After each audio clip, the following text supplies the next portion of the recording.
Which is it? Well, my inherent desire and the biggest desire I have is to be a good citizen.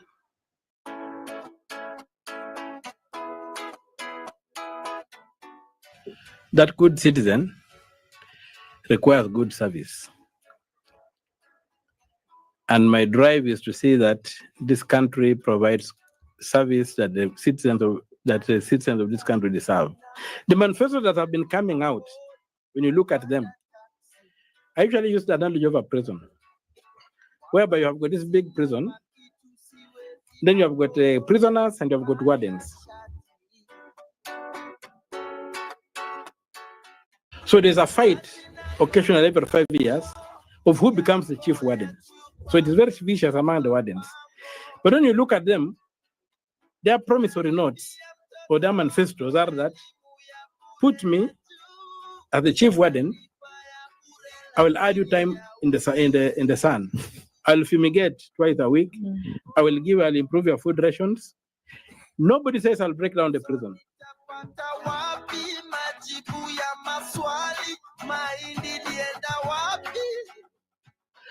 And so I've always taken on a challenge whenever I've been. And even some of my biggest achievements were on very small challenges, like when we had the Butere girls being banned from doing a play. I didn't just sit in Nairobi. I took it up and I made sure those guys went to court, got very good orders from Justice Majanja, the late. May the Lord rest his soul in peace. And the kids were able to go to Mombasa and perform. And the reason was I believe in freedom of expression. And so when it comes to what needs to be done, right now I'm seeing that the challenge this country is facing, just like the small thing that Butere was having, was bad governance. So right now, there's total state capture in this country, and it calls on each one of us to do what we can to achieve that. I've tried in the courts, and what moved me the other day to realize that this thing maybe cannot be won within the courts was the judgment the Supreme Court gave the other day, where the Constitution says very clearly that the budget should have estimates of revenue and estimates of expenditure. High Court agreed, Court of Appeal agrees, Supreme Court says no.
A very, very good evening. Welcome to Mizani 254. My name is Liquiani Eli, and it is exactly 8:30 p.m. Kenyan time.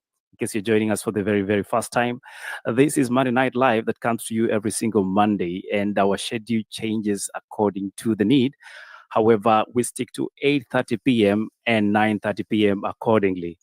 Tonight, we're discussing the Okiya Omtatah Okoiti the sixth. Is he going to be the next president of the Republic of Kenya, or is this just testing the waters? We will be exploring these and other issues even as we progress to have the conversation. Of course, as always, I'll be having my good friend and comrade, Obed Zoriko, to help us steer the conversation. I see the mics are already full, so be prepared to have a deep conversation on state of the nation, and of course, leaders who are propping up themselves to provide leadership when it's well and much needed. Unfortunately, I lost a bet, but I see you, Justice for All. Good evening, good afternoon to you. I hope you're doing well. Uh, Good evening and good morning for those that are just joining us, and I do appreciate. This is a very deep conversation, and then for me, I'm trying to have people ask the questions: Where is this an embodiment of who we are as a people? What exactly do you want to see in the next dispensation or of our governance? So the Okiya Omtatah is not a person, it's an embodiment of what people have been fighting for. So if even as we have a conversation today, I wish and pray that people don't look at Okiya Omtatah as a person, but an institution that is trying to ask people that, okay, where are we coming from, where we are right now, and where are we heading to? So I will look forward to that conversation. And Eli, thank you so much. And I look forward to this conversation. But Kenya is ripe to a very deep conversation about is Okiya Omtatah a person or an institution? That's what I'm asking. Thank you. Quite a good ask there. Justice for all. What I love about the fact that you go with the brand Justice for All is the fact that many of us who associate with the history of this country, looking at the figure that is Okiya Omtatah, will say this is a man that has fought for justice in this country. You've listened to the intro of the clip when we were starting off the conversation, and it speaks about his dream for this country. But will that dream become a reality? Let's just find out as we start the conversation. Obed, I don't know what's happening, but every time you're a co-host, you can't get the audio. Can you hear us now? Yes, I can, 100%. Can you hear? Yes, we can get you, Yes, we Obed. can hear very Good. well. Albert. Thank you very much, and welcome to the space once again. Thanks, Eli, for a good introduction. I love what Okiya has spoken about, especially when he was asked why him, and I love the fact that he says he's a good citizen who wants good service. That's what everybody else is asking for. This country has, for far too long, been led by people who have not really seriously or considered what the people want as opposed to what they want to do. And most of the time, we have decisions or solutions that are prescribed to us, even when they are not the correct um, prescriptions. So Kenyans have been saying that somebody has to front themselves or somebody has to come out and want to be a president. This is somebody who we have seen do what he has done. He's gone to courts, fought through the courts, tried to ensure that the rule of law is followed. And the people of Busia, in some sense, I put it in quotes, rewarded him for his efforts. He's he's of humble means. I don't have much details about the character of the person, but based on what we see and the effort he has put in and what he has done for this country, it is good enough. People are going to say things like activism is different from governance. what is his understanding of governance and policy and issues to do with how a government should be run. But I also look at the people that are there at the moment and their understanding of statecraft. I don't see it. Question that we need to ask, those of us who sit here and probably discussing his, he's done an exploratory thing. He's not, declared, but they're looking at the viability of his presidency, if that is possible based on the committee. He's gonna say they have 18 months to do that, but they can do it earlier. So if it comes to a point that he would be the flag bearer, or he will be the representative of the people that majority of the people want, then the question we need to ask, how do we turn the votes from some of us who speak in these places and different places to ensuring that Okiya Omtatah becomes the next president of Kenya?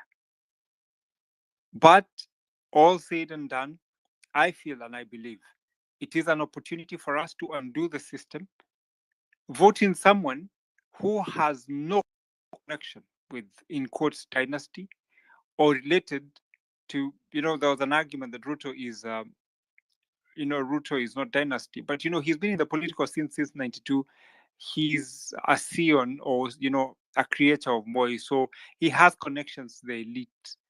Maybe Okiya, an ordinary Kenyan, normal Kenyan who has done his bit and worked hard to get to where he is. I think let's try it, because the ones that we've given an opportunity have not done a good job, and we are where we are today. So I think Kenyans need to embrace this. Let's give it the best shot we can. And people there have been so many naysayers saying, Okiya, no. But the same people are telling somebody to come out. We have to dream. And once we start dreaming, we must also think of how to put the structures in place to be able to achieve the goal. And I think it is possible if a majority of the Kenyans have the same dream. I think that was where I'll start from. But I look forward to a very interesting conversation, based on facts and what is practical and what is doable. But from where I sit, I think it is time for Kenyans to embrace this, and let's march on with this and see how far we can get with this. Thank you very much. Thank you very much, Obed. And shortly will be setting you the co-host for you to come over the other side of the aisle to help us steer the conversation. Ladies and gentlemen, we are going to handle this conversation in an open setting. That means your views matter. It does not matter if you do not agree with Okiya Omtatah, if you are pro-government or anti-government, if you have other ideas that you think will make this country better. You are welcome to have this conversation with us.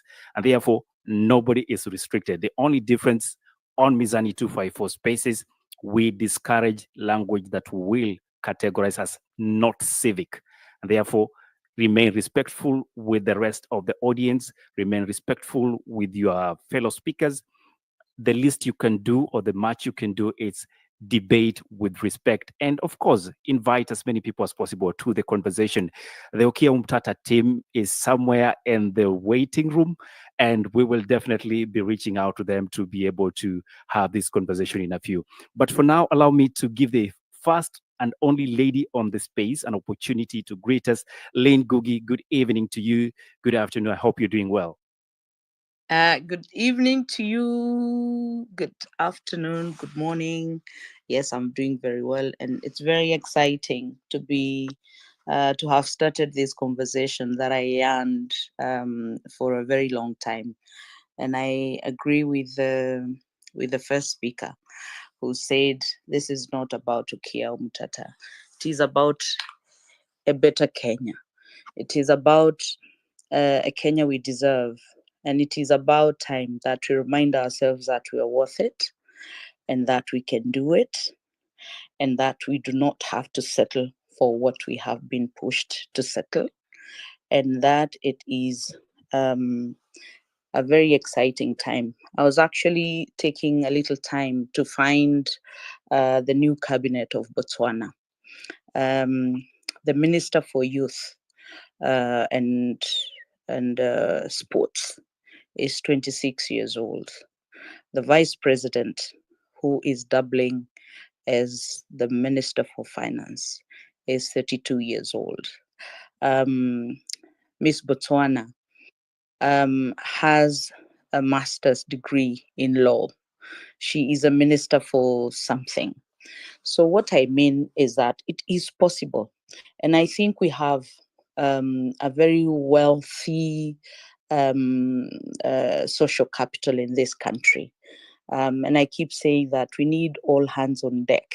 And perhaps what I wish that we are going to address at some point is, even as Okiya offers himself, is to also guide him as people who are signatory or who commit to that covenant of a better country, to also help guide exactly what it is that we expect.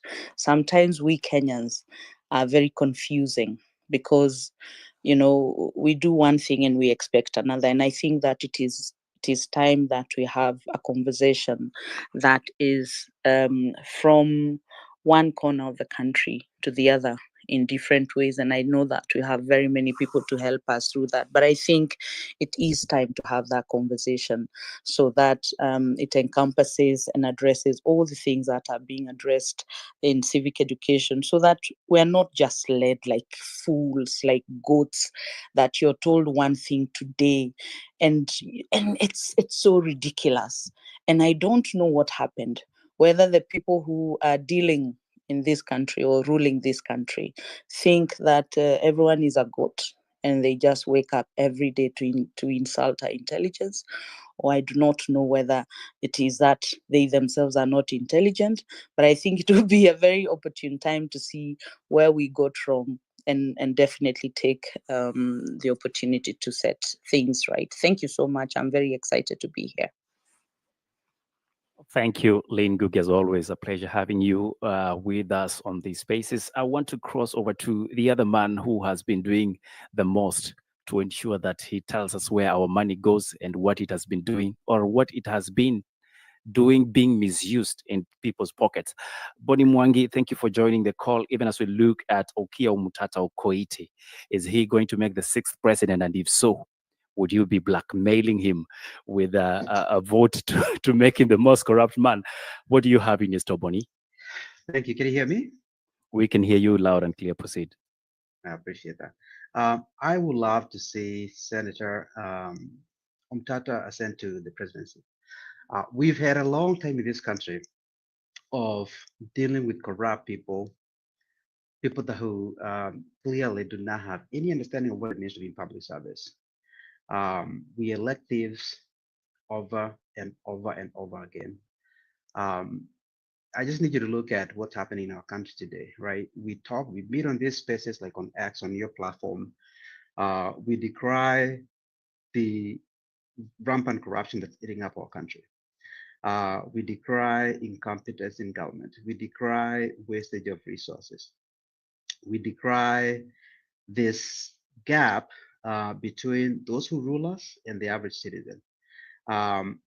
If I was to poll people that are on this call about what's important, where to spend our resources, our scarce resources as a country, I'm willing to bet that 95% of all of us can agree on what's important to us. Take any county, right? And you look at how funds are being spent in that county. It is, if you have followed me and you see the analysis that I put out, you can see that it's not deniable at all that our politicians they don't have you in mind as they spend your money. They think about themselves first, they serve themselves, and then you come later. So our problems, in my view, have everything to do with the people that we put into these offices, the people that are making these decisions. If you look at the senator, right, he's new to politics, relatively speaking. He essentially invented himself as a defender of the average Kenyan, right? That's how we got to know him. He served Kenyans without seeking the limelight, without seeking anyone's vote, without asking for money. He spent 20 years or so going to courtrooms defending the average citizen against impunity, against corruption, against wastage. That's how we got to know the senator. He's never asked anybody for a vote up until he decided to seek the Senate. So to me, that is the exemplification of someone who is a patriot, someone who serves Kenyans, someone who thinks about Kenyans first. Can you say that about anybody that we have in the in politics right now? So to me, this is what we need. We need this election in 2027, in my view, is going to be a turning point. We need to turn the chapter.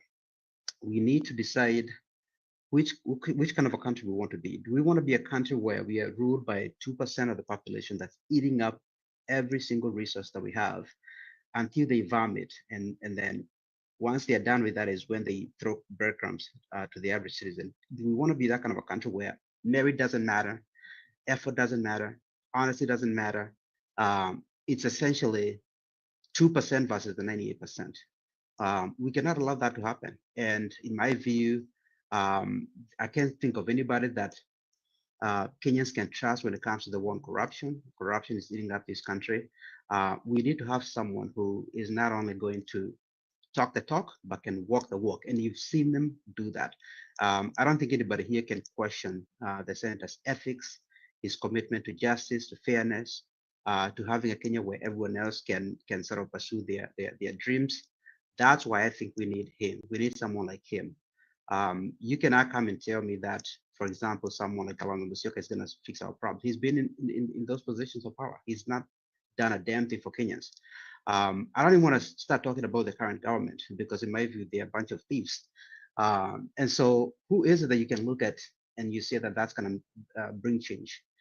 It's not Raila, it's not Kalonzo. None of these people can do that for you because they've had the opportunity, they've not done anything.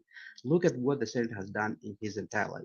It's been about serving Kenyans. It's been about serving you, even without the limelight, right? Go back and look at what he's done and where he's been. He is the exemplification of what it means to be a patriot, in my view. So that's what we need him. I actually think we need him more than he needs to be in that position. Thank you.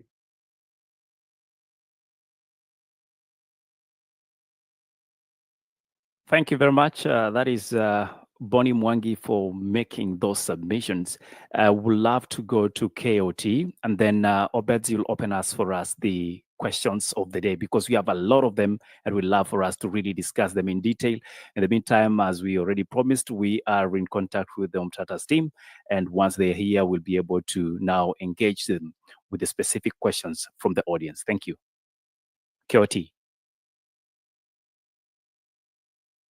Hey, Likuyani, kindly, can you just give me some 5? If you're having any other person who is on the queue, you can give them the mic. Then after some 5 minutes, I'll be.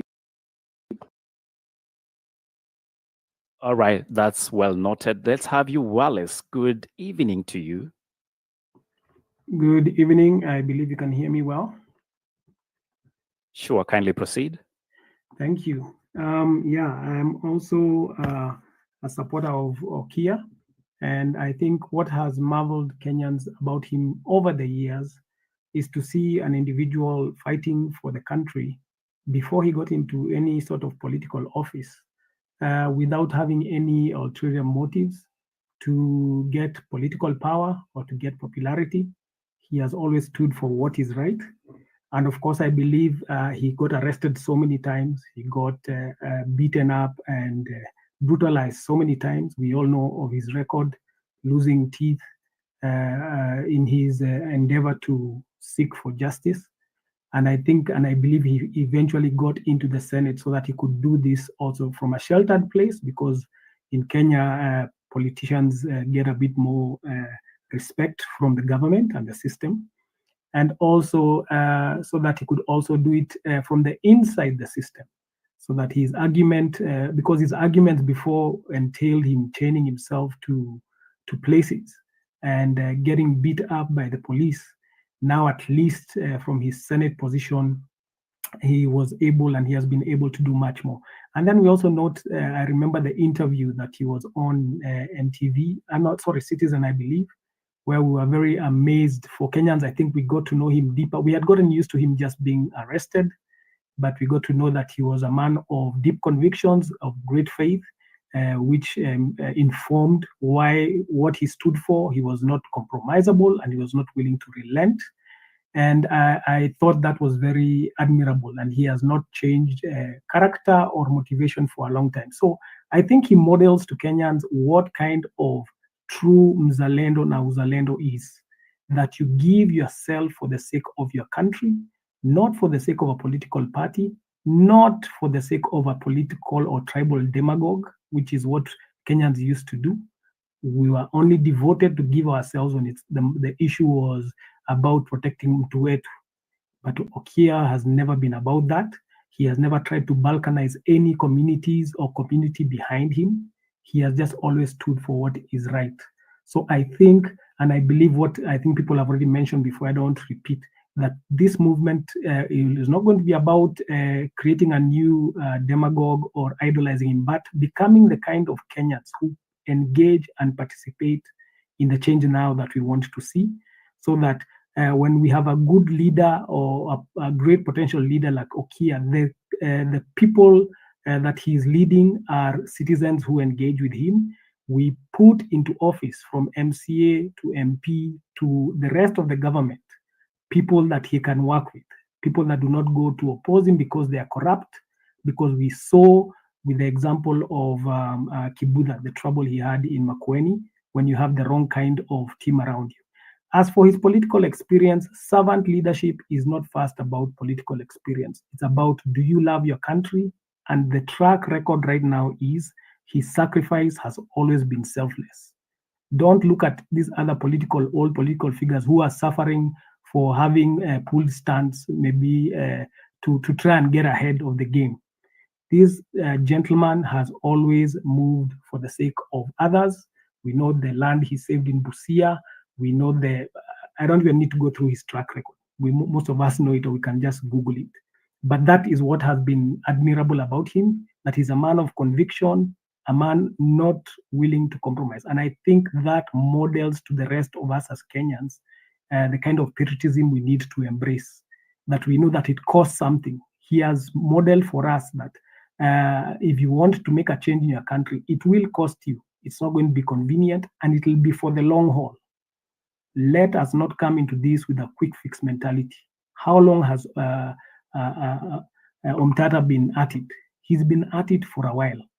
So now is the time for him to see a citizenry, a Kenyan people who rise up to the occasion. Because we are now determined to see a new Kenya, let's rise up to the occasion and be the people who say we will be the ones to do civic education. We'll be the ones to support him. We are not going to be waiting for him or any other kind of caliber leader like himself to give us money so that we vote for them.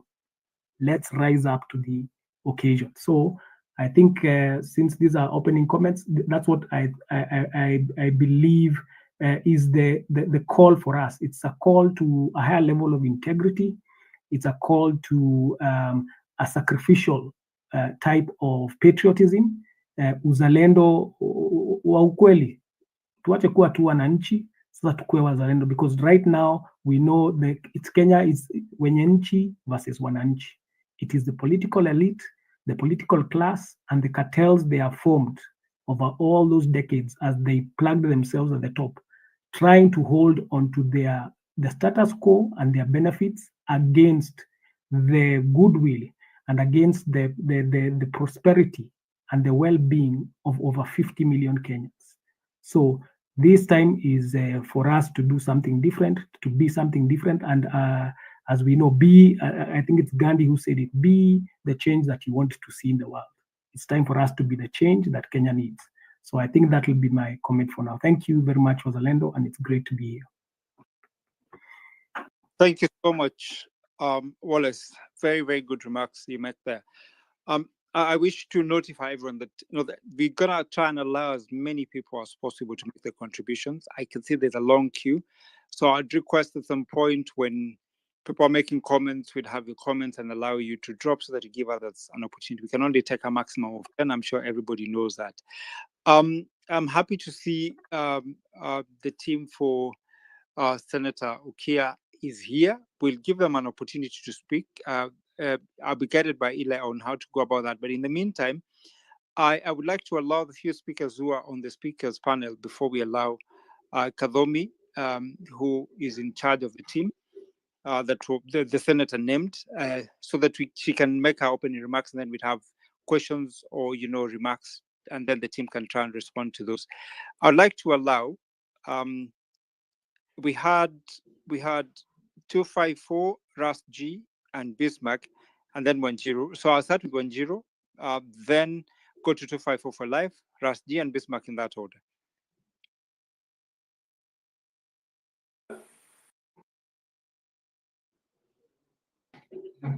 Am I supposed to go first, Obed? 0,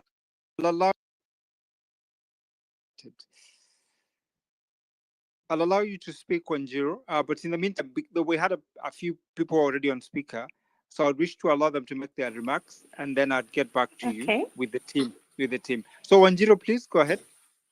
Okay. 10, you can speak. Yes. Okay. Yeah, I can. Good evening, everyone. My name is Wanchuru, and I'm so excited for the space tonight. Absolutely, because I am Team Okiya Omtatah for good, because I have been Team Omtatah for a while, ever since his contributions on, him being an activist was one thing, but another thing was the integrity part that we're looking for a leader, the integrity part that we're looking for leadership. I think that's what kind of drives me to, that's what kind of drives me to liking his opinions.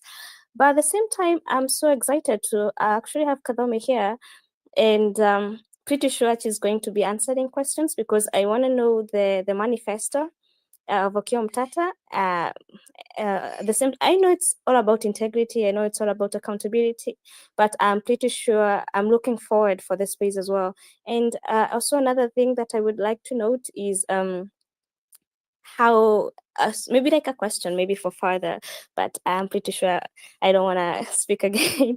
Maybe a question for Kadhomi when she or answers, or Okiya Omtatah would be, how will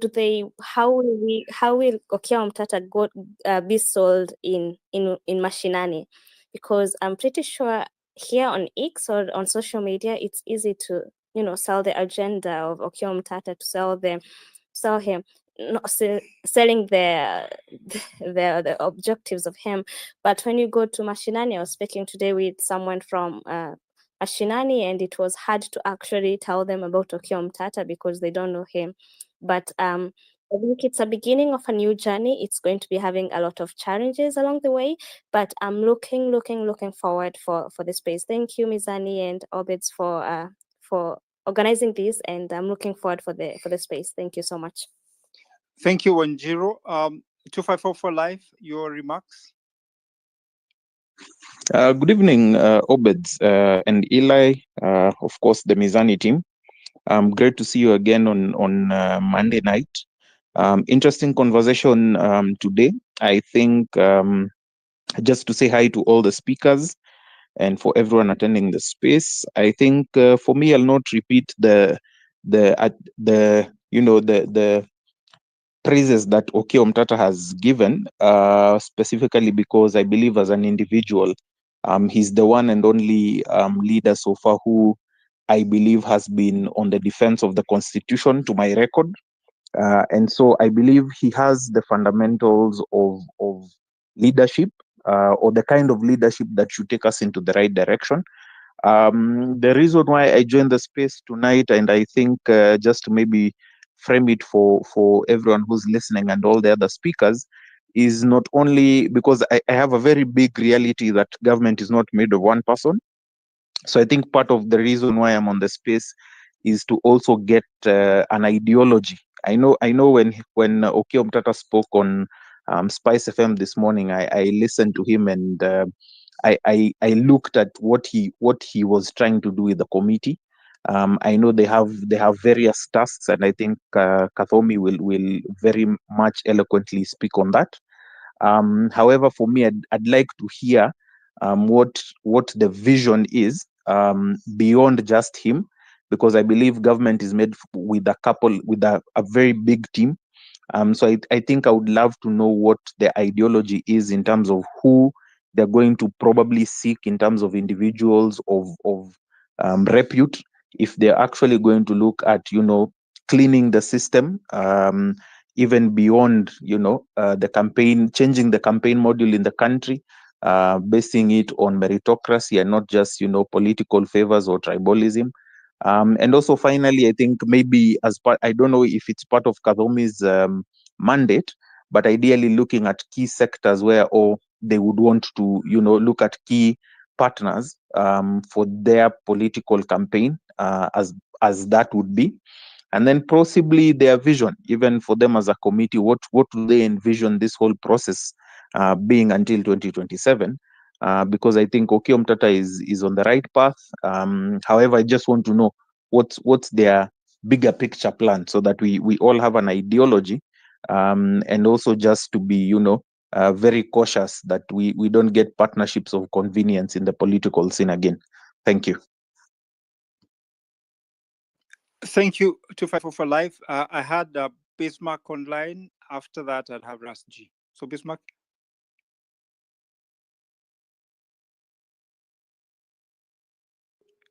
Bismarck, please unmute and speak. Okay. Ras G.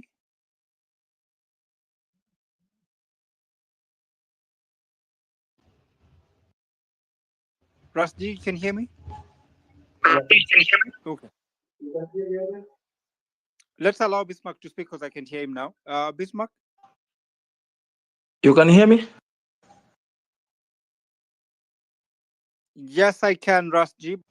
But let's allow Bismarck because I know Bismarck. Bismarck, go ahead. Hello guys, how are you? Can you hear me? Yes, Bismarck, we can hear you.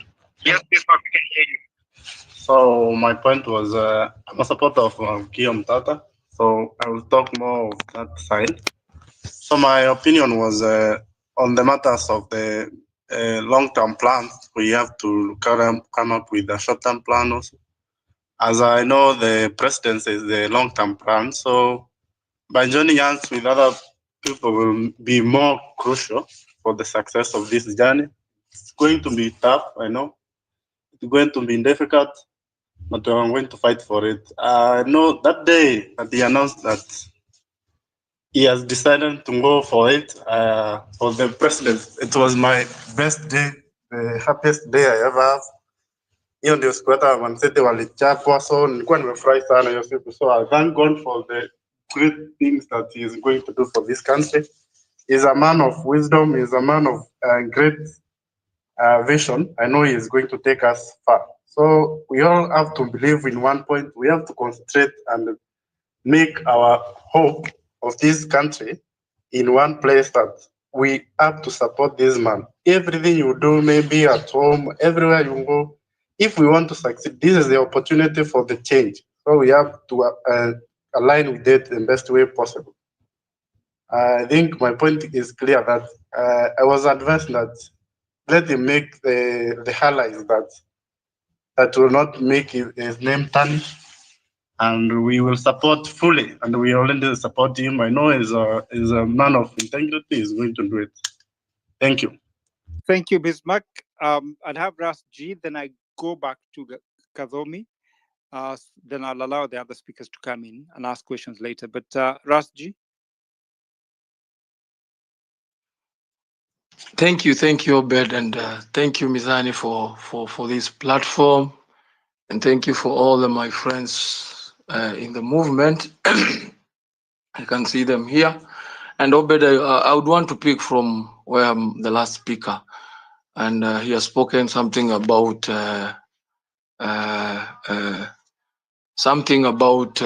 tarnishing or anything that will come forth in terms of questioning Okiya Omtatah integrity. And my question is, what is there? What is there to speak about Okiya Omtatah? Omtatah is not tainted. Omtatah has held a public office juicy. We know Omtatah track record in terms of defending the constitution of the land. Omtatah has been on our corridors of justice, seeking justice for Kenyans and everybody. The record speaks for itself. And like I had said in other platforms, it is my responsibility, it is your responsibility, it is the responsibility of all Kenyans who yearn and are praying for change in this country to defend what will come from the other side. Because there is a lot of information, there is a lot of misinformation, there is a lot of propaganda that will be poured in the social media to attack the candidature of Okiya Omtatah. And because me and you and others believe in him, it is and it will be our responsibility to defend some of these narratives. So there is nothing to come forth. So in case it comes, and we are just saying because elections, we believe they are a bit far, but it is our responsibility on this platform, because we are here, because we have been united under one cause, and the cause is to change Kenya. And as the politics of the day are happening in our country, and the individuals fronting themselves for that, for those responsibility are the same individuals. The monkeys are the same. All they do, they keep on changing the forests. So our only hope lies with Okiya Omtatah. If we truly mean what we want for our country. So mine is not a question, it's just to urge and to pray for Kenyans that these candidates don't mind whether kuna mtu mashinani anauliza anamjua Okiya Omtatah ama nani. But if we want things like finance bill, if we want things like Adani, through rallying and informing each other. I've never met KOT one-on-one. I've never met Obed on one-on-one. I've never met the real Joe one-on-one. But we have initiated changes on this platform, and we have made our sound. We have made our voice count in this country, and through the same, we can make Okiya Omtatah candidature sell, and we can bring a new dawn in this country. Thank you so much as we wait for Okiya to come and talk. Thank you, Ras G. And Victor, with your permission, I'll hold you. I know you'd like to comment, and I'll ask you to not drop. I'll give you an opportunity to make your comment. Kyoti Sonko, I know you've been working closely with the team, and I'm sure I'd want to give you an opportunity to make a comment and invite Kadhomi to speak to us, make our introductory remarks. Then I'd have a few other comments. I think I'd have Victor speak, after which we'll have more people. So those who've spoken, and we need to allow as many people to make their contribution about this very important conversation. So Kyoti Sonko, please feel free, and welcome to the space, Mizani 254. Okay, thank you so much, Obed. Now that you guys have decided to use the national language, you don't want to impress, I mean, you've decided to use the official language and you don't want to impress the national language, which is Kiswahili. Let me try to fumble with the Queen's language. And are you guys personally... Kyoti, no, we do not Obed, restrict anyone. Feel free to convert in any language, even if it's your mother tongue. We are comfortable as long as you get a translator.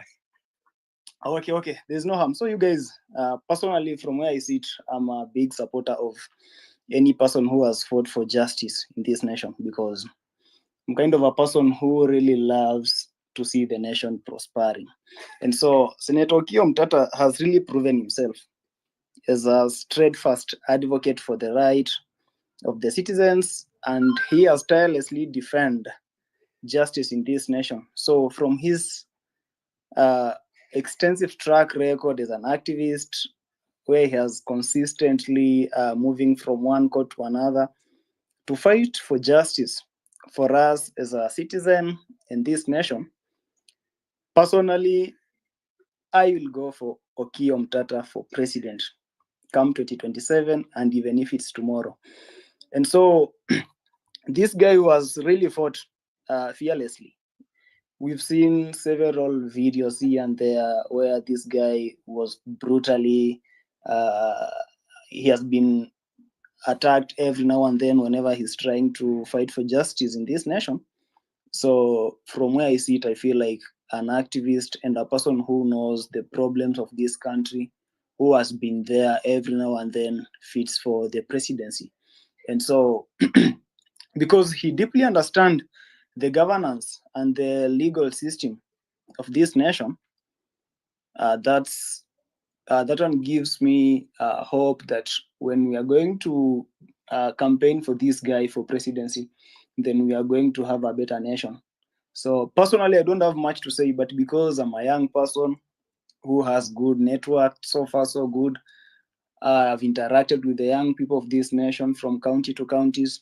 So I'll personally take the mantle on my hand to ensure that I'm campaigning for this guy, even as much as I'll be campaigning for my legislative or the members of parliament in Kimilili come 2027, or any day we'll be having the general election in this country.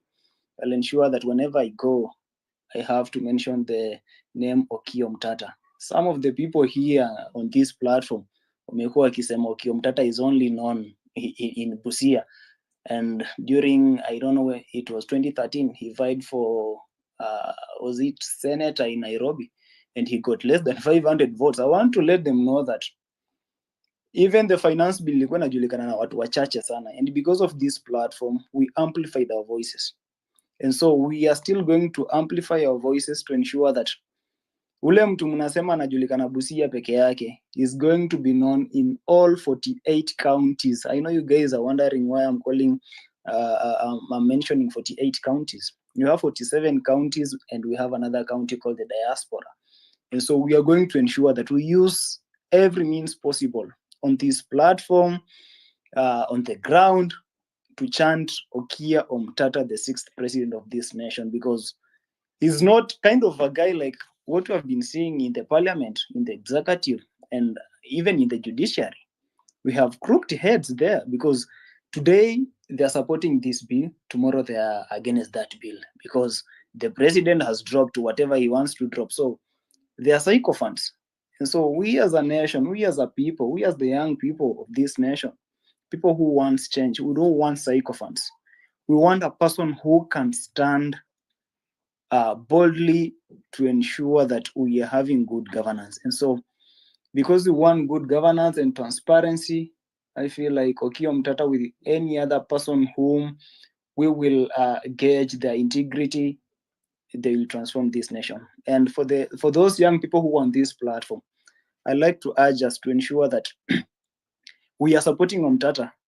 And we are not just supporting Omtatah to campaign here and there. Let us also come out to claim those parliamentary seats, because when Okiya is going to clinch the presidential seat, that's the executive, he also needs the pill of support. And this pill of support will be coming from the legislative council, will be coming from the judiciary. And so it is up to us to ensure that we are selling his name and also trying to clinch some legislative seats come 2027 or any other day when we are going to have a general election. So I don't have any much to say. I'd like to listen from you guys. Tuendelee tukisonga, but Okiya Omtatah the 6th. Thank you. Thank you, Keoti Sonko. Eli, with your permission, just a minute. Kadhomi, the reason why I've allowed a few people to speak before I allow you to speak is because part of your work is to do exploratory, see what is the viability of senators' presidency. From the majority of the people who've spoken here, a majority of them are in support of his candidacy. So it gives you a very good platform. And that's why I would like to allow you an opportunity to make your introduction and tell us, is Okiya Omtatah the 6th going to be the 6th? And what we do to make Okiya Omtatah be the 6th? Thank you. Welcome, Kadhomi. Thank you so much, Obed. Mizani, thank you so much for holding this space. It's a pleasure to be here. And it's a pleasure even to be associated with the highest ranking in terms of rates aspirant in the presidency 2027. Yes, I will candidly, I don't know, maybe I should just, many people on X know who I am. I'm Mary Kadhomi Ryungu. I'm known more on my fight for food sovereignty and food security, and that's a fight to keep pushing every day. And we are happy that we are having a lot of positivity in that direction.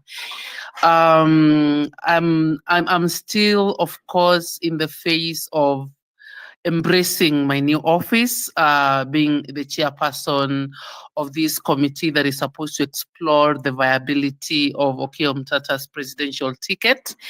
And we hit the ground running. And like, I'm sorry, I actually came to this space late, just coming from a meeting. I was stuck in traffic. I think that's why I wasn't able to make on time. I want to pass I actually talked to Senator about this space, and he asked me to pass his regards to the team. It's evident that it's not his ticket, it's our ticket. He's our ticket. You know, it's not his bid, it's a Kenya's bid. And that is that's one of the things we wanted to be so clear. Okiya Omtatah's presidential ticket is a Kenya's ticket. He didn't send himself, he didn't push himself. As much as he has an ambition to see a country that is working, this is a call from the people, actually. He has postponed, he has taken slow steps, he has waited, you know, like everything to be so clear. But from every quarter, from the religious circles, from the Gen Zs, from the millennials, from even people in government, you know, he has had calls from all over. Go for this thing, because people have a lot of faith in him. Is he confident? Yes, very well prepared. We know what is ahead of us. It's a lot of work. We accept there's a lot of work to be done, but we have a lot of goodwill at the same time. We know we need to serious mobilization on the grassroots, and we are up to the task. And that's why I keep saying that this is not his ticket, this is our ticket. Okiya is a very popular candidate, not just for the presidential bid of it. He's very popular in the western part of the country. Nyanza, Western, Okiya is very popular. He beat an ODM ticket, who was, of course, you know when there's a party wave in a region, what happens in Kenya. But he managed to beat an ODM candidate in Busia. They actually played around with his name on the IEBC. Instead of putting Okiya Omtatah, they put Andrew Okiya, a name that people do not know, because his popular names are Okiya Omtatah. But even with all the gimmicks, he managed to do over almost 120,000, while the second candidate was at 57,000. So Okiya is very popular, is very good with the grassroots. Actually, he has, the Busia people were dying to have him for the gubernatorial seat. But we've talked to the Busia people, we have people on the ground, and we've asked them to excuse him for the governor seat. We want him for the presidency. He is very, very, very popular. It is very easy to sell our candidate. He has a very strong CV, and those are the things that we are working on to just make sure everyone understands who Okiya is. And no one should tell you, no one should downplay the success of social media in today's age. Social media is actually the today's media. I cannot even say that social media would be ranking on the same level with mainstream media, because you know the success of the Gen Z demonstrations were purely mobilized from the social media. And this is actually a case study as you're speaking in some universities, how the Kenyan Gen Zs managed to pull what they did. I would tell you that one of the things that I want to point out to people, again, take Okiya's candidacy, own it, and run with it. We are working on the structures of how to assimilate volunteers. We have so many people who want to volunteer in different capacities. There are people who want to run for political seats with Okiya's party. There are people who want to mobilize on the ground. There are people who want to donate. We have people actually already taking their cars, branding them and asking them, come and pick these vehicles and go do your work. There are people who want to donate branding materials. We have people actually who want to volunteer their expertise in social media, their influencers. So we are right now, we are actually working on structures on how to assimilate all our volunteers. That's what we are working on right now. So you're going to be hearing from us. You're going to be seeing a lot from our office on how everyone can plug in. I know people are talking about, oh, you need 7 billion to run for presidency. And someone else said, of that 7 billion, half of that money is actually to sell a name. We don't need to sell Okiya's name. He's already sold his name as it is. So we've cut the budget by half already. And we are going to cut that budget by another whole quarter by the number of volunteers. You know, this is a Kenyan thing, guys. And why I say everyone needs to own this candidacy and do what you can. You know, like Okiya is very open to people. You know, he's a very easy guy. He's not a money-driven guy. He's not a riches-driven guy, by the way. Very easy, a simple Kenyan. He will open his offices every day.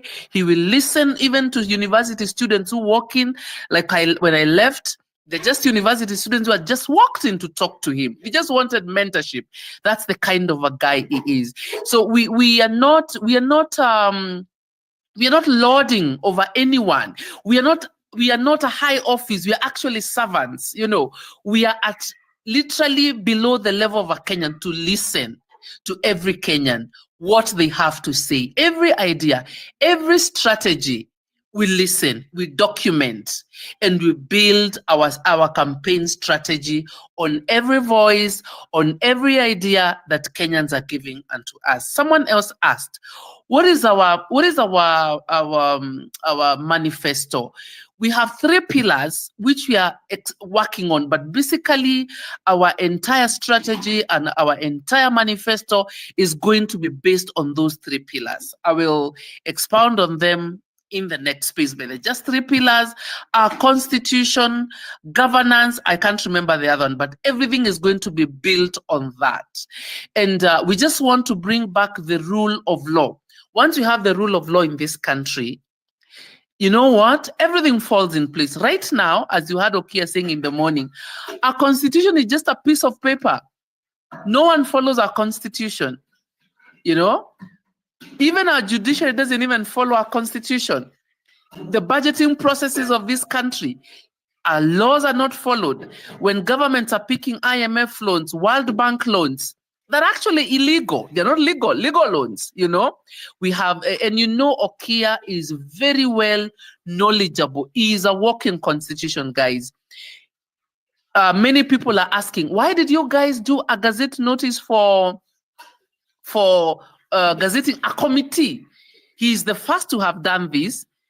Not even people in government understood what he did, but because our candidate understands our constitution. So he wants to do everything as per the law and flow as per the Kenyan law as it is. So you're going to be hearing a lot from us. More so, actually, we will just be sitting back and listening to what the people are saying. And another thing, before I hand over the microphone, I know I don't want to hold all the time. There are very many questions in here. We are in the age of misinformation. There's a lot of misinformation, and you know governments and bloggers that are paid to sell misinformation. We are the army to fight misinformation. If you see Okiya being attacked there with malicious information, usiende hapo kuuliza, ati wamesema ni ukweli. No, do not give space to misinformation. We are the army to kill misinformation. We know our candidate is an open book. You know all his achievements. We know all the cases that he's fighting, the sheaf and shark case. which the hearing was supposed to be on Friday, Mepita, but now our hearing has been pushed to February. We know what Okiya has done. He's a sitting senator. And before being a senator, he has fought. He has fought, and I think many people do not understand the story of Okiya. And in the next few weeks, you're going to hear more of these stories. You know, people are going to understand who it is. Actually, many Kenyans do not know him. Most of what we know is of course, he lost his teeth because he refused a bribe, and there's a case he needed to drop, and he didn't drop the case. But there are so many other things that Okiya has done that many people do not understand. He's a success story. He's a story of every Kenya. You know, from a fighting spirit, from the lowest part of the society. He's been everything. Those are the stories we want to bring forth for people to understand who Okiya is. But we are very focused. Our candidate is very focused on this journey. We have the eye on the prize, guys. We've not come to play games. We are here to take this country. That's what we've come to do. Of course, we are going to work with so many other people who share in our values, who share in what we believe in terms of governance. We're not going to walk this journey alone. That's why Okiya works with many other people. Thank you so much, Mizani. I honestly want to appreciate you for what you're doing. Let's keep doing this. This is a Kenyan project. Let's run with it, and we will always be here. Maybe sometimes I'm not able to pick my phone, but I will always reply a message, or I'll always reply an inbox if you don't get me on call. Thank you so much, Obed and Mizani. Thank you. That is very interesting to hear from you, Kathomi, because you are the chair lady that will be steering this committee to see to it the viability of Okiya Omtatah, now referred to as Triple O the Sixth, if he's going to become the sixth. Now, there'll be questions to come from the audience, so are the speakers that are on the panel. As we put it in the first phase of this conversation, this is a very open conversation. An individual, a senator in the country called Kenya, has decided to look at the viability of him becoming the next president. And therefore, if we miss out on the opportunity to ask the right questions, we might just end up with another regret. That is not what we want to do tonight. And therefore, ask your questions and let them hit the point home. I will start with my first question to you, Kathomi. You have a committee that you're chairing.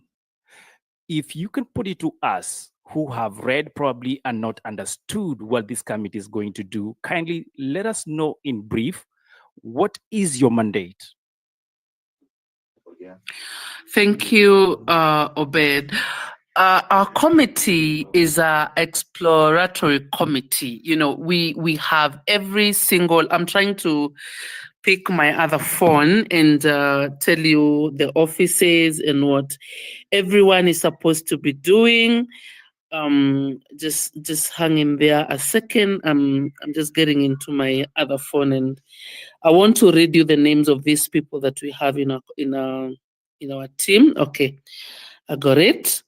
So what we are doing, we are supposed to explore the viability of his candidature. We have very experienced people. We have our patron, who is an engineer, and is called Engineer Okara, very experienced. We have our spokesperson. I don't know if Kevin is here. He was supposed to be here. He's called Kevin Migwe Kimwatu. He's the one who is going to be speaking on behalf of our committee and actually on behalf of Okiya in terms of the findings, the information we are getting from the public.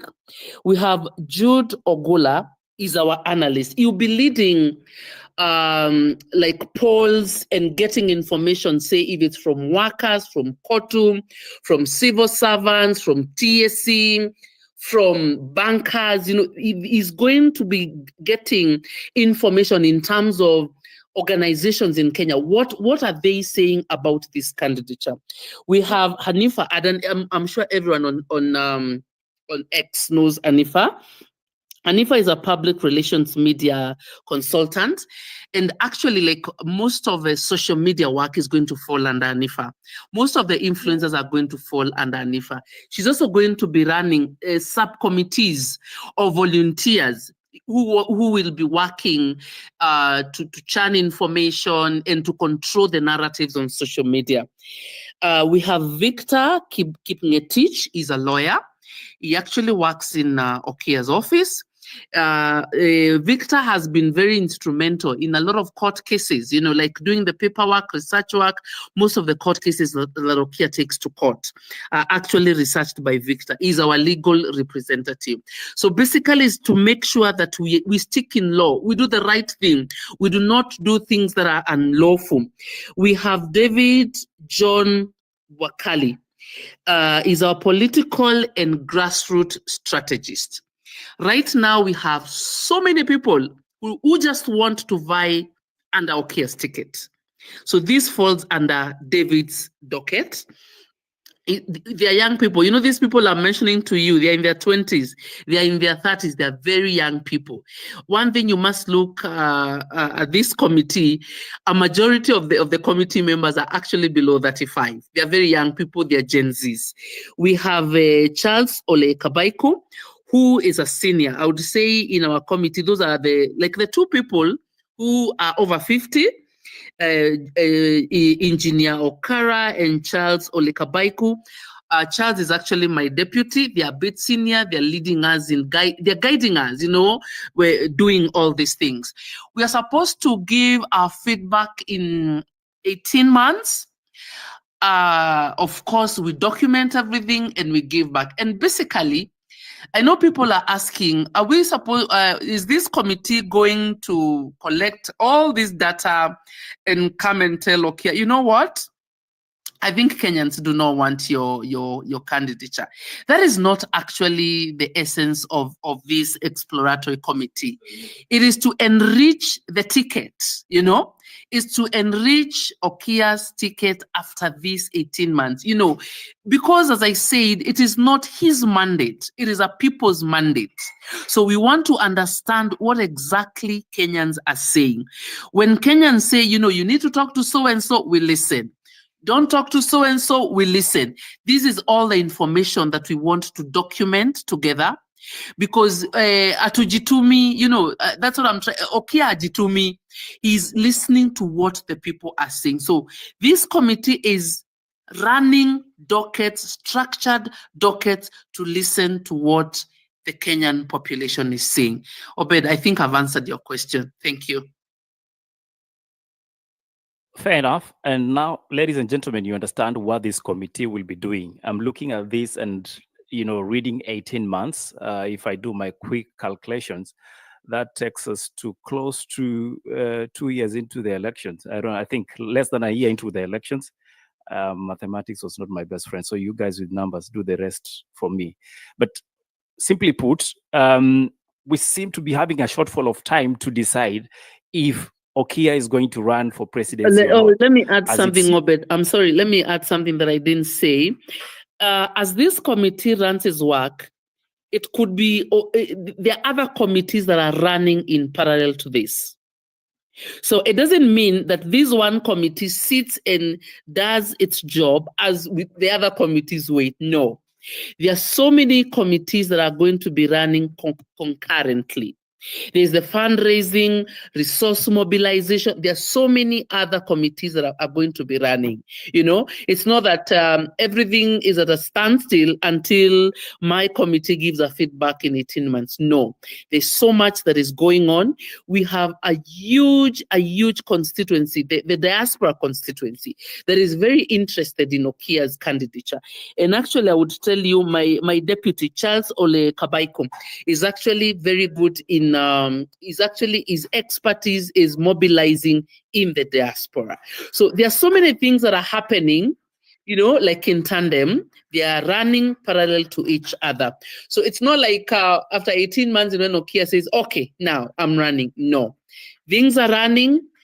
Manifestos are being crafted. Strategy documents are going on. Everything is running at par with this committee. So nothing to worry about.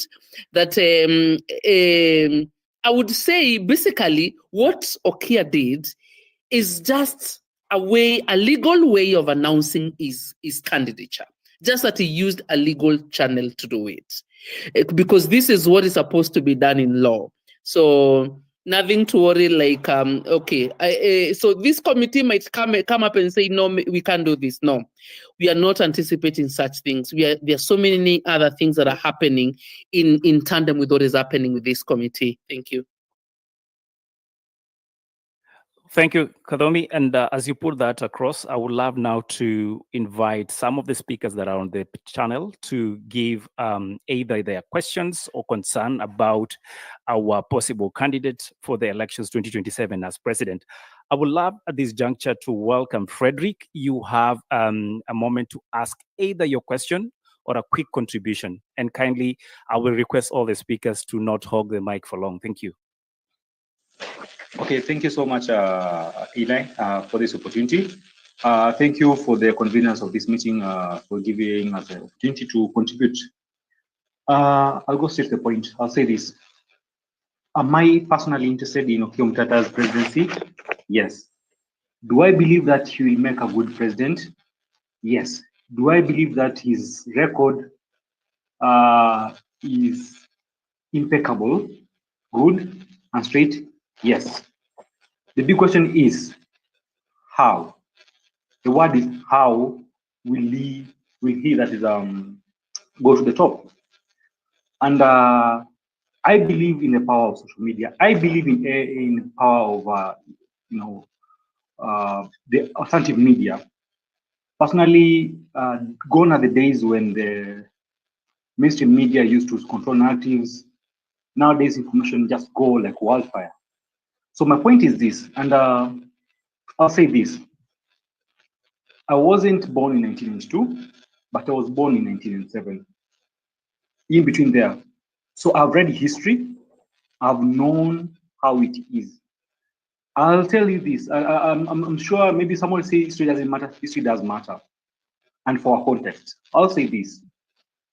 After 1992, when Moi, after the clamor of now the multi-party democracy and we're back to multi-party democracy, Kenya had a fresh breath of life in the politics. And we went for multi-party democracy. And there was this juggernaut called Forum for the Restoration of Democracy, which divided into two when Kanu infiltrated it, and the way Ford Asili led by Matiba and Ford Kenya led by Jaramogi. They split the vote, and Moi won his term from 1992 to 1997.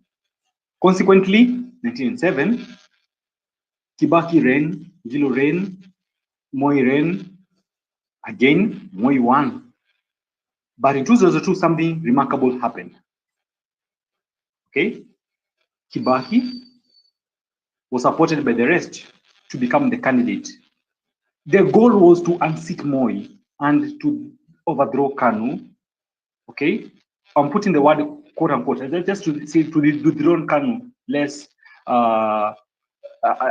powerful word, to dethrone Kanu, and Kibaki became president. Truth be said, some of the policies put in place there have helped Kenya to see where it is today. Apart from these 10 years of maybe, it's a debatable thing. I don't want to go about that. My point is that in 2002, candidates had to come together to win this seat. We are in a political context. Truth be said, to unseat Ruto will be difficult, but not. It is not impossible. It will be difficult, but not impossible. Is he popular? No, he's not popular. But I'll tell you this: if we have to take this person to that seat, because for me, if I sleep today and wake up tomorrow and I find Okiya Omtatah as the president, I'll be so happy. I'll be so optimistic. I don't know. I'll be so happy. Am I willing to spend my resources to campaign for him? Yes, I am. My small salary and everything, my side hustles, all of them, I combine them together. I will campaign for him. What I'm saying is this: we this cannot be done alone. That's the reality. That's the reality. And I'll say this. There is a reform. I'm telling you, we need to win in all fronts. Number one, in IT front. Let's remember that you're not dealing with saints. You're dealing with people who are evil. People will do anything to clinch to power, including to kill. People are going to use all the IT resources. We need, even if it's hackers who are here, to hack the system. All right, you have 30 seconds left. We really have a long queue. Let me learn and say this. Okiya needs other partnerships, whether they have been in politics before or not, for them to win. Look at, I'll say this, allow me, give me more than seconds, I'll say this, because I'll come back later and comment. Look at the masses which dethroned Forum where Rigathi was. Those kind of masses there. Those are the masses who need to be reached. And it is said, the enemy of your enemy is your friend. Even if it means Okiya working with corrupt Rigathi, it will need so for him to reach those masses. He won't do it alone. So let us not leave anyone behind to go on with an angel. Even if you need to work with the lesser evil people, work with them to get the seat. Because when you get the seat, you'll influence things. Because presidency of Ruto has taught us that presidency matters. And they can influence a country for good or for bad. Ruto has influenced the country for bad. I'll come back later, but I'll just say this. Thank you, Fred. You have to land, really. We really need to move. I appreciate the passion. We really need to move. And your point is home. Thank you. Apologies for that, ladies and gentlemen. We really have a long queue and people are waiting who are still requesting the mic. So I will request all the speakers kindly make your point. If it's a question or an issue to debate on, pick 2 or 3 important that are to you and deliver on the same. Dr. Mbiti, good evening.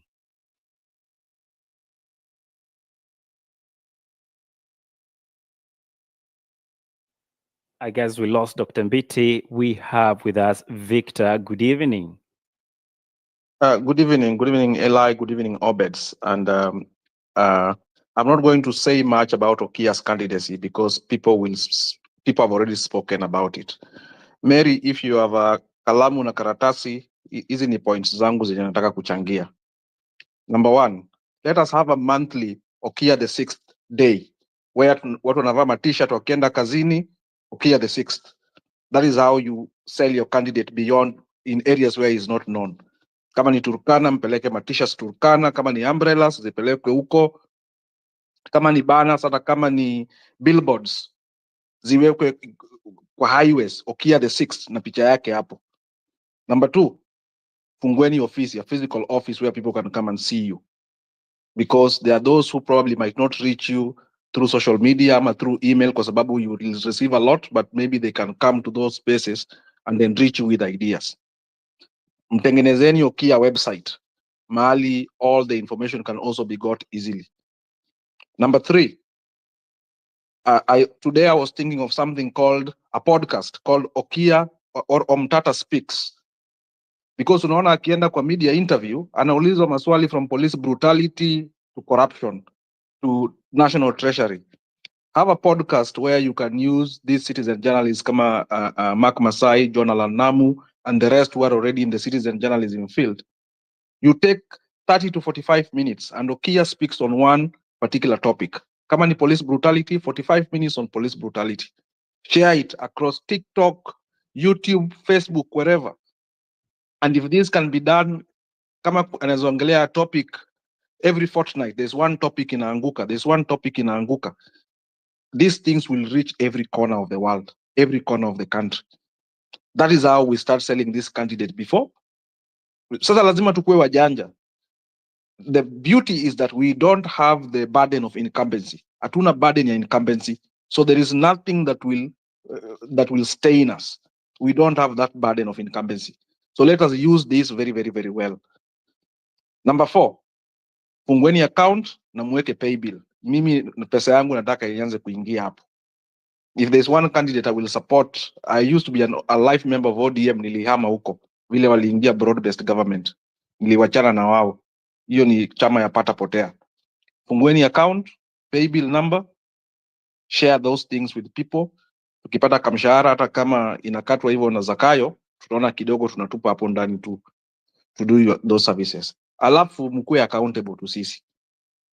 Be accountable to us. Mkiraise pesa hata kama ni milioni 10, mnasema we raised 10 million. This is how it was used. That way you walk with the people. It will be very easy to walk with the people that way. Kusikwe na some shady things, ama sijui ngwe. Just be open and mambo itakuwa shwari kabisa. So I think hizo points ni muhimu kabisa. Alafu lastly, yes, we know Okiya Omtatah through the things that he has done publicly. I'm suggesting like a live series for him. Niliona hata when ali announce, people said there are videographers who can do Okiya's story. Do it in bits. Okiya's private life, Okiya's schooling, Okiya's role in public life, litigation life, the things he stands for. That way. Then have Okiya, even as you do this exploratory report, have Okiya go to aende Migori town hall, kaa chini ongea na watu. Aende Lodwar town hall, kaa chini akuwe na watu. Before hata akae chini akuwe na watu, hizo podcast zake za Okiya Speaks can be played there so that people know, oh, this is the guy. Then he comes and speaks about something. This is the way we will win this thing. Because me, I don't buy this idea that nothing is impossible. Everything is possible. Yes, Mizani, I'm landing. Everything is possible. If we put our heart and mind to it, we can do it. See, people say that Ruto could not beat the deep state na alishinda hata kama kulikuwa na tashushu yapo.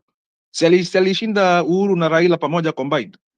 Nobody ever thought that Moi atatolewa, Moi alitolewa. Nobody ever thought that in Botswana that the ruling party will ever lose an election. Nobody ever thought that ANC will get into a coalition government. It's all happening. At Namibia, this coming Wednesday, the ruling party might see fire. Mauritius tuliona nini imefanyika. Senegal tuliona nini imefanyika. Bangladesh walingoa prime minister. So, and then this idea of kwanza ati sasa tunataka kwanza kushikana na Rigathi ama nini. Bro, if we are losing, let us lose with our heads held high. With our heads held high.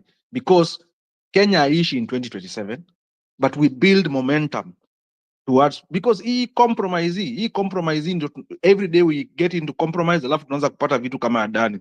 We get into compromise, tunaanza kupata some shenanigans zina happen hapa. And then it will be the same story again in 2032. Oh, you need a compromise candidate. Until when will we compromise? So mimi hizo tu ni action points. Okiya Omtatah Day per month. Mashati zinaprintiwa different colors, 47 counties. Mukishaweka pay bill, it's very easy to raise that money. And we do it. And then people will start wondering, who is this Okiya? Those who don't know him, who is this Okiya? Who is this Okiya? Tukiongezea na mambo ya podcast, TikTok, nini, we are home, bwana. By the time we announce formally the presidency, kazi inakuwa rahisi sana. All right. That's how I would go about it. Asante. Thank you, Victor. Thank you.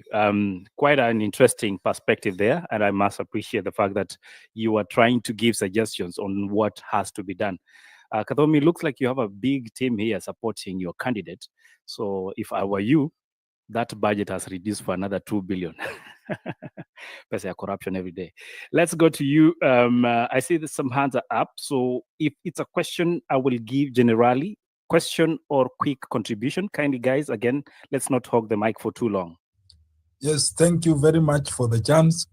First of all, I am very happy and I'm very elated that everyone is here and supporting our leader, Okiya Omtatah. So me as a youth, as a young man, I am rallying behind him 140%, and I'll do whatever I can in my capability to make that we get to this thing. I know it's a long way, like all of us have said, but it will depend on collective work and unity and working together towards achieving this. Let us not be distracted by the messages like, he cannot. We are the people who will make it impossible. This is our product and we own it. So if we own it, we must fight each and every day on how we will make it happen, because it is going to happen very soon. Second thing, I will encourage the team, the committee, to make sure that with the idea of popularizing himself, we want him to go to the local, each and every province, like they always have like local radio stations. Let him start by there. He goes there. He talks, even if he can't talk the local language, but people will start hearing by this Omtatah, because nowadays people are so attached to this media because they have been localized to like local languages. So if he goes there, he sells the agenda. We just start by that point. Then the other team that is also doing the civic education, if you reach the ground there after giving all the bads about this government, you don't fail to mention Okiya Omtatah's name. So I'll be very brief, because in Africa, everyone has spoken. And in Africa, if you are given a mic to speak, you have to speak, even if what you wanted to speak about has been spoken. So that's my point up to now. If I get another chance, I'll speak again. Thank you. Thank you, Ras G. And rather, that is general, for being very honest. In Africa, you must speak. You must say something, even if you have nothing to say. 254, you have a question or a comment? The mic is yours. Thank you, Eli. Two things. One is just to make a point of correction for Kathomi. One is manifesto. I think that word should be dropped immediately. As per what Okiya Omtatah said this morning, it is a project roadmap and not a manifesto. So that's just a point of correction. Number two is a suggestion. Very quickly, I hope it makes a lot of sense.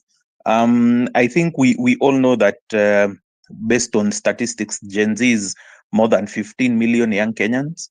So I think part of the mandate that, as you're exploring, is to also look at voter registration exercises in terms of when are you looking at IBC being reconstituted as a requirement, number one.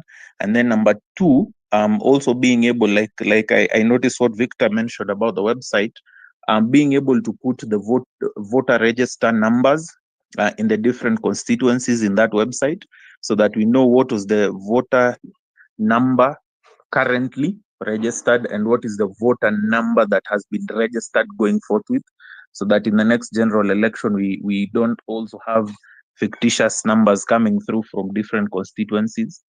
And then number three, just to also add on to what Victor said, I think beyond just the podcast itself and having the information going throughout all these particular areas, I think one of your fundamentals should be a zero tolerance for anyone who's in government right now. We all talking about draining the swamp, so there should be zero tolerance on accommodating all these marriages of convenience.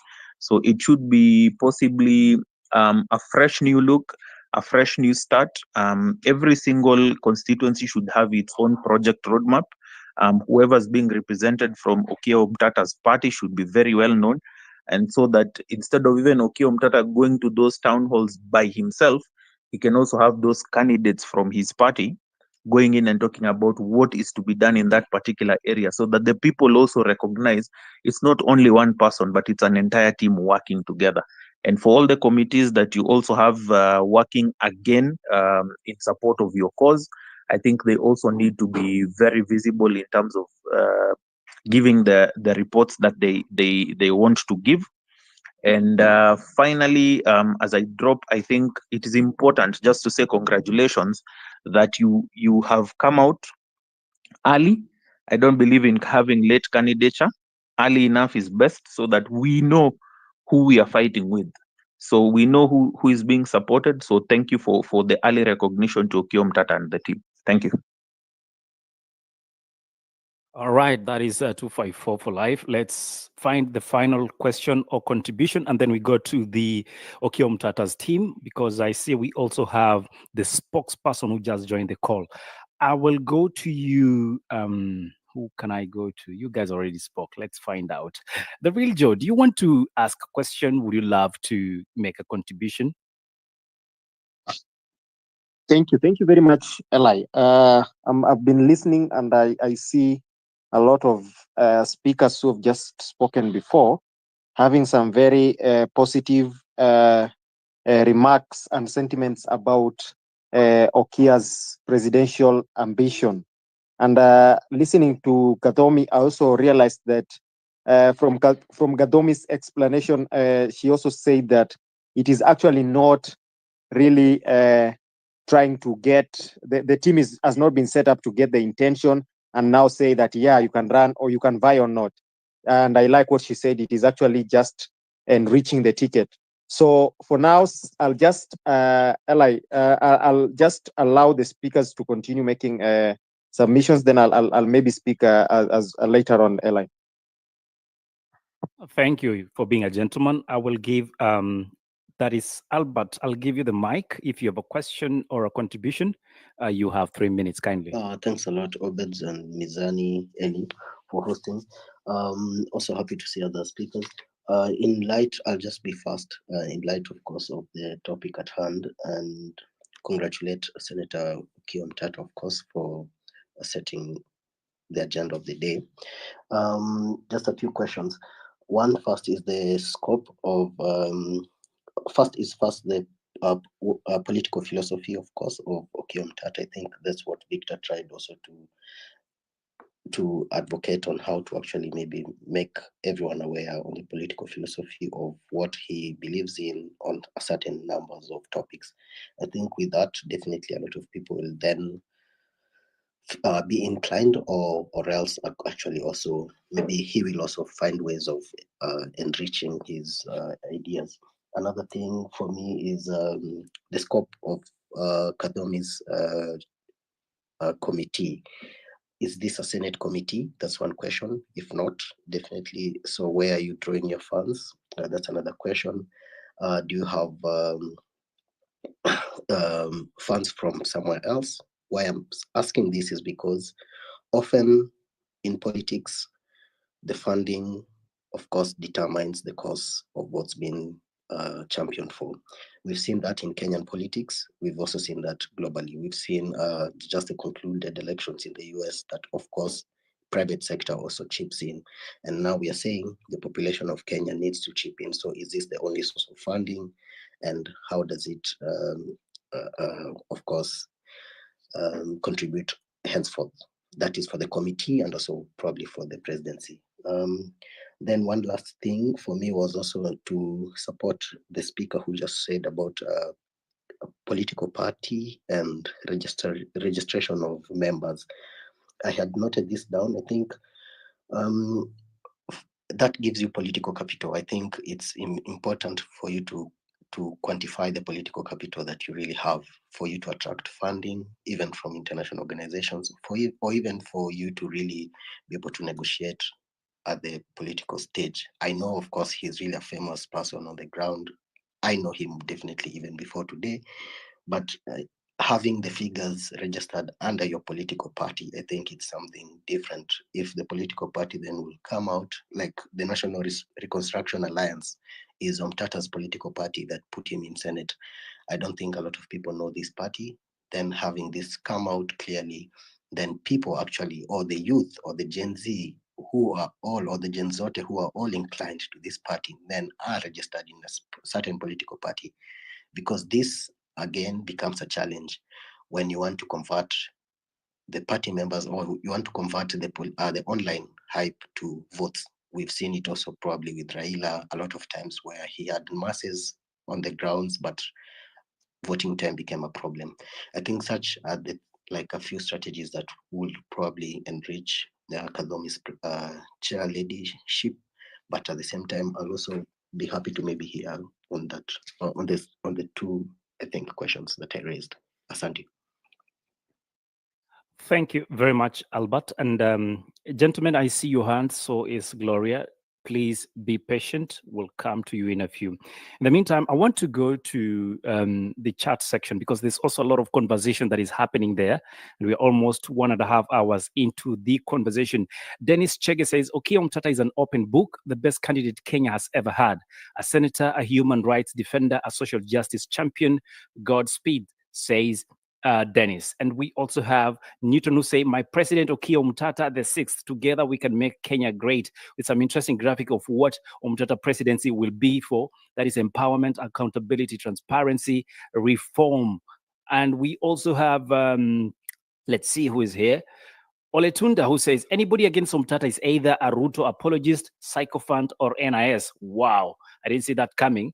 New Horizon, we need Okiya Omtatah to lead us national anthem every day. Okay, all right.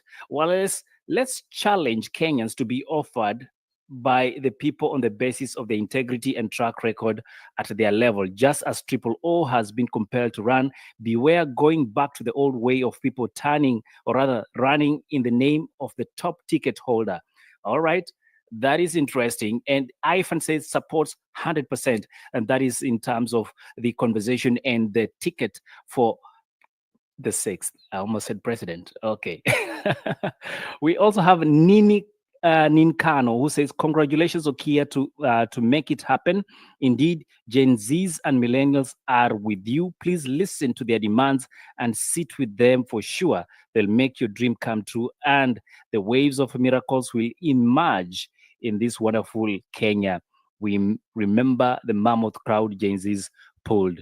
And last but not least, I'm just sampling out, so don't crucify me. Dennis Gitonga says, even if it means voting, campaigning, or advocating for Okiya's presidency alone, I swear to God, all right, I'll do it for the sake of a better tomorrow. God has listened to the cries of Kenyans, and the solution is Okiya, Okoiti, Omtatah. That is according to Dennis. All right, Obets, I didn't see this coming, but clearly we must be having a one-sided conversation. No, saw it. But as it is, tonight's show, we are discussing, is the country warming up for the next election? Even as Senator Okiya Omtatah expresses interest in aiming for the highest office, are Kenyans ready for a leadership switch? Will the status quo allow a system reset? Remember, the IEBC is not yet ready, and should I say, constitutionally constituted to run the elections come 2027. Question is, will Okiya Omtatah be the answer that Kenyans have been waiting for? And ladies and gentlemen, we have the Okiya Omtatah team that is here with us, led by Chair Lady Gadomi Mary. And we now have Kevin with us, joining us under the handle Patriotic Kenya. Kevin, a lot of questions have been asked, a lot of issues raised. And before I can welcome my co-host Obeds to continue with the conversation, let's start from where Sengu ended it. We have issues such as source of fund. It's an important issue when it comes to campaigns and elections. We also have the issue of party. Where do you stand with these two issues? I would like for you to respond. Thank you. Okay, thank you so much. Can you hear me as I'm speaking?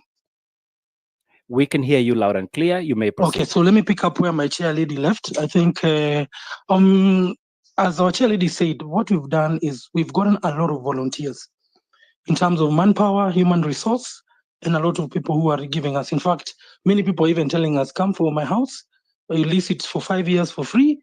What I just need for you people when you enter power, please just deliver a good Kenya for us.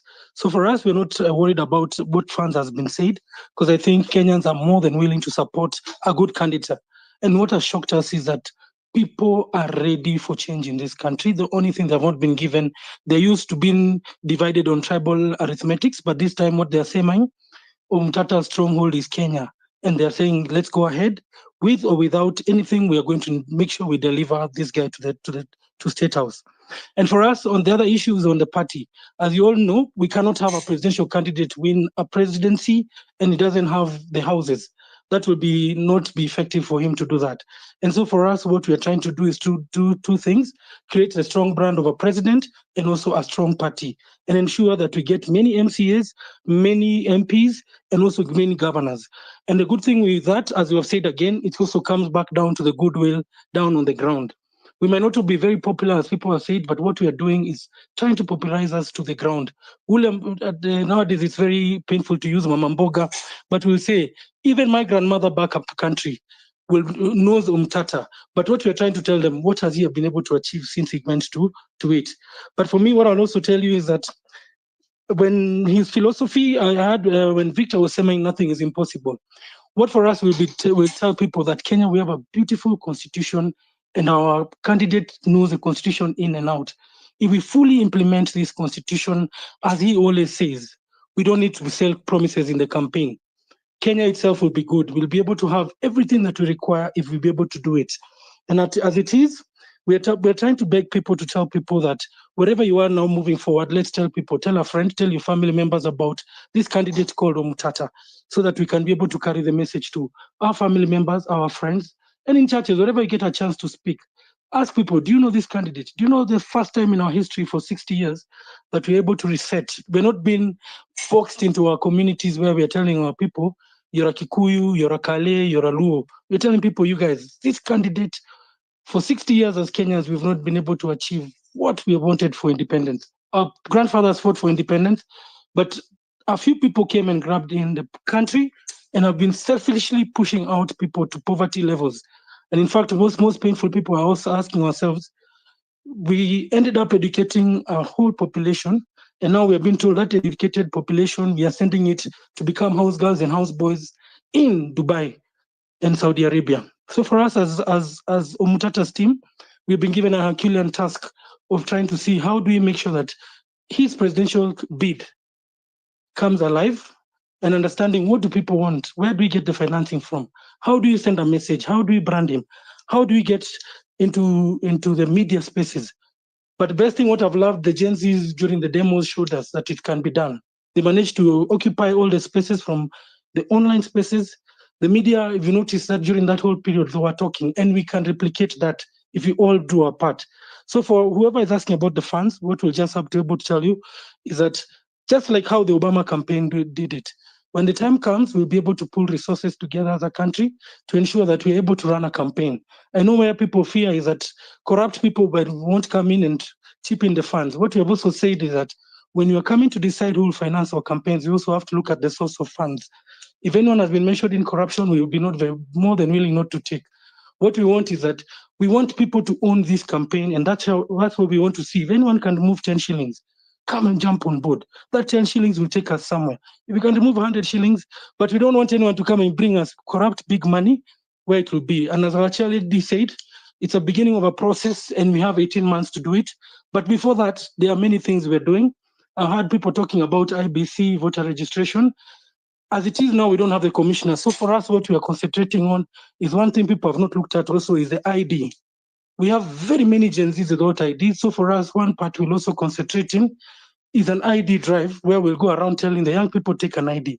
So by the time voter registration comes on board, people will have IDs to be able to enable them register. We may not be able to be given an ID. I'm being told by many Gen Zs that the ID drive, people have been given waiting cards. But we say just have that waiting card. So by the time when the voter registration, we'll be able to register over 10 to 15 million Gen Zs and young people. So for me, I think that is what, in case of any other question I've not been able to answer, I think my chair lady will be able to pick it up from there. Thank you, Kevin. Just a second, if you don't mind, Obed. I'm still interested with this gentleman called Kevin because of some of the issues he's raised. Now, you talk about a political party that is still under registration. Does it mean, as we speak today, Honorable Okiya Omtatah does not belong to what we call a possible political party? No, we have a party. Is that the case? No, we have a party, National Reconstruction Party. What we are trying to say is that we want to popularize the party. So when we are talking about it, we want to ensure that we have grassroots structures. Wherever we go to, whichever town you go to, whichever border post you go to, we ensure that we have offices. As we speak, as I was saying earlier, people have even donated their apartment, saying if you don't have a party office here, come and take it. So what we are trying to do is we create a strong party that will be able to recruit as many people and be able to put people in the MCA seats, in the MP seats, in the gubernatorial candidate seat. So we have a party.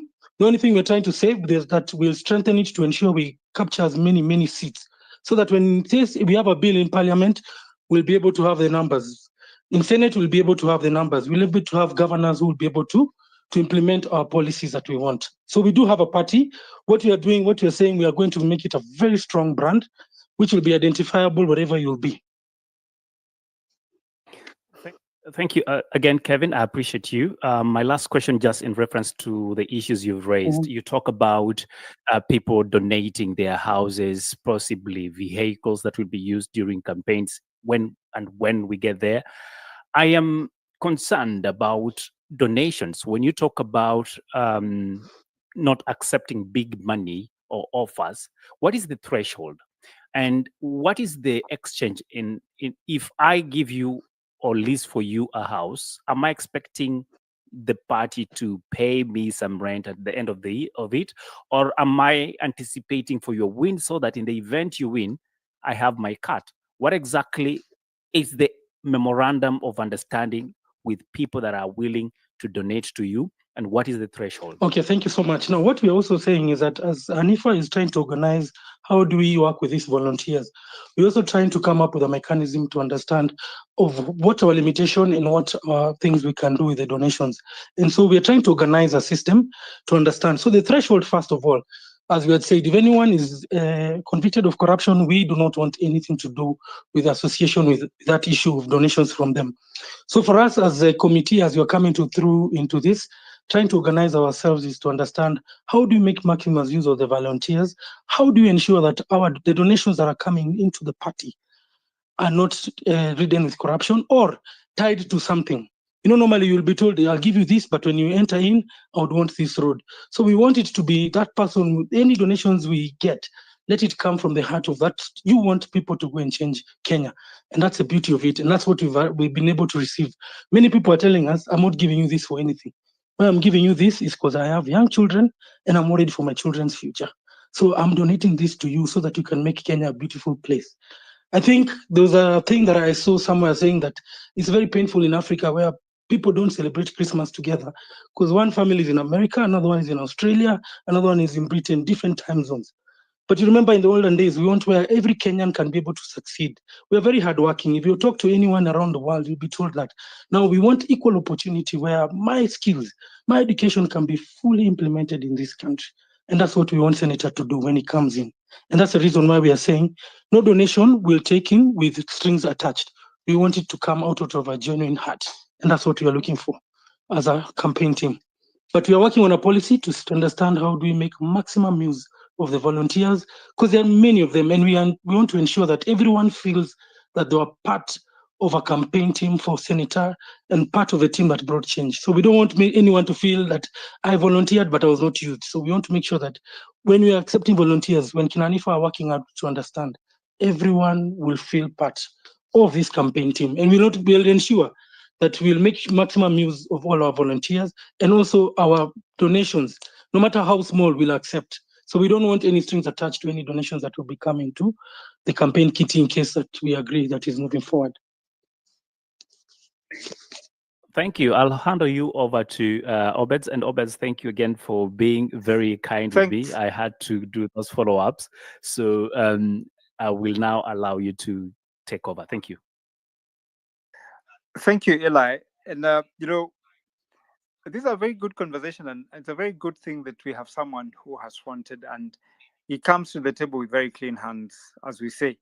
Well, that's the presumption. And what I'm hearing is everybody here, or a majority, like you did, mention Eli, like it's almost 100% everybody here is pro Okiya Omtatah.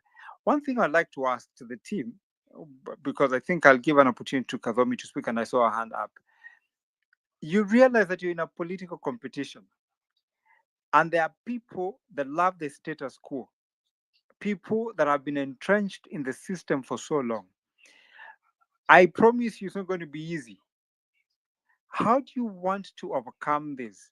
Other than the goodwill and the excitement of Kenyans, the reality is that those that have been there for long, if they feel threatened enough, because as at now, if you ask me, I feel they probably think, Okiya Omtatah, not really.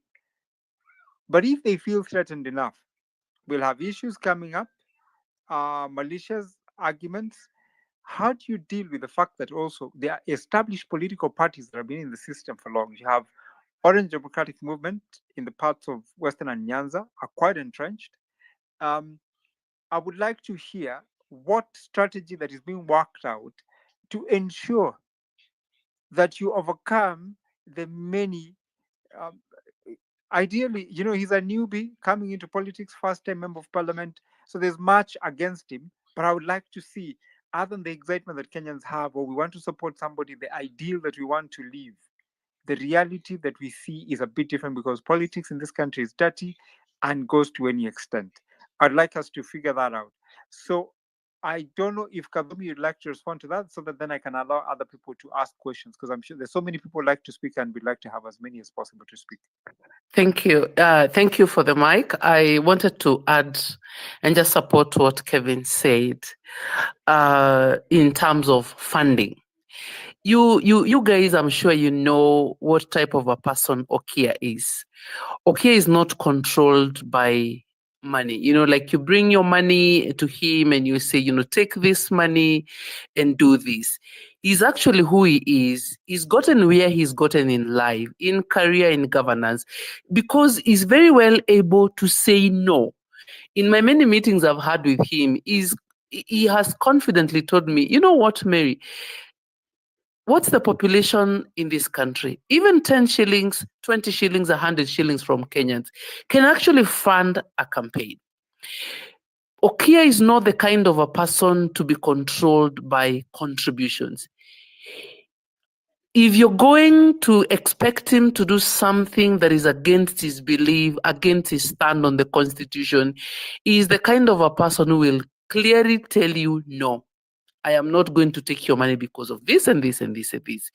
He's been given 200 million shillings in the boot of a car to withdraw a case in court, and he said no. So we must understand what type of a person you're dealing with. And I want Kenyans to appreciate where we are today because of who he is as a person.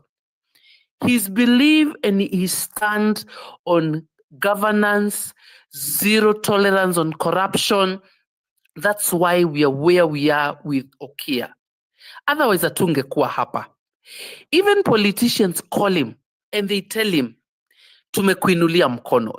He is the only guy who has stood against the establishment and told them, no, this is not it.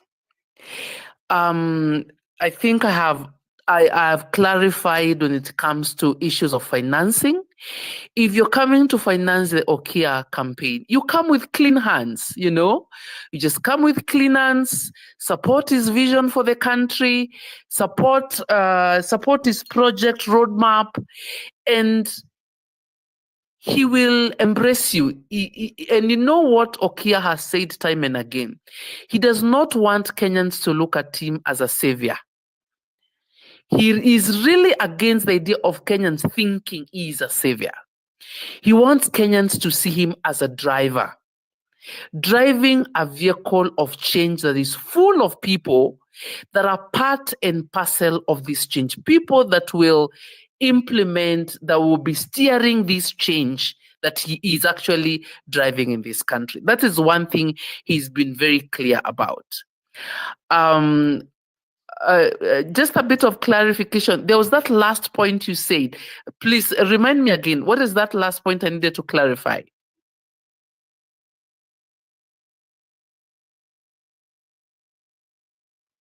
I think that was from Obeds. He was asking if you are aware of the reality that there'll be competition and things will be thrown at you. Okay, Are you ready for this? Okay, yeah, that's what I'd forgotten. Okay, go ahead, please.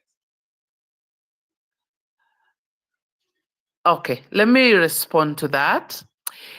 We know it's not going to be easy. 100%. We know we are dealing with state capture on every level. Very clear, you know, from the IEBC to the judiciary, every sphere, we have state capture in this country. That is alive and well, even when we sit down and have our discussions. But we must start this conversation from the point of it can actually be done. I listen to people after all the atrocities, after all the corruption, after all the injustices that have happened in this country. And you find people saying, Ruto yake kumi, ati atatoka mpaka kumi ishe. The spirit of giving up, of throwing our hands, we will not embrace. It can actually be done. It is doable. Power is with the people. That's one thing we must remember. Power is actually with the people.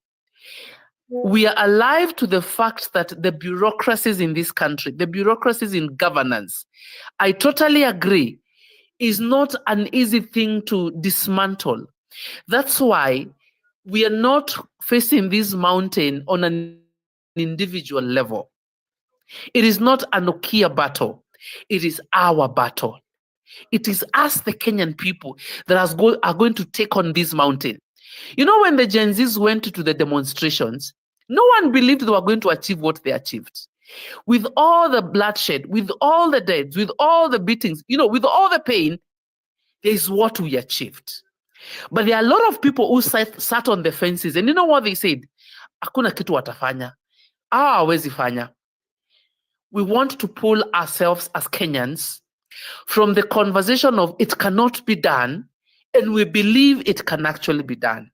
And it starts with a candidate, first of all, willing to put himself on the forefront, to be the driver of this seat. We have a lot to do. We know the government is not very keen on actually even constituting IEBC. We know those things are happening. We know there's a bill in parliament right now on changing matters on IEBC streaming. We know there's so many things that are happening, you know. And for sure, you know, utaenda Salome, and that's why I come in. That's why I asked that question. I'm glad you've come to that point, because when the Gen Zs went out on the 25th of June, and that was the peak of the demonstrations, we saw the political class coalesce. They closed ranks, came together. You saw Raila Odinga come into the fold. You saw them now start to share positions in the name of a broad-based government. When the political class are threatened, they come together. So how do we ensure that Kenyans do not lose sight of this agenda? And how do we ensure that everybody is interested and understand that the candidature is not about Okiya, but rather about this country? Because we were given lip service, people were removed from positions and later returned in the name of we have peace.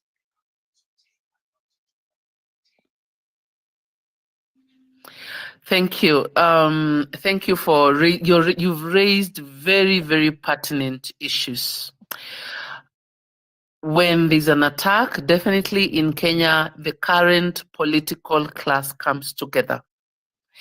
And I am happy, I would say it's now easier actually to push a positive political narrative in Kenya, because now they are on the same side. And we were actually having these conversations today.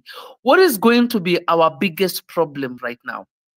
It is because actually Raila is going to come back to the scene. You know, if he loses his AU seat, he's going to come back to the scene. And of course, there's what he controls in terms of the demographies of politics in Nyanza and Western. That is something we are thinking about. That's a fact that we are alive to. What do we do as a team? And we have this monster of tribalism. And if you ask me, politicians in Kenya use tribalism for themselves, not for the people, you know. And the voting bloc right now, the kind of voters we have in Kenya right now, I can assure you they are really enlightened. Si wale wa 200. No, the voter, I don't know. The understanding of the Kenyan people right now is really changing. And if you want to see things are really changing, see what has happened, like say in Muranga, see the things that have happened in Embu. People are able to distinguish between what I would call bullshit and facts, and look at what people are saying about the health system, the SHA. People know this is a con. So as much as we have a lot of civic education to do, which I know we have a lot of civic education to do, to try and make the voter understand what we are up against, that's a lot of work we need to do. But there's one thing that makes me happy. We are dealing with a different Kenyan population, not the one of 10, 20 years ago.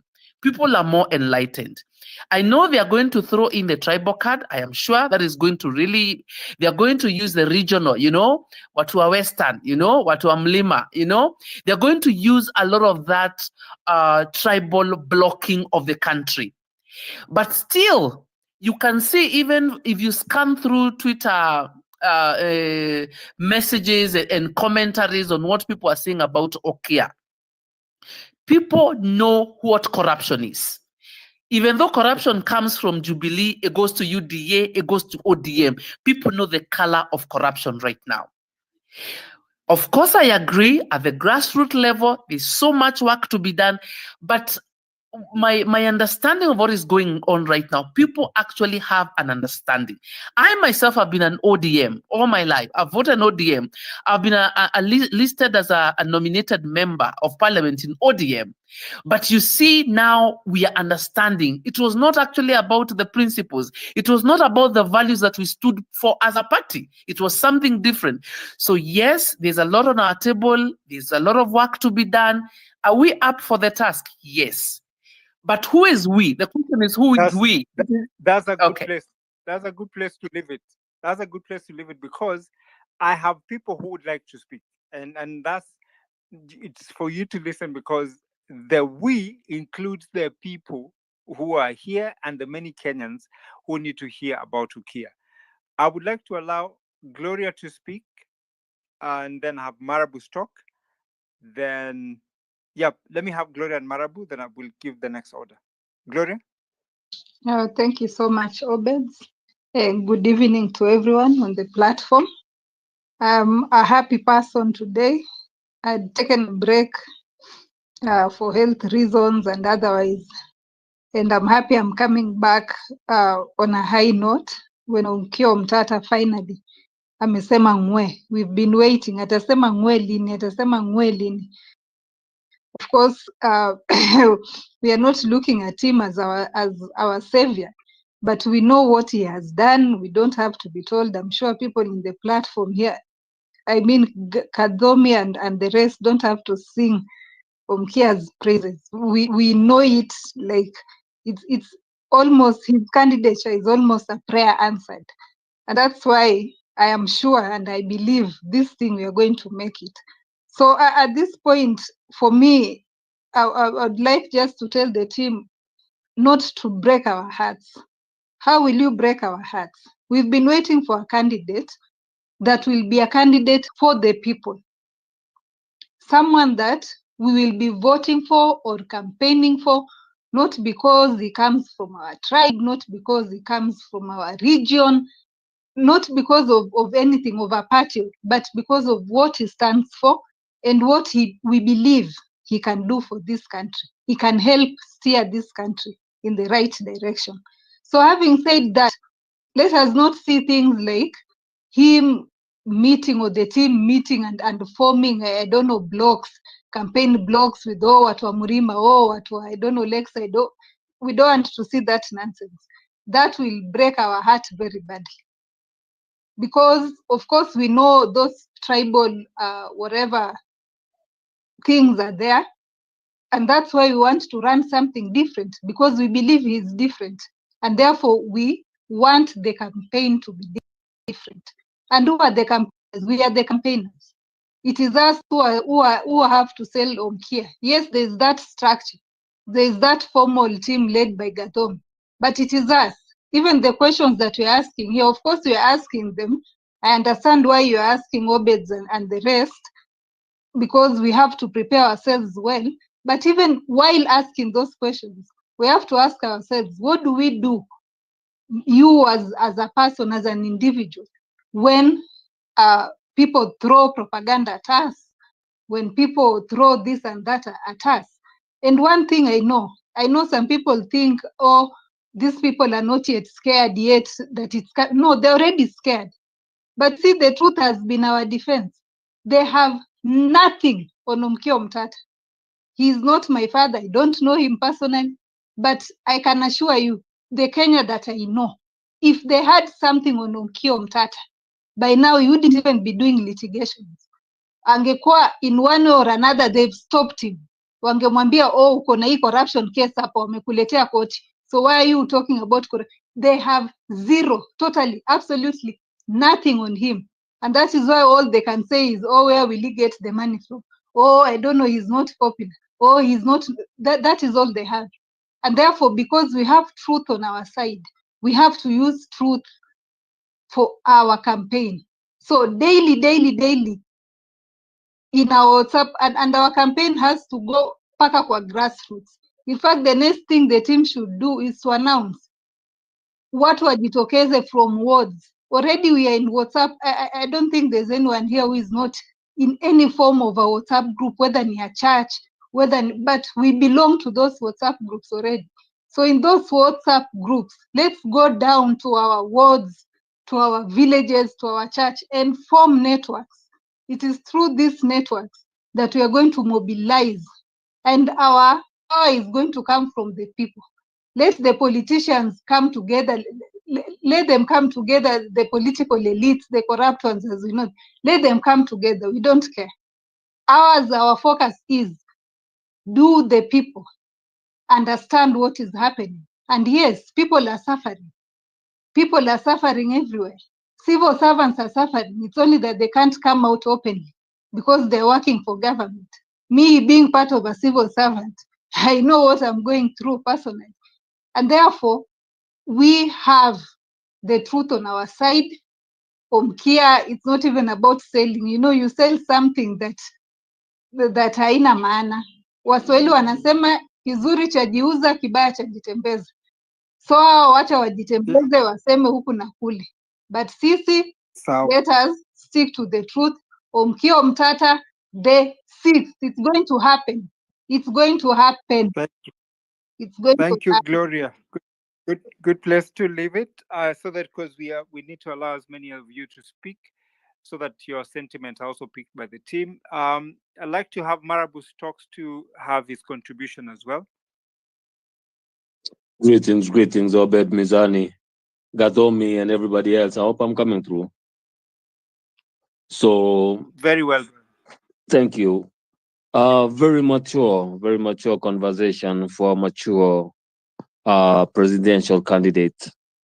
The X space is really a marvelous awakening for us. And when you see the man, the pygmy, Cherargei, try to advise Okiya Omtatah, when you see people like Ahmed Nasir and all these KK apologists and ODM goons go after Okiya Omtatah, that's when you know that we have something here, because so many people have made clear their ambitions to become president, but none has garnered so much grotesque as this one for Okiya.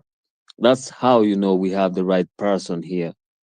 When the status quo, when the elites feel shaken by this move, that's when you know we are on the right trajectory.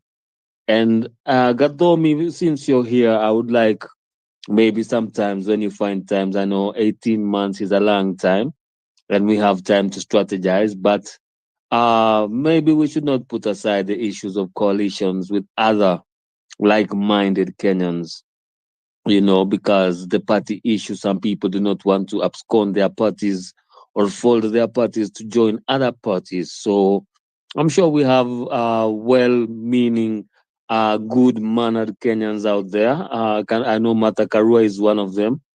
And I've heard her actually say that she has no objection on Okiya's candidature and might also be willing to be part of it. So I would like to know what is the way for coalitions as we move towards 2027. So for me, I think I'm going to speak personally for me, how I look at this thing.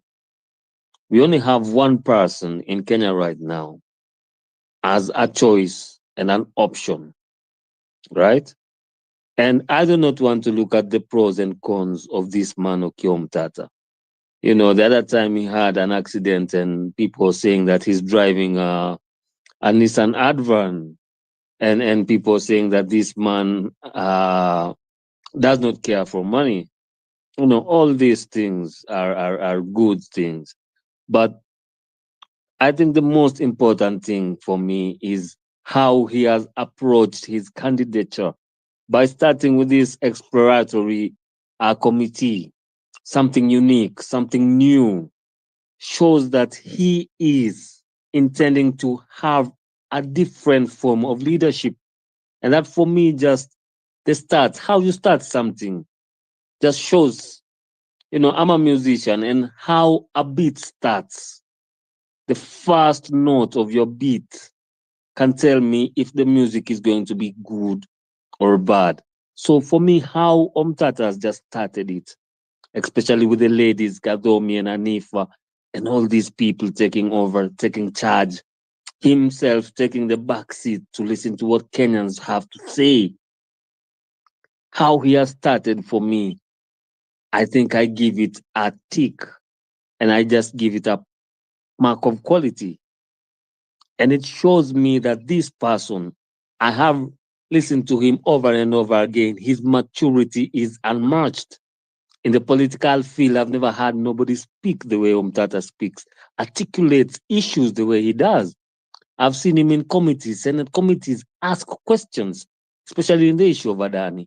And I feel that we as Kenyans would really be doing ourselves a disservice if we failed to give this man a chance to take us from where we are today to the destiny and the future that we pray for.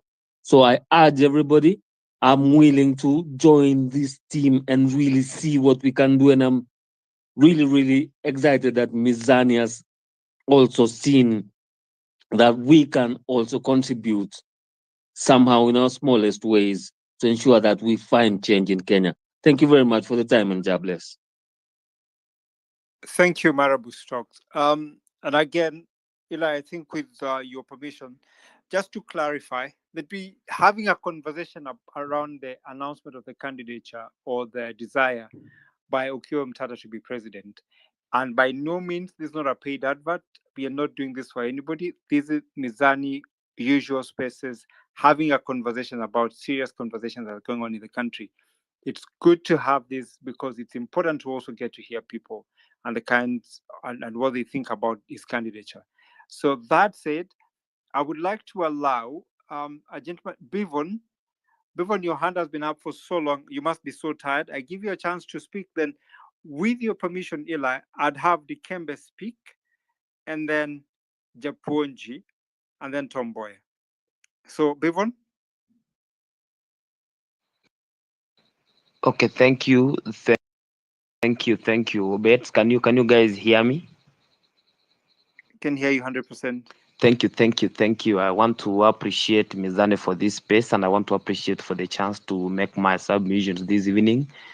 I'm here as a young, not even young, but a very young.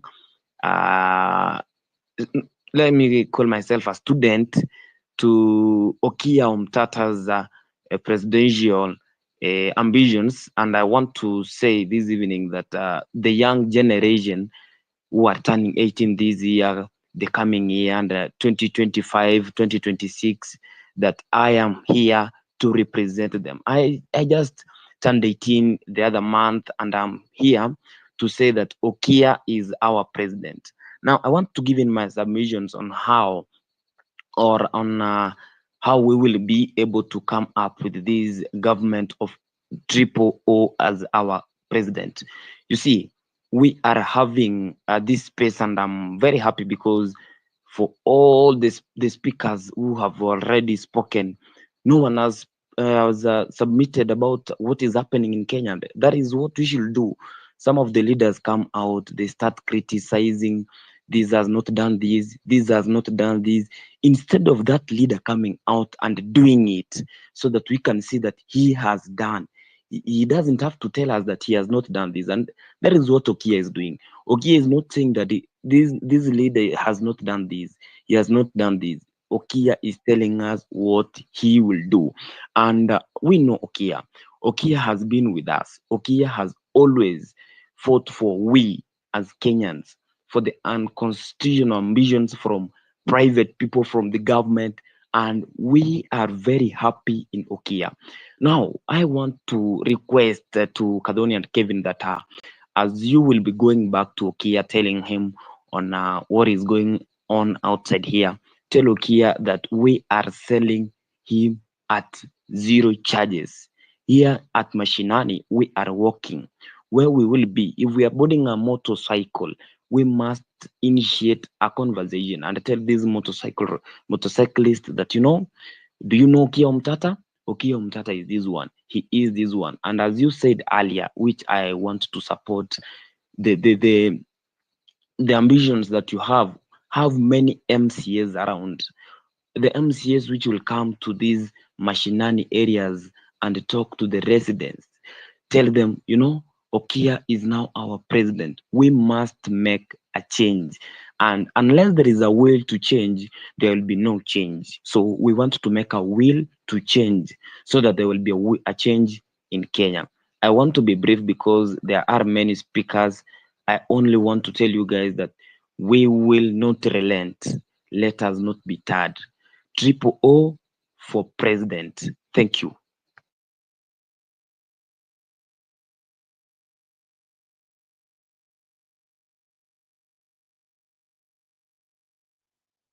Looks like Obed is struggling with the mic, but thank you so much for those submissions. You saying triple O for the next presidency, and that is you campaigning at zero charge. Now, I want to bring in the next speaker. I know we have such a long queue waiting, so I'll try to request our speakers to keep it short and sweet. Dikembe, the mic is yours.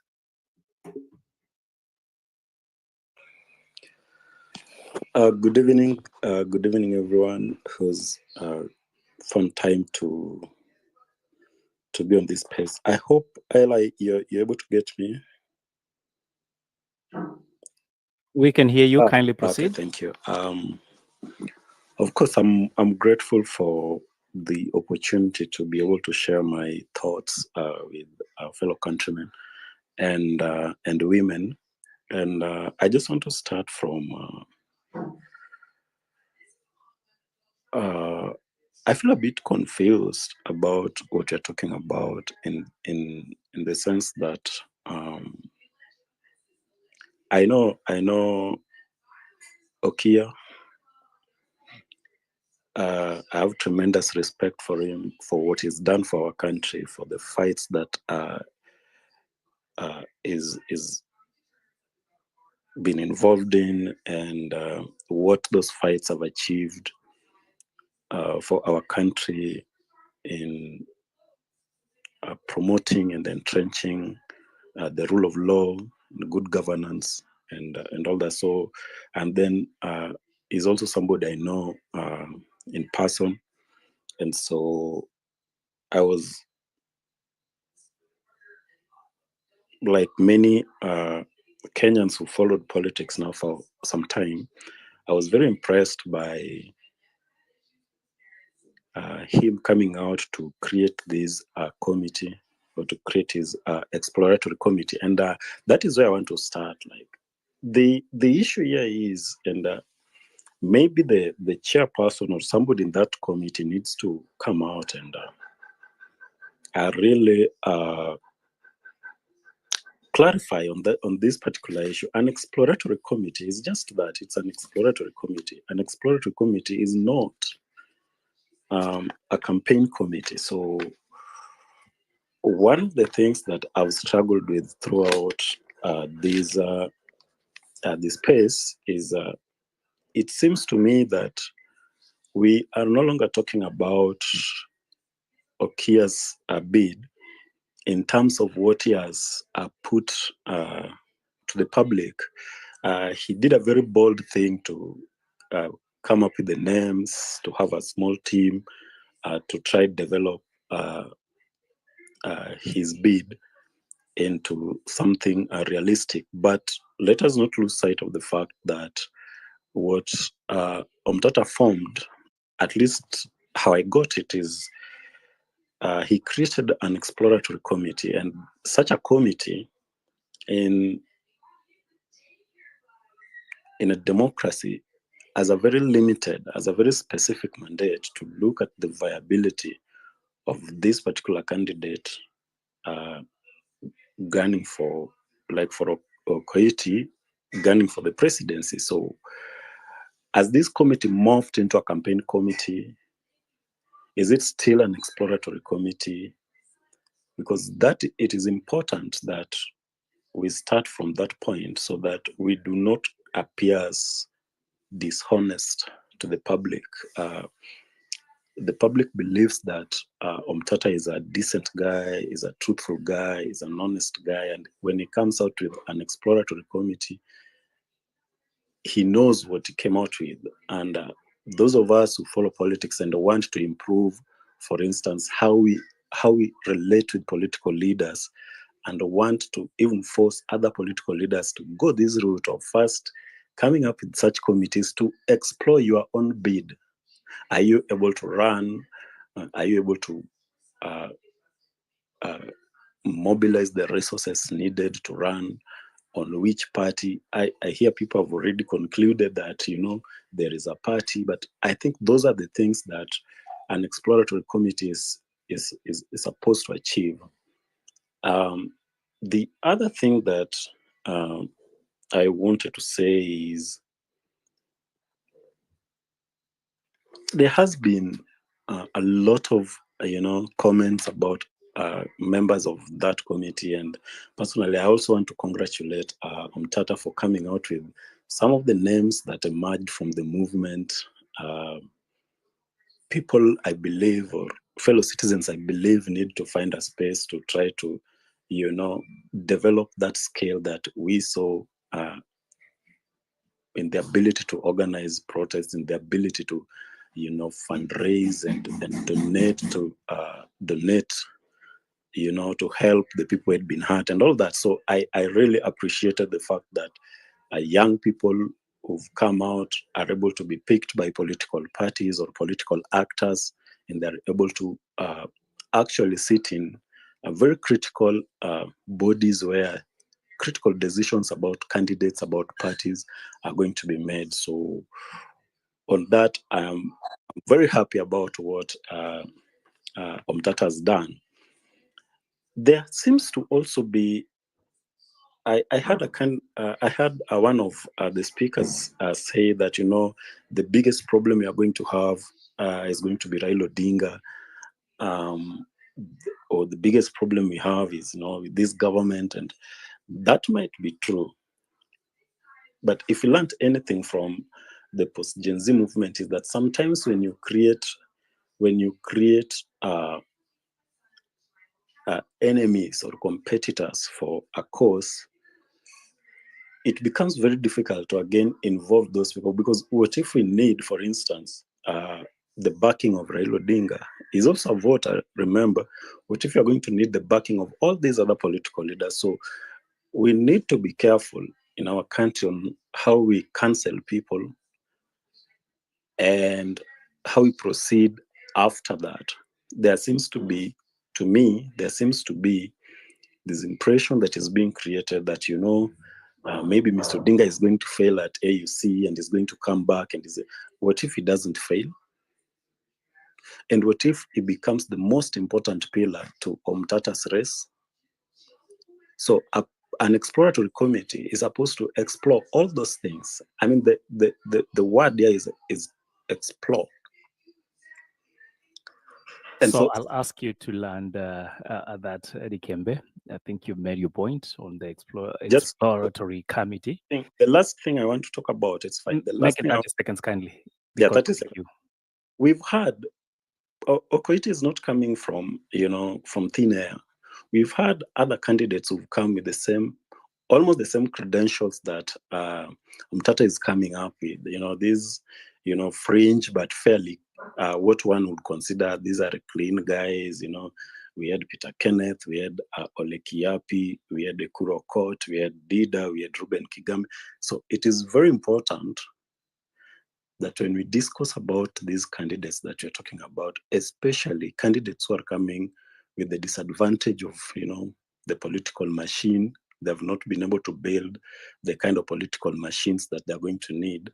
It's very important that we are able to place their struggles, place their emergence in their proper context, so that we do not lose sight of the fact that this is not the first time a candidate of Omtatah's stature is coming out to contest, and the lessons that we learned from, for instance, the failure of Peter Kenneth in 2013 and Akina Kiapi, what does those failures, how will they inform the candidature of Mr. Omtatah? So those are some of the things I wanted to talk about, and I'm very grateful for the opportunity to be able to share this with other countrymen. So thank you. All right. Thank you very much, Dikembe. Quite some insights there. How do we learn from the past? Do we close ranks and decide to work together for the greater good? What if the person today you vilify, it's actually who you need as your pillar? These are some of the questions Dikembe is asking to the exploratory committee. Kadomi, I know once time comes, you'll be able to respond to quite a number of them. I know time is also not so good. We are 10 minutes into 11 p.m., and that means we must be starting to find a way to close the space. But that does not mean we lock out all the speakers that are already on the channel. So we go to you, Abdi. My request is you keep it short and sweet. Thank you. Okay, you can hear me? We can hear you. Proceed. Okay, thank you for giving me the opportunity. I'll just be very brief. I think many people have already said that Okiya Omtatah announcement of an exploration committee to evaluate a potential presidential bid is actually a bold and an inspiring step in the political landscape. I think there's no doubt that he's known for his integrity, unwavering commitment to justice and rule of law, steadfast defense of the constitution. I think Omtatah leadership symbolizes hope and values driven by good governance and accountability and service to the people. I think this moves signals a refreshing departure from the norm in the Kenyan politics, but transitioning from aspiration to a reality demands a meticulous and strategic approach. I think the exploration committee is an excellent starting point, I think, but allowing his team to assess the feasibility of his candidacy and engage Kenyans develop a comprehensive roadmap. However, challenges that Omtatah must navigate is not a campaign committee for now. I hope this is not a campaign committee for now, to be clear to Kenyans and give out the mandate. I think there is a very big challenge. Let's be honest and brutally honest with ourselves. Kenyan politics remain deeply rooted in ethnic blocs, regional alliances, and financial muscle. I think while Omtatah enjoys substantial support online and youth among the youth and the other people in the urban areas, elections are won and lost in the grassroots. I think elections are lost, and that is in the mashinani. Mobilizing, I think, mashinani support by connecting with the rural voters and building coalition in that transcends ethnic and regional line is critical, I think. A strategy that integrates all regions, communities will be key to his campaign success. The other bit is the financial demand of a presidential campaign. It's another significant hurdle. I think elections Kenyan election is the most expensive election globally. And maintaining Omtatah's reputation for integrity means shunning traditional funding sources tied to corruption and patronage. Having said that, his team must embrace an innovative fundraising approaches, including the ones many people said, crowdfunding, diaspora engagement, and a small donation from ordinary Kenyans. This approach will only not raise funds, but also enforce image as a candidate of the people through, though it is a difficult path to navigate.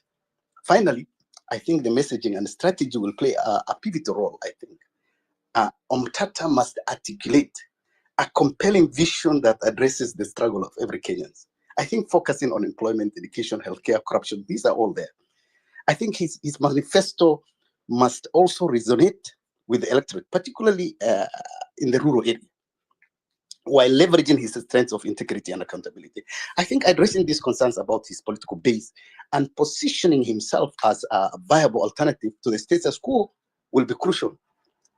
I think for Omtatah to succeed, his exploration committee must focus on building a robust campaign infrastructure, including grassroots mobilization, effective communication, and I think partnership with like-minded leaders by demonstrating actionable solutions, which I say actionable solutions to Kenyans' problems.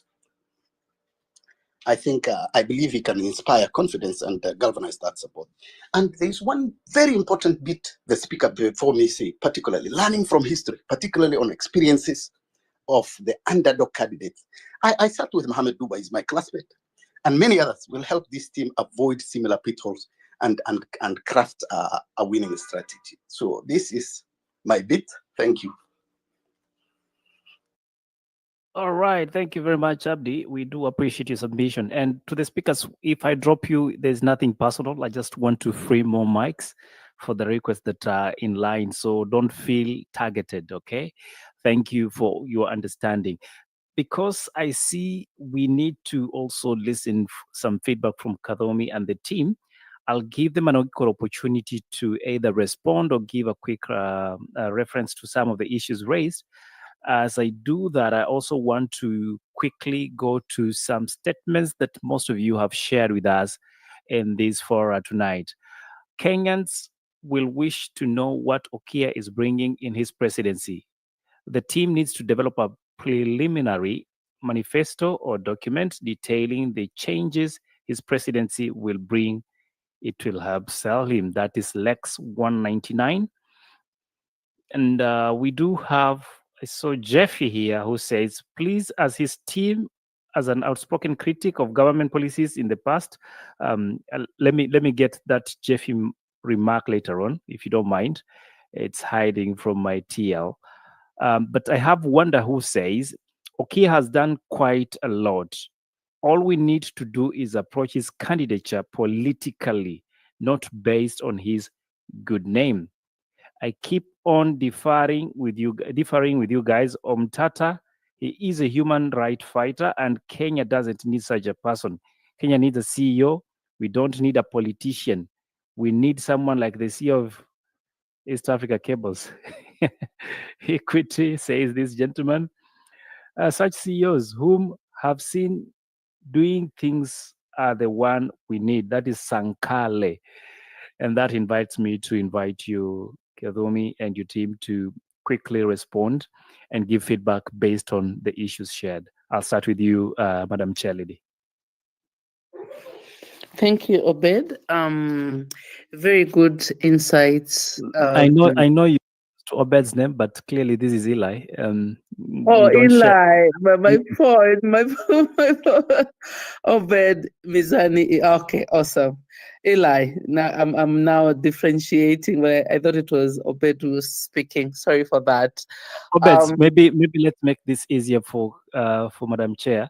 Can you kindly speak up, Obed, so that she can differentiate? Just say a good hi to her.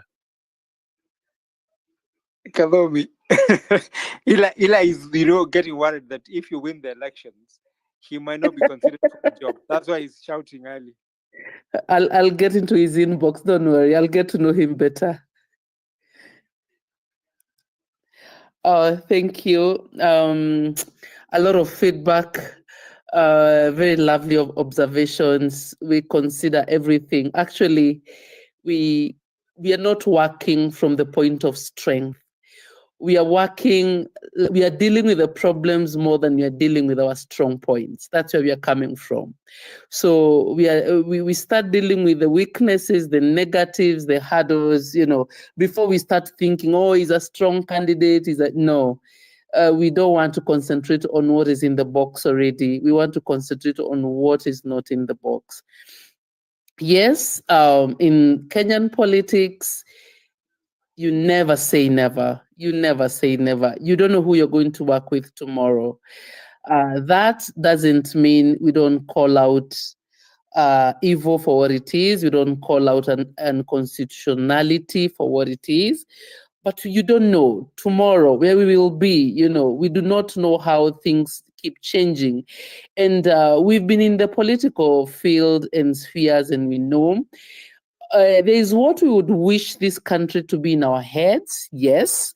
And there's what is the reality on the ground right now. So these two aspects are very clear. So we are not working or walking on the point of being imaginative. No, we are dealing with realities. And we know what is ahead of us. And that's why we are having these kind of conversations, because like now I have a whole 2 full scraps of things that I've had from this space, and they're definitely going to be on the table in the office in the course of this week. I want to assure you that our candidate is listening and is going to be listening on everything. And we will try our level best to let him know this is what Kenyans are saying. This is what people are saying. This is what we think can be done here or there. And we want these conversations to go on. We do not want it to be, like this excitement, emotional, because of course, Okiya inspires a lot of hope to the Kenyan population, but we don't want to end it there. A journey of 1,000 steps, it just starts, with 1,000 steps starts with 1 step. So this is our first, and we have a long way to go. We are going to be hit, we are going to be on the ground, we are going to wake up, and we are going to keep pushing. We know what we're dealing with, we know how tribalism is in our country, we know how our voter demographies are, siasa ya 200, 100, tunajua. We know how the politicians are block regions and they control those regions. We are very privy to all those things, but we want to continue learning and seeing how we can make our ticket better and better and better. So I do not want to hog the mic. Kevin, where you could say something, because I'm sure. Okay. So thank you, Madam Chair. I think for me, it's just to assure people, we are a boat where we'll go collecting people with the same vision. So we're open to coalitions. And when the time is right and the report shows that this is what we require to build a strong force, we'll bring like-minded people for us to move forward together. As you said, we can't do it alone. And I think we'll also pick a lot of advice from you people. As most of you have said, we have to know which candidate do you think will work, which one do you think will work, which coalition do you come to, and that will all come to play. Number 2, as also say, is that only a fool doesn't learn from the past. So as Dikembe and the rest have said, we have to look at what made Peter Kenneth fail, what made Ole Kiapi fail. So those are things as a committee we look at. Why did they not translate their popularity from X to the ground? So as a committee, when you're writing our report, we look at all those things so that we can also learn from the mistakes of those ones who have been previously there. There's no need of trying new tricks. We'll also try and copy and understand what made this candidate popular and this one was not popular. Then the other thing I'll also say, Dikembe, one thing I'll also put across is that I talked about the committee and the campaign. As we're doing our report, we also believe that we should not stop campaigning for the candidate. Because what happens after our report says that he should run for presidency and we've not been campaigning. So for us, we believe that we're not campaigning, we're just telling him as a candidate. So as we're doing our report, we'll just speak about him in a positive light, which we believe will help us in the end, that in case we write a report and say, let's go ahead with the process, we'd already have continued. Because we believe if we stop now, not talking about our candidate, we might lose the traction that we've gotten. And I think the best thing is, most of the people who are selling him is not even us. It's the Kenyan public who are selling him. If you go to Twitter today and see what people are writing about our candidate, it gives us hope. And we are also very pleased. And if you see like what Mizani is doing, these things are very important, where we are able to air our visions. And you've had most of the people who have spoken very positive about the candidate. And in short, you might think it's a campaigning for him, but it's actually what people feel genuinely without saying that I've been paid to talk positively about it. I think, Madam Chair, I can send it back to you. Thank you, Kevin. I want to say a word of thank you to everyone who has given us feedback. I've written everything down, and for sure, we are going to be forwarding it. Look out for information we should be sharing in 2 weeks. We are laying structures to bring in everyone, every volunteer. Every Kenyan should be able to plug in where they are strong at in this campaign. So we are going to be sharing that information in a couple of weeks because we're just laying the structures down. Do not be worried. This is achievable, guys. This can be done. I want to promise you, this can be done. It's a Kenyan project. It's your project. Take it and run with it. Our ears are always on the ground. We are listening. We are always listening. Someone said here that, okay, I do not like allowing information to go without giving response or feedback. Someone said that Okiya is an activist. Okiya has had he has many stages of his life. He was an activist, and his activism graduated to a politician, is graduated to a governance expert. He's been everything. So please do not tag our candidate as an activist. That was a face of his life, and he's a leader, he's a community leader, he's a senator from Busia. So do not say we need what? You said that we need a manager. That's what you said. He's a very good manager. He's done a very good job as a manager. He runs a political party. He runs an NGO that runs these cases. Okiya has a big office, already. And there's someone who mentioned that we need to have an office. I want to say we actually have an office. We have a physical office. We don't operate from Bunge or his senatorial office. We have Okiya's office. We have a secretariat that is running all these things. So we are organized. We know what we are doing, and we know where we want to be. And yes, maybe you call him an activist because that's what you know. There's a lot that you do not know, but we will make sure this information comes to the people and people understand who Okiya is. Thank you so much, Obed. Okay. Sorry, just one point I also want to add on to your thing. I also want the Kenyan public to also remember one thing. When the politicians want to destroy you, they brand you something. I remember when they wanted to destroy Raila back in the days, Honorable Raila is what they made him. They said he's violent, his supporters are violent.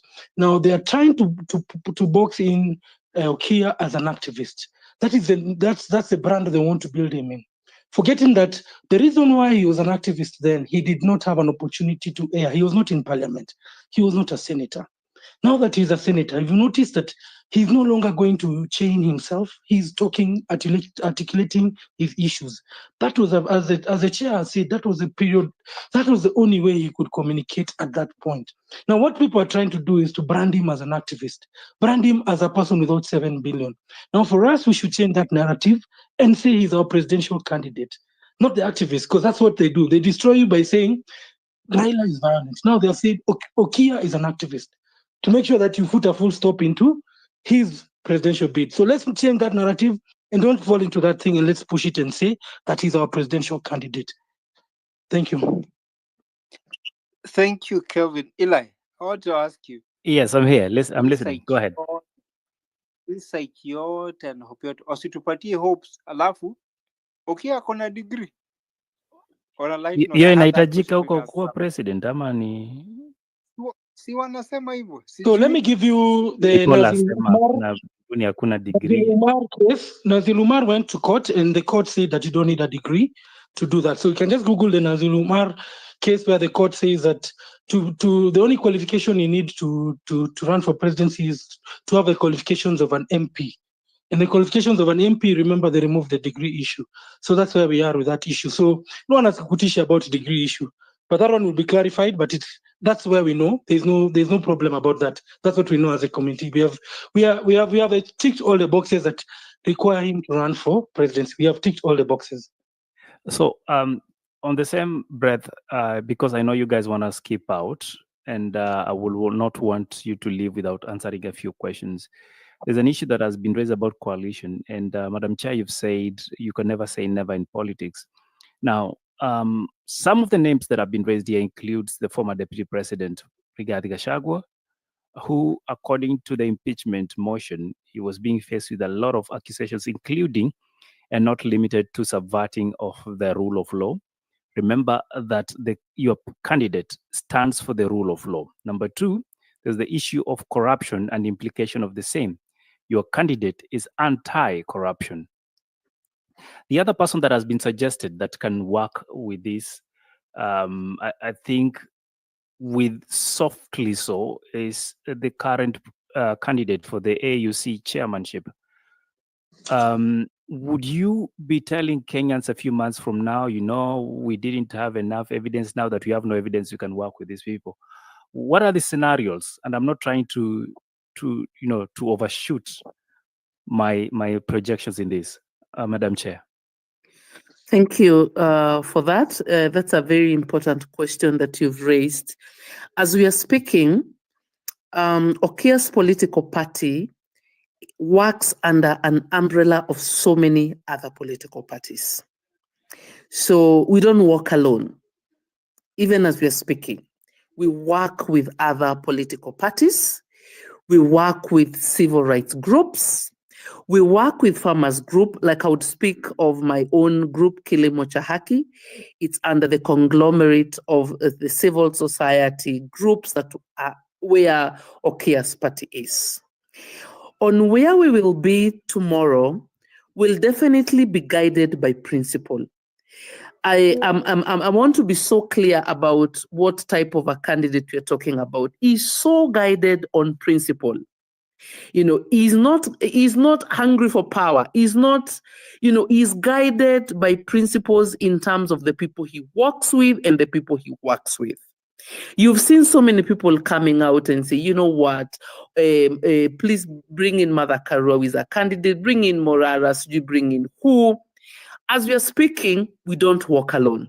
A foolish man is the man that walks alone. I'm not going to say that we are currently walking with A, B, C, D, but I can confidently tell you we are not walking alone. We are not working alone.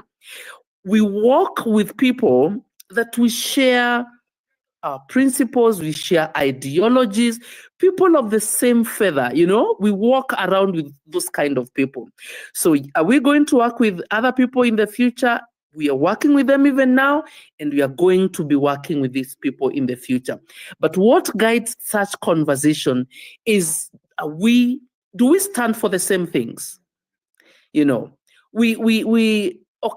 ticket is very different from what people have seen out there.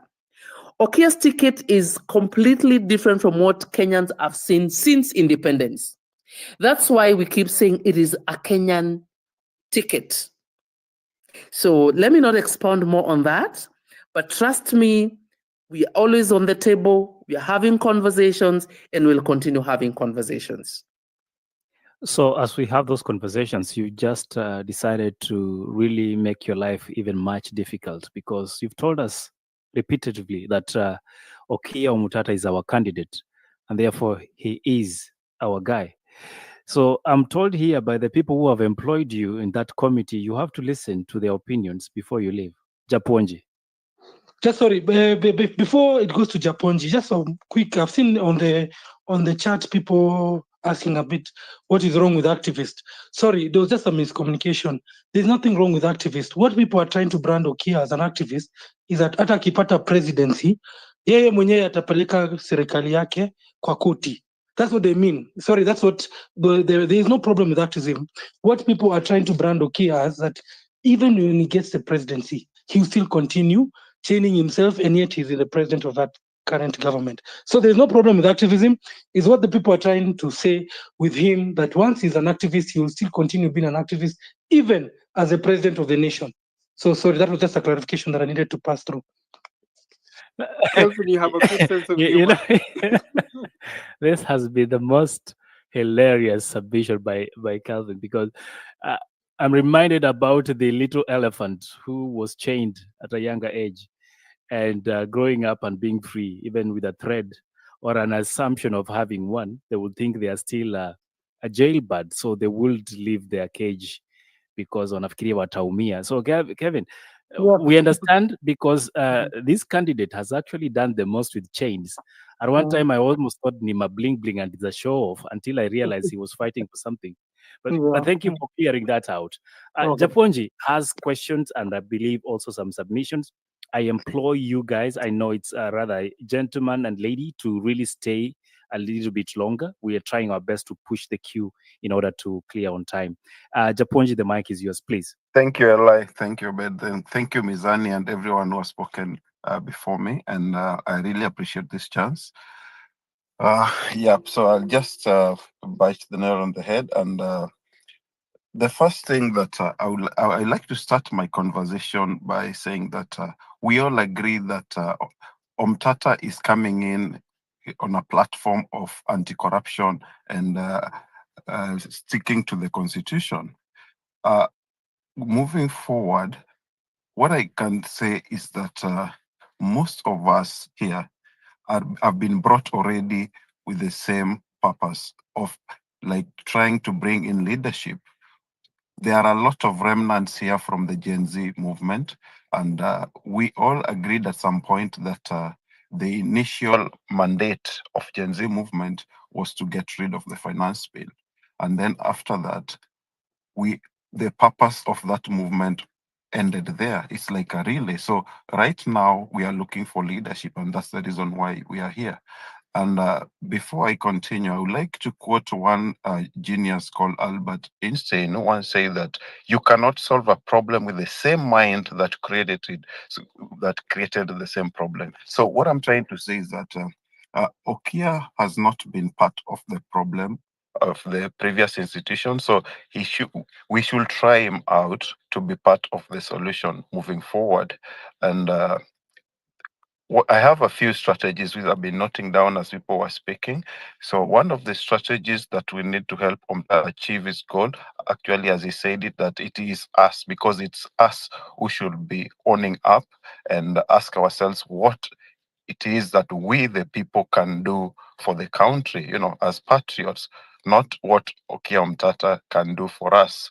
So we don't make him become like a tyrant. So one of the strategies that I've come up with is that we need to identify upcoming young leaders who are patriotic and of the same thinking. And under that same note, I would like some clarification about there's a controversy. This is an elephant in the room, which most people I think have not spoken about. There's a lot of controversy on one of the committee member who is called Hanifa. There are lots of controversy. Would you like to talk about it later? I'm sure you'll note that down. On the same note of identifying upcoming young leaders who are patriotic. Maybe Japonji, if I can just quickly interrupt. Yeah, please go on. When you talk about controversy, it's a bit vague. Do you have a specific issue you love the chair lady and the spokesperson to address in that appointment? Thank you. I know my statement is ambiguous, and I will never want to be specific on that. But since you brought it back, I've had a lot of other people talking about accountability, the way we had some funding for the people who were injured during the other protests that were never accounted for. However, personally, my opinion is that everything was accounted for, but there is still some controversy and there is that fear factor. So I hope that you can at some point try to address that if you can, because it's coming out there. And so if you don't mind, can I continue? Is it your opinion? Is it your opinion that this will affect the candidature or possible candidature of Honorable Okiya Omtatah, and that's why you're asking it? I'm asking it based on the fact that I've seen a lot of comments on the TL of some of the people who are part of this movement talking about the controversy, about the accountability when he was handling some funds for the Gen Z who were wounded during the protests. That's why I'm bringing it up. So if it can be addressed, I'm just saying, if it can be addressed just to get rid of the elephant in the room, will that be possible? Or am I asking for too much? You may proceed to the next. We'll give them an opportunity. Thank you so much. The other thing I wanted to talk about as a strategy is that can we all agree to be doing community notes on X when the government propaganda comes and comments on Okiya Omtatah's candidature, because that is bound to happen and it has happened already. As most of you are aware, I've tried doing that community notes and also trying to do fact checking on some of their posts, and unfortunately one of my accounts got suspended for spamming. So anyway, we can try to do that as many as we are here, or of those who are supporting Okiya's candidature, as we move on. The third strategy that I've been thinking of is about the unity of purpose. Let's keep our mind open, like let's be open-minded, and let's try to bring in people who can help us achieve the goals, not necessarily to be part of the movement, but we can actually bring experts in the fields to help us move forward. I've heard that this point was just, I did this point before I heard the previous speaker talk about they are working with other teams as well. So I can just rub it off for now. The other thing is about some of us are in the diaspora. So how do we move forward with the fund kitty for the exploratory team? How is it going to work, for us in the diaspora? Since someone also spoke about having the 48th county of Kenya, which is the diaspora. Would someone try to highlight or give more detail on that? The last strategy is about integration of the data from the IBC into the Okiya's website. Someone had spoken before about having a website where we can get all the information, all the activities, accountability, and everything in an open way, because one of the fundamentals of this campaign is accountability. So that will be my last submission, and I'll be listening to others as we move on. Thank you so much, and bless. Before I can allow you Yes, to please. drop, Yes, go on. Japonji, I didn't clearly get the last part of your submission in terms of integration of data. What data are you talking Sorry, about? okay, I was just being brief. Like when I talk about integration of the data, this is from the IEBC registered voters per county. Is there a way that we can synchronize or integrate the data into Okiya Omtatah's website? I'm sure a lot of IT guys understand we can do that, such that if I'm looking for some data for some county about registered voters, people who registered and all that, I can be able to just click a button there and get everything, because we have a lot of trust issues with the current government, and I would rather trust Okiya Omtatah's more than the government that we're dealing with. I hope I've answered that. Yes, you have, but I find that a bit sinister because of everything that goes with data protection. You're talking about individual information, or are you just talking about the register and to say we have 100 people in Ikolomandi, for example? For example, if I may ask you now, how many registered voters are there in Ikolomani County? There has to be a way that I don't have to go around searching for that. I mean, can we have a website that has everything included, such that we can use the data to reach people and know exactly the people who are registered to vote and how many more people are supposed to be registered, so that we can also do this thing about civic education for people to get ID and get more voters to register. That's the point of it. It makes sense now. Yeah, thank you. But to the best of my knowledge, and I will allow also the other speakers to contribute. I believe when it comes to the register of voters, what is available is the number of registered voters and active ones for that matter. In terms of if there's a re-registration that has happened, it is updated. So you can know, for example, in the Kolomani constituency, we have 5,000, 10,000 registered voters. But the individual information, I'm not so sure that is supposed to be displayed until, I don't think so. It won't be something I'm thinking will happen in the near future. But I will allow the minds that are here to actually contribute. Let's now proceed to the next one. And thank you so much, Japonji, for joining. A lot of questions you've raised, including the involvement of the diaspora. We have, I'm trying to really push this queue, Obeds, you'll forgive me. Yes, Dennis, you've been waiting for long. What's your question? Good evening, and thank you for this opportunity.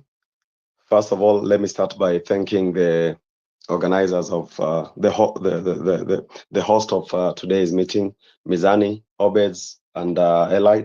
Thank you very much for having us. Good to see Katomi here and the rest of the members in the new Okiya Omtatah's team, congratulations for being appointed in that team.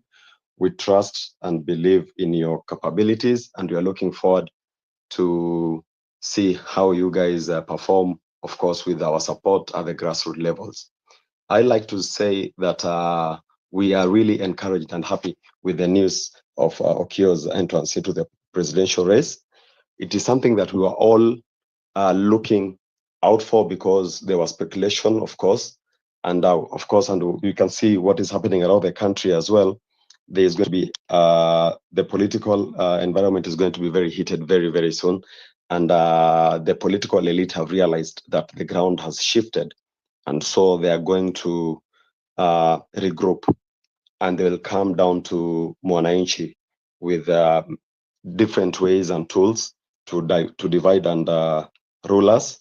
But we believe that since the events of June 25th, this is indeed a great news for the people of Kenya, that now they have not just a presidential candidate who has all the qualities. Earlier, I had written and said that Okiya Omtatah is an open book. You need not to think hard about Okiya Omtatah. If you mention that name to anyone in any corner of this country, they will resonate with it on matters of accountability, constitutionalism, and respect for the law. So, and I think this is what exactly what Kenyans are looking for. And of course, if you add economic revolution, something that we are all yearning and hoping that the next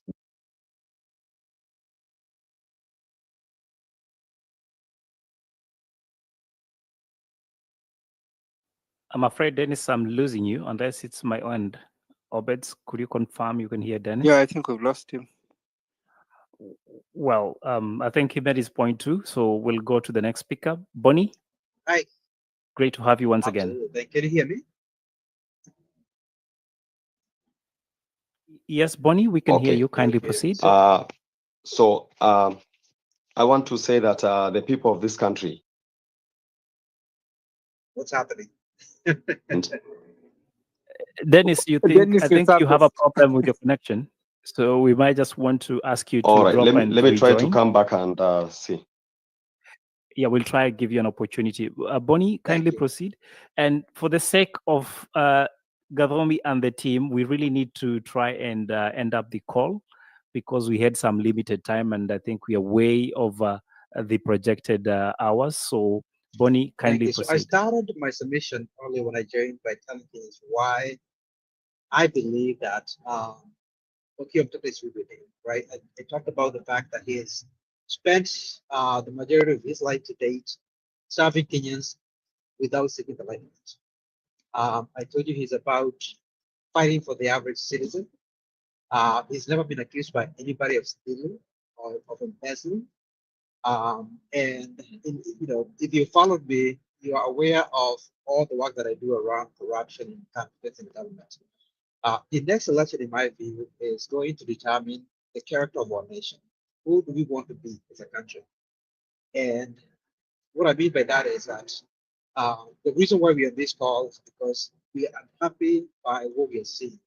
When you watch TV and you see how our politicians are behaving with our money, our resources, all you have to do is log into some of these politicians' accounts and see what they're doing with your money, buying Bentleys, Range Rovers, attending fancy schools, when your children are having a hard time getting a teacher because we don't want to fund schools.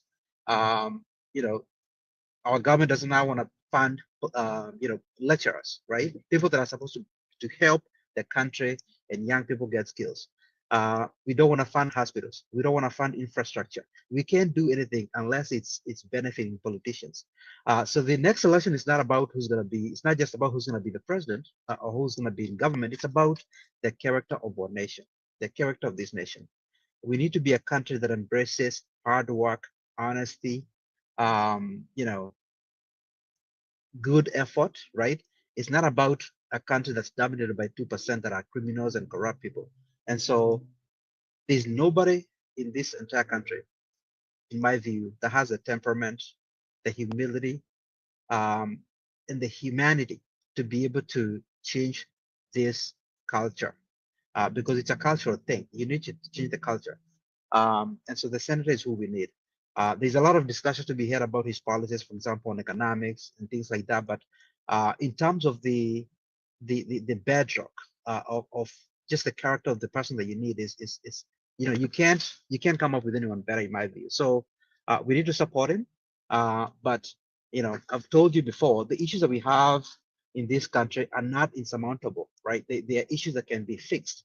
But you cannot have people that are stealing from you making decisions. We can't have people that are there just to benefit themselves.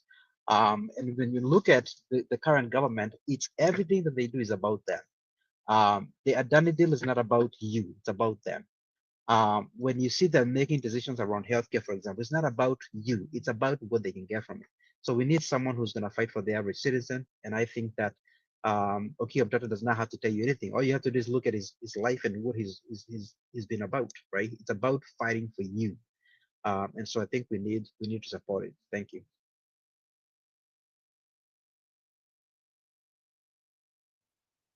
Thank you very much, Bonnie, and always a pleasure. And for you guys who don't know what Bonnie is doing, go to his page. Bonnie, I heard you are trying to campaign to have the current president voted in as the most corrupt African you know about. What is the status? He is actually in leading right now, so I'm very excited. We've lost a lot of things this year, guys, right? We almost lost our airport, right? We've lost our rights. People are getting arrested in the middle of the city for nothing other than criticize your government. So we've lost a lot of things, but we can win something this year by making sure that our president wins the most corrupt person of the year award, right? Let's bring it home. I need your support. Go to my timeline and you'll be able to see that link. Make sure that you vote and spread the word. Let's make sure that he wins something. Can we agree on that, Kenyans? We need a win, right? Let's do that. Thank you. I hope this is not the same story we'll be having if and when Triple O becomes the 6th president of the Republic of Kenya. I want to go to the next speaker and we'll welcome now, let's see who has been waiting for too long. Yes, Anthony, do you want to make your comment and then we'll have Mr. Kilimanjaro na hivyo ndo tunaanza kufunga space. We apologize for all the delays. Asante sana Obed, asante sana Eli, asante sana Mizani na wote ambao wanashiriki katika hii space ya leo popote mlipo. Yangu ni mawili ama matatu tu. Kitu ya kwanza ni tusisahau vile huyu ambaye ameongea mbele yangu alivyosema ya kwamba Kenya tuko mahali kuna dhiki, kuna shida, kuna majonzi, we are in a rut. So whatever we are looking at today is not something that is coming out of a normal situation. The second thing which we must quickly identify is the morass and the mess and the disaster, the corruption, the thievery is tied down to the political class. It is the political class, our parliament and our county governments. So Okiya Omtatah is a game changer. Let me say from the outset that I have not participated in the last 2 elections, but this time I'm going to register myself as a voter. If Okiya will get 10 votes, mine will be number 11. I will vote for Okiya, and I want to keep the integrity of this campaign strictly clean. I had something which disappointed me a bit earlier. When we start talking about political formations which are the source of the misery, the daylight robbing and stripping of the national resources, any political party that is linked to the Adani scandal, Adani mess, let us not try to lean on it at all. Number 3, Kenya, as from 25th of June up to now, is a changed country because of the sacrifice of our youth who put up their lives on the stake for a decent country. And this must be the torch that the Okiya campaign must carry. We must target and mobilize the 35 years and below age group, the bulge of our population, and see that we get them to register as voters. And this should be the ramp and the platform of this campaign. We must be clear about that from the outset. The second task for us is to convince our parents, the churchgoers, that this time round, Kenya is turning round. We are saying to bye-bye to 1963 up to June 25th, and we are opening a new chapter. So we must be very choosy. There is, as much as I do acknowledge the necessity of coalitioning, but coalitioning is where we start going wrong.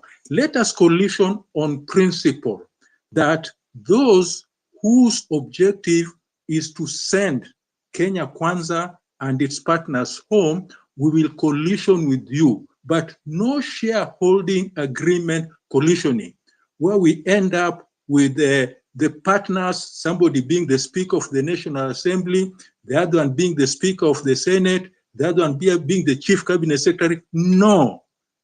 The President, Okiya Omtatah, when he ascends to office, must have a free hand in selecting his cabinet. So come coalition on one objective only, that we are draining the swamp. That is the ticket to the coalition that is being formed.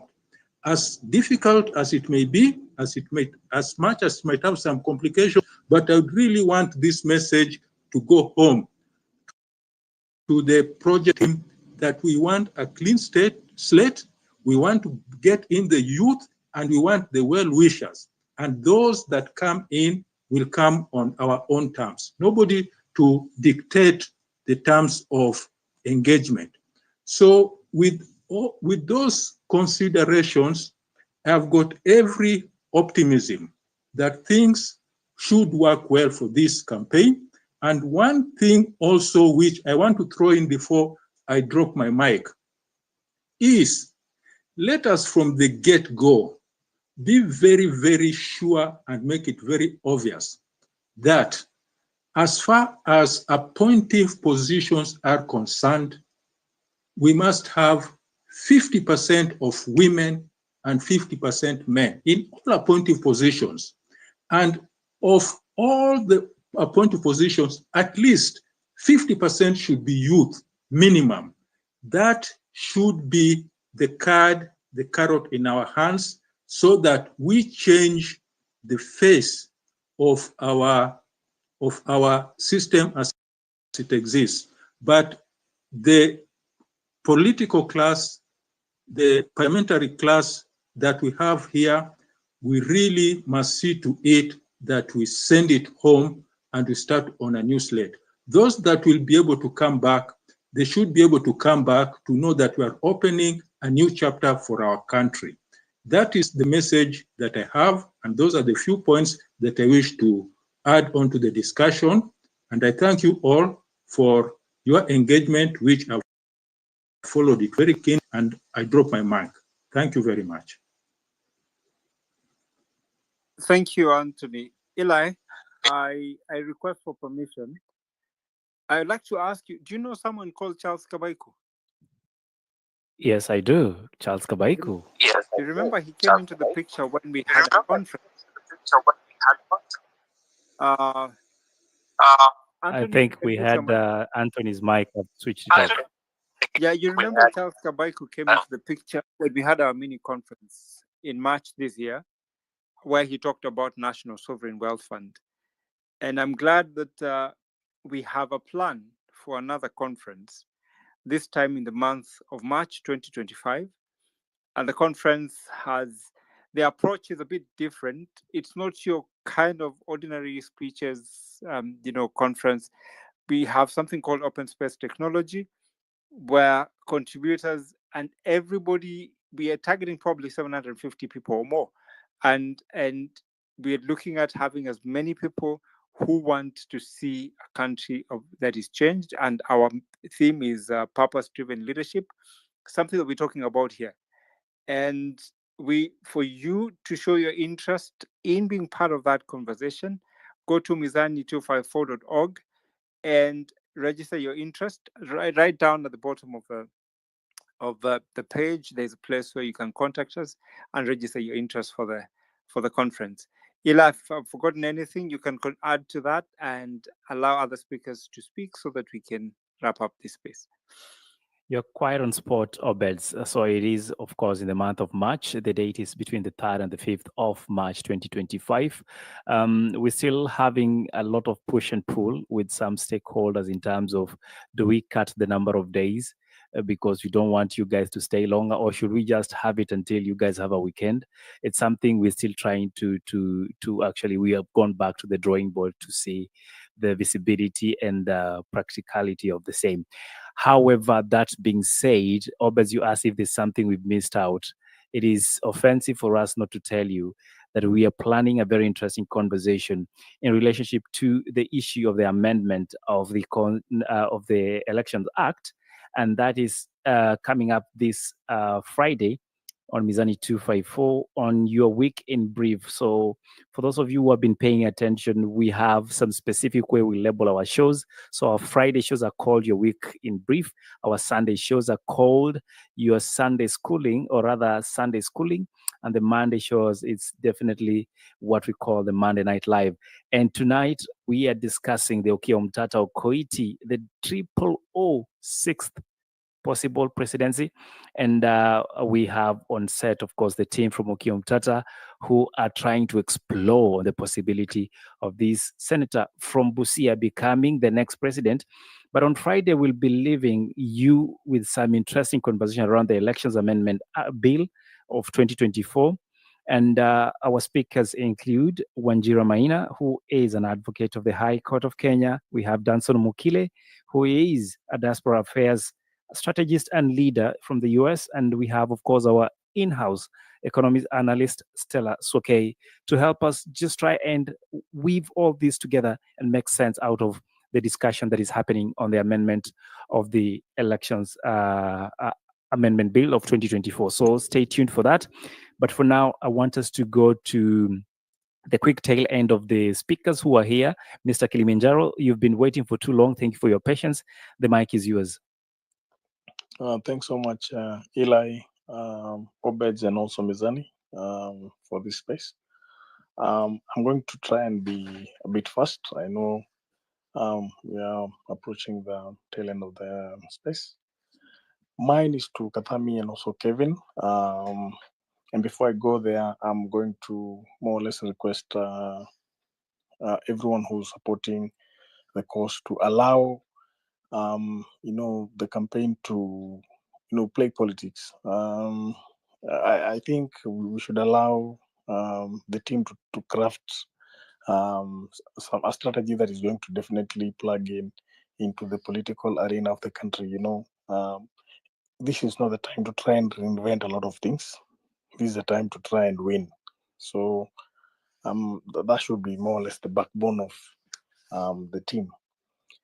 Now to the team, I have 4 things that I would want to mention to you. The first one is that there are vote heads that I think you should consider looking at. First of all, there is the international influence, especially when it comes to a presidential election. It is not just a local affair. It is an international affair, because if you look at our internal issues, some of them are actually currently being guided by external forces. So that is something that must be taken consider of. So when you're crafting the strategy, you have to ensure that you consider the external factors, the international community. That is actually one of the most serious vote heads that a presidential candidature must consider going for. There is the 48th county of the country, which is the diaspora. That is an opportunity to try and leverage, the international community and vote head. So that is an opportunity I would urge you to pursue. Make sure that you create linkages with these people. Let them, get the people they can, the linkages, the connections they can get you. That is something that will play very handy, come very handy into a winning candidature. Number two, there is also the now when you come back home, we have to look at the defense, intelligence. So that is also a very serious bothead, the military, internal security and stuff like that. That is a serious bothead that a presidential candidature must try and have some leverage into. You have to consider is not an easy thing, and then looking at what Triple O's candidature is going against, definitely must consider having that in place. Number three is the candidature, the more or less the states, what they normally call the deep states. But right now, I know going there, that would, I think that is something that you have to try and look at how you can best get at least a quotient of some people in the administration. We definitely have seen people in the government who are actually anti the government. So that is something that Triple O's candidature must consider looking at also for purposes of information, detail, and all that stuff. On the same, which more or less there is also a vote head that which most of the time has been negated by the three that I've mentioned, which is now the mass vote. And you've seen, giving for instance, and also looking at previous experiences, the mass vote is what Raila has had, but that has not made him the president. So in totality, I would suggest that the team looks at having all the four I've mentioned plus more to make sure that they have a complete, block of, to ensure and secure the win. Lastly, but not least, is that I would also urge you to craft a very good manifesto that is going to make sure, it talks to the people, it talks to the country, and it also talks to our neighbors, it talks to, our foreign partners. So have a manifesto that is going to make sure, it gives or demonstrates a Kenya that we want, a new Kenya that we want, So let the manifesto just speak out for you before you even go to talk to someone. Let it be very simple, but it can talk to, the person who's going to engage with it. Let it be very straightforward and forthright and, something that is tenable, something that can be achieved. Let it not have a lot of, shenanigans that once Triple O goes into office, he cannot deliver. Let him have things that he will make sure that he delivers once in office. Last but not least is that I would also request you to consider using this is something you can pick up. It was a tool used by, I think, called Trudeau from Canada, who was running for PM. It's called Blue Ocean, Red Ocean strategy. It can actually assist you. It has very good tools to try you to assist you map out a very good campaign and also give Triple O, the blue ocean view of wading through the political Kenyan scene. And wish you all the best. Looking forward to dropping in here and there to make sure that we just make our contributions whenever necessary and whenever possible, just to make sure that it goes through. Finally, also there is consideration which must be factored are the considerations of partnering, the partnerships moving forward, political partners, which I think Anthony mentioned about coalitions. That is also something that should be allowed, and like I said, let us allow Triple O to, go into the political arena and just play politics. The ROE should not restrict him so much, and we should not try and give him guidelines that are going to, limit him engage with the political class in the country. We know how the political scene is, and he's wading into the political scene. So let us allow him to just go there, play politics, and make sure that he wins. Once he goes there now, there's going to be time for, the reviews, much needed reviews in the country. I I land there. Thank you. Thank you very much, Kilimanjaro. And I'm told that there are also some very patriotic Kenyans streaming this live on TikTok. Shout out to you. You can follow the conversation every single Friday, Mondays and Sundays right here on Mizani. On Friday and Mondays, we do that from 8:30 p.m. And if our guests want to come in later on, we stream from 9 p.m.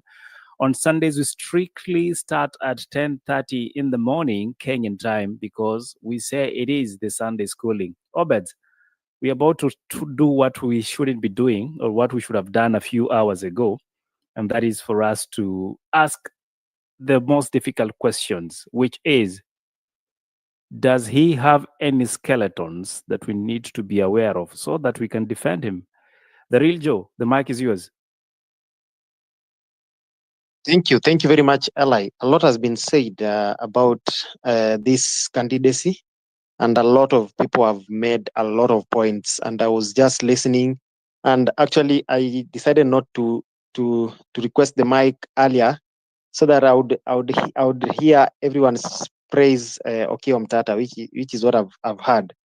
I also heard someone try to allude to the fact that there's a lot of history that has happened in terms of election in our country, which we should not ignore.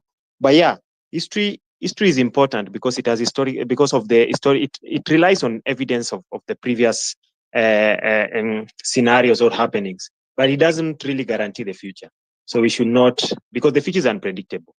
The future is ever changing. The future depends on culture, which is ever changing. So we should not be so much swayed by these things of history and things like that. Some people have used that to their advantage to be able to sway crowds and tell them, no, based on historical numbers, this is what has been happening, and people have been able to be swayed. But being steadfast to this is important. But having said that, Eli, I have heard someone also allude to the fact that data, how it can be used. I mean, we have all these ideas, and I would wish that we give this.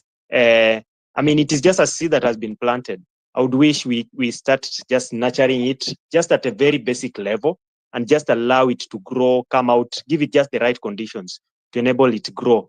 Let's not already start bombarding and putting like I mean, it's good to really think about the future, but I would really advise that we just give all the best conditions possible to allow this seed to just grow and come out nicely, and we'll be able to appreciate the fruits later on in the future.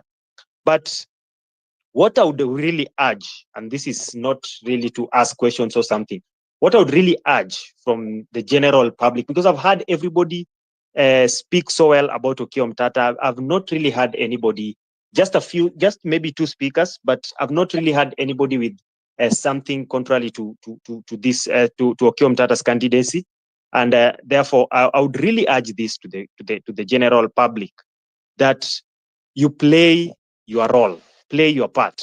And this is a campaign that we are just starting also to back up this candidacy.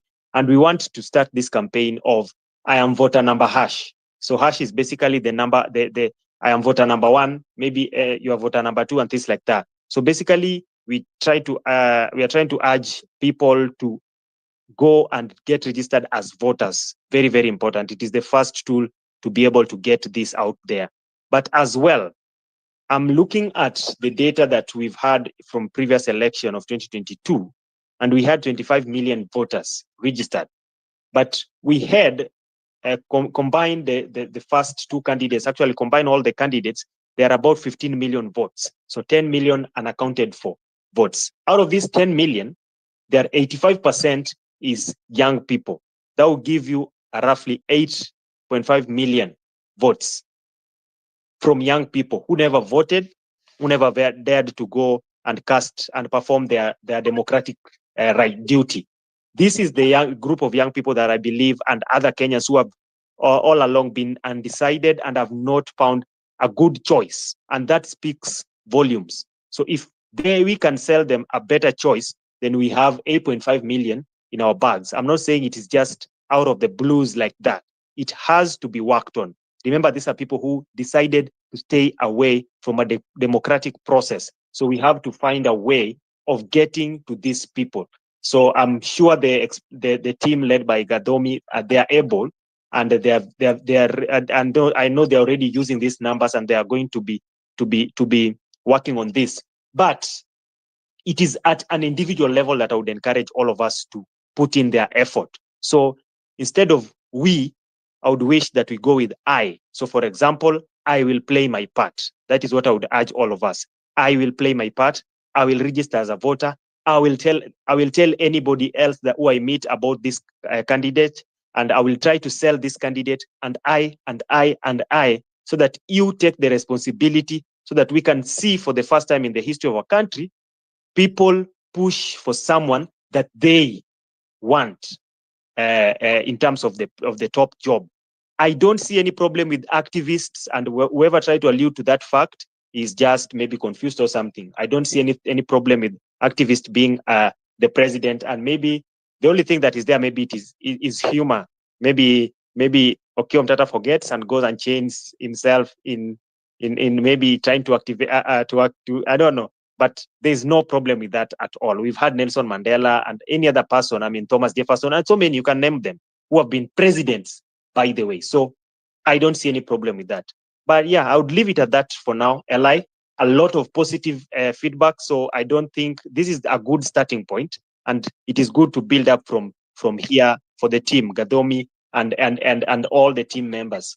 And I have seen something from the comment section from Redemptor. Pronunciation of the name is not Okiya, like Redemptor has said on the comment. Most people have maybe been pronouncing the name wrongly. It's not Okiya, it is Okiya Omtatah. So that's something that we also need to know moving forward. But let everybody play their role. If it is about the campaign, print your own shirt, maybe print for the second person a shirt, and put on a shirt and go and campaign on your own and push this project as I. Thank you very much, Eli, and the rest of the team. Thank you. All right. You can meet Joe every single Monday, Monday to Friday, on his spaces from 10 in the morning, I believe, so all the way to the middle of the midday, as he has a conversation. The hashtag is Morning Talk with Joe and Wanjiru. Let's go to the next speaker. We have Dennis. Dennis, kindly, I know we had cut you off. You may make your final remarks. I'll give you 3 minutes. Thank you very much. Thank you very much. Yes, I was saying that Kenyans have a great opportunity to restart their country. Okiya Omtatah is not just our presidential candidate, but he also brings us a political party, the National Reconstruction Alliance. This is ideally, we are forming an alliance of reconstructing Kenya, and we are only going to achieve this by draining the whole swamp. We can only start afresh with President Okiya Omtatah, with the fresh parliament, with the fresh devolved units, including the fresh assemblies at our county assemblies. So I want to encourage all of you, I want to encourage Kenyans that even if we have a presidential candidate and a political party on hand, let us work extra hard, because we have a lot of work to do. Civic education is the only tool that is going to help us achieve this. And as you for your Christmas holidays, I want to encourage you, please talk to your relatives, talk to your friends in whatever language they understand. Tell them that the solution to this country is a fresh beginning. We are going to reconstruct this country with President Tata, and the party is the National Reconstruction Alliance. So thank you very much. And I wish that we continue with this conversation. Let us continue encouraging one another. Of course, I understand that there's going to be so much talk after this. And as you can see, already politicians are regrouping into their tribal cocoons. They want to put us in regions. They want to put us in tribes so that they divide and rule us. But this time round, we want to remind them that after the events of June 25th, this country is going through an awakening, and we are not the same voters who voted in 2022. We have a fresh block of voters in 2027, and those are the Gen Zote movement. We welcome the move by Okiya Omtatah to put himself up in the presidential race. We encourage Okiya Omtatah. We will support you. We will volunteer. We will fundraise. We will pray for you. This is unstoppable. Thank you very much and have a good night. Unstoppable, says Dennis. You know, Obed, this is the most easiest conversation I've had because I don't have to think too much. Kenyans already have decided which way to go to. Very few of you, of course, are asking questions, but I would love that next time we have such a conversation, you guys really come out and ask those questions. Like, what is in the closet? What should we not think? I mean, should we think we have an angel serving us, or we have no angel and therefore we're just dealing with a human being? You know, what are the skeletons that we need to be aware of if we were deciding tonight that we are going to work with Senator from Busia, Okiya Omtatah? That is a question that must be answered. But then again, justice for all. You said Okiya Omtatah is not just a person, he is a movement. I have the submissions tonight qualified your worries. Justice for all. It's okay. I've been laughing throughout, and it's an embodiment of what people and I like the people that have spoken prior to that, and it's perfectly okay. And I'm glad to listen to everybody, and then plan for the future, and then of course talk about Andrew Okiya Omtatah. By the way, the moment this came up, what I did was to text him. I texted him like, okay, are you running for real?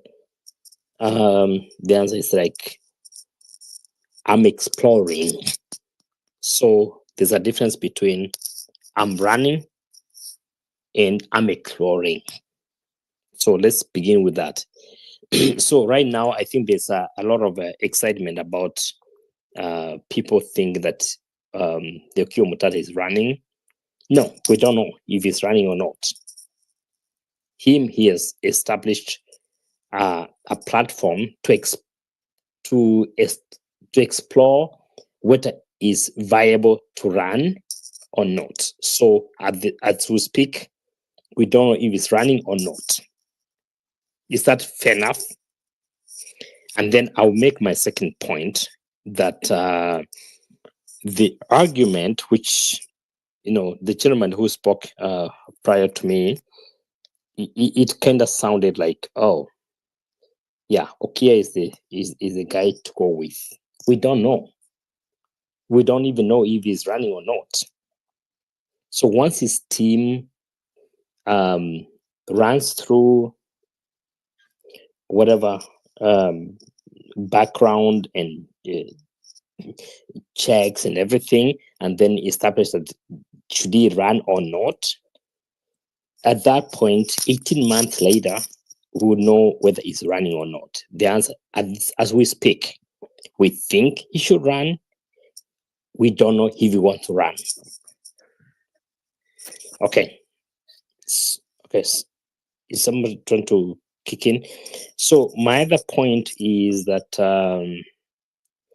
the Kenyan running for presidency issue is a little complicated.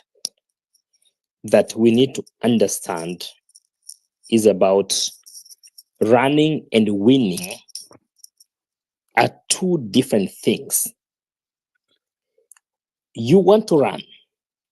Mateng want to run. We honestly think Maraga needs to run. Another person, Kalonzo, needs to run. Running and winning is a conversation that we need to have in the days to come. So as much as we have the Okiya Omtatah, no, it's Andrew Okiya Omtatah. Of course, his first name is Andrew, which I don't know where I took Andrew from. But the sixth, I don't think is in that position of he has not even declared that he wants to run as the sixth president. He has only set up a group to explore whether it's viable to run. Can I We've can I already interject? established that. So the Can I question is, interject? okay, Yeah, Mary, go let ahead. me interject. What's the name of our speaker? We are speaking to Justice for All. Okay. Maybe he came a bit late in the space. There is something. Of course, we had this discussion earlier. Maybe he was not there. He didn't hear these questions being answered, and I think he's giving information from a point of lack of proper briefing, if I may say so. He says that Okiya is not running, he's exploring. I think we dealt with that question very deeply. If people that were here earlier would understand, Okiya is running for presidency. No doubt, no question about that. What the exploratory committee is doing is enriching his candidacy with data, with information, with content on what exactly the Kenyan population wants. Please, let's just get this out of the way. Okiya is running as the 6th. That's not a question. But what our committee is doing, because this is not his call, this is a Kenyan call. We are a committee of a group of people. Our work is to put information together, collect data from Kenyans, collect information, talk to funders, talk to influencers, talk to every single Kenyan and understand what kind of ticket, what kind of candidacy the presidential ticket should look like. That's our work. So we are not a team that will sit and then one day sit and say, oh, okay, fine. We've collected this data and we feel like do not run. Please, let's just get this clear.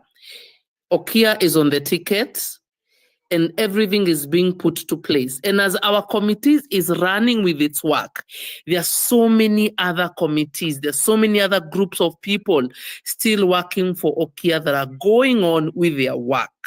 So it's not, I think we had this discussion earlier. So I think what the speaker is saying is contradicting the information that we put out there before. So please do not, I like clearing issues because we stop the room for disinformation and misinformation, which I think with social media, there's a lot of misinformation and disinformation. So if there's any question regarding his ticket, his candidacy, our appointed spokesperson is actually Kevin, who is on this space on his handle as Patriotic. That is the handle he's using. For official communication, you get it from the committee. So do not purport to speak for Kia out here, even though you're his friend or anything. Do not purport to bring in information which is not coming from our committee. Thank you. Thank you, Katomi, and I take back everything I had said. And then Eli, I will say this. Let's work together for the Kenyan movement to ensure. Katomi, I apologize. I kind of maybe came in a little bit late, and then that probably missed what you already put out there. And it's probably a thing that for you need to clarify to other people like me, ignorant person. So our ignorant people, myself and other people included, you need to clarify to them that maybe there's a clarity on where you stand and clarity that he's running. It's not an exploration committee, so that it's clear that whatever was set out is to explore if he should run or not in 18 months later. So please, can you I'm talking about under the Mizani movement, put it out there to other people to clear that we need to know that yes is running for sure.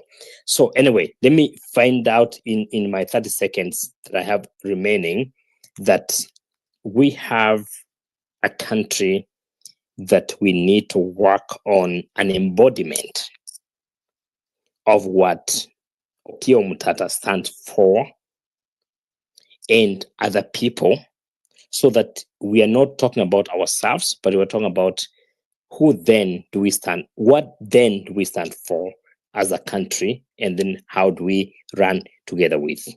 Thank you for so much, Eli and Obed and everybody. I'll wait for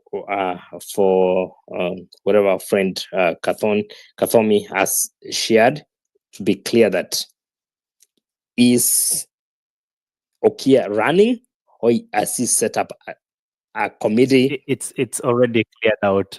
Justice for all, that was settled. It has been established that he is running once that window opens up. So that is why we're having this talk. We had to establish that before we began. But thank you for raising it. And I think, Kathomi, the challenge that Justice for All is putting across is the fact that a lot of people are still lost in between the translation and understanding of what the committee is doing. And probably over time, with your communication team and PR team, you'll be able to put out exactly what is happening. And it would have been very great to have the senator from Busia to come here and speak to us.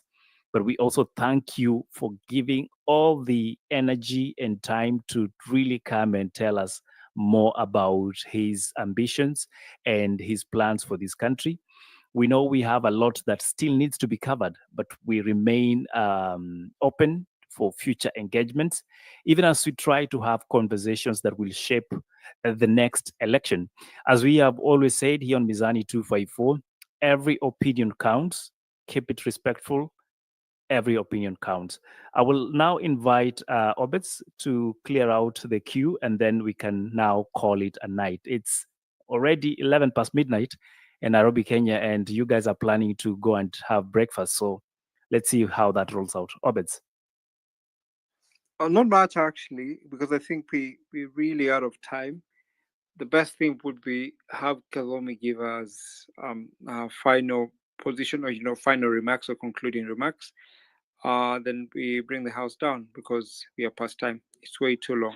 Mizani, again, thank you. Now that you've been so gracious to hold a space on behalf of Okiya, we want to say thank you, and we will use this space to come back and communicate the strategies that we are putting down.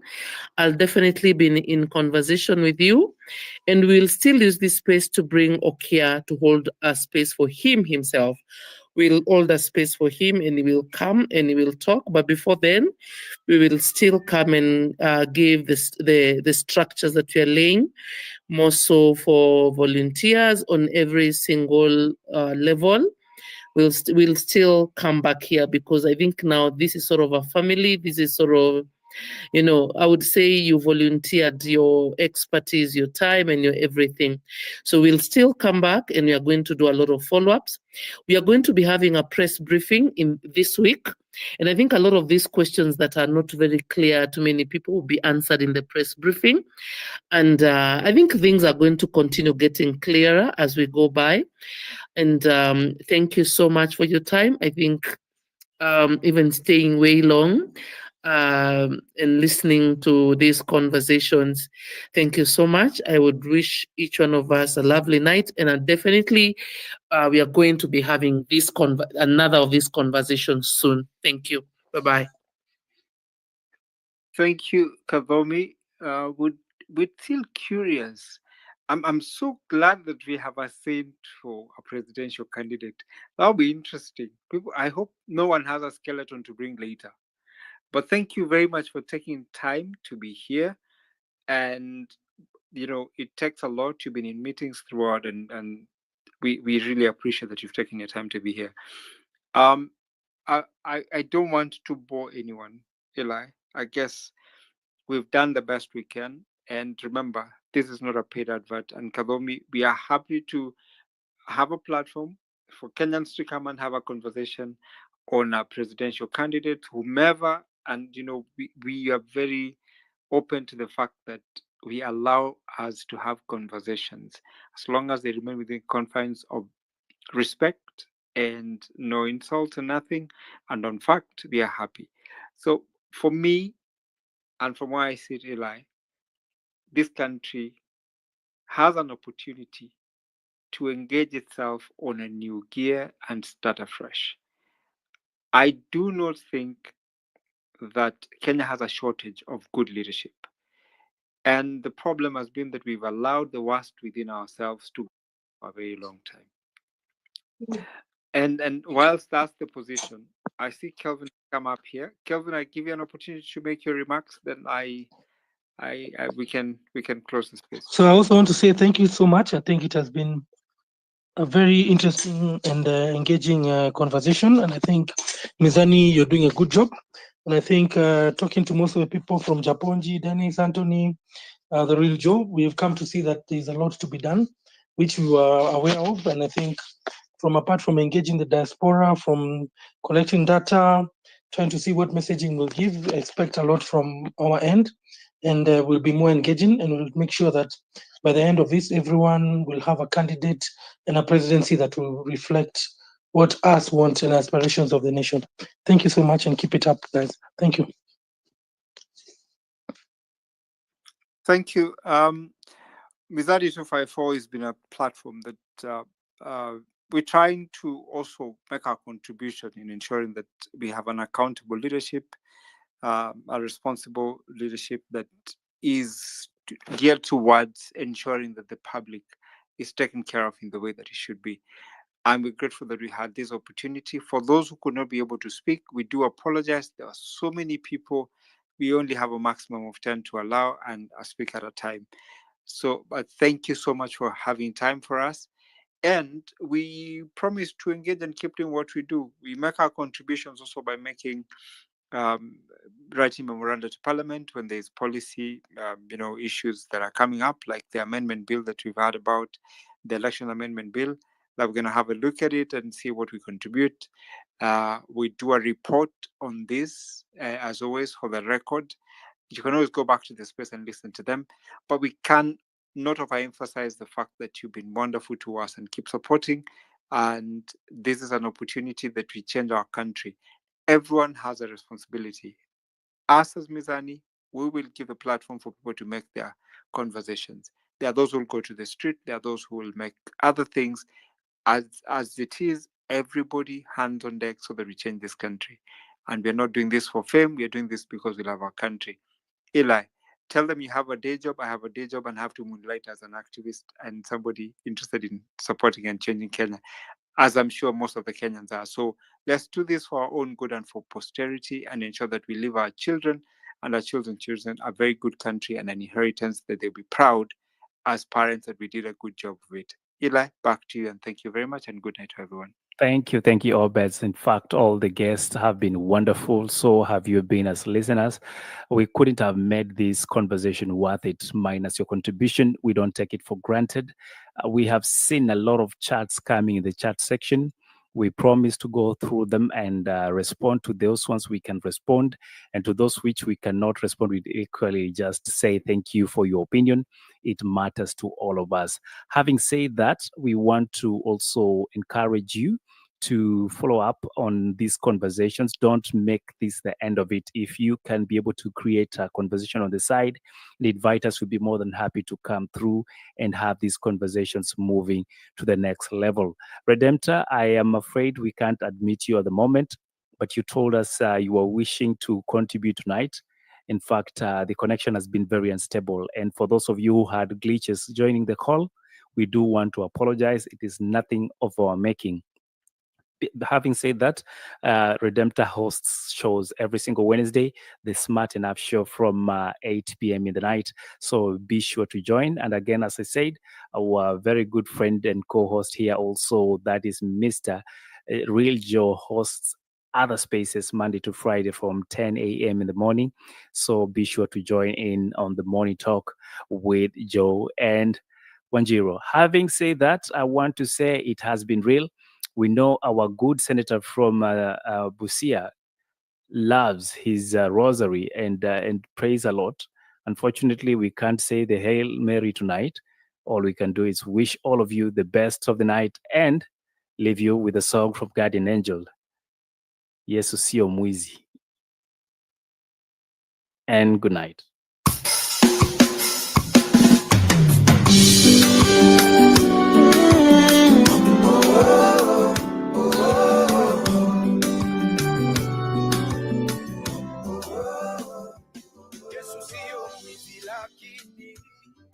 Ameuiba moyo wangu, Yesu si polisi anifunge, ananibeba bembeleza, yeye ni rafiki wa dhati, akiahidi lazima tatenda. Yesu ni mfalme wa amani, kuwa karibu naye natamani.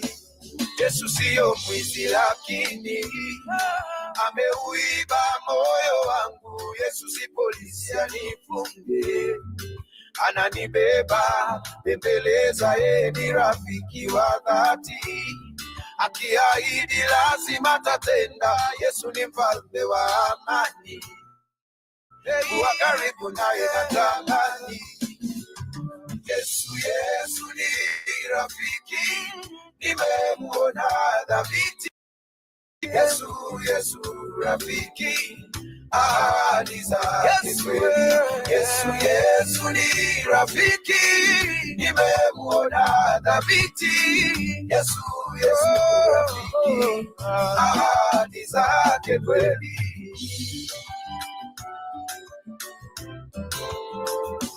Okusubiria mu mwami, obulayi mu moyo gwanje, obulondama.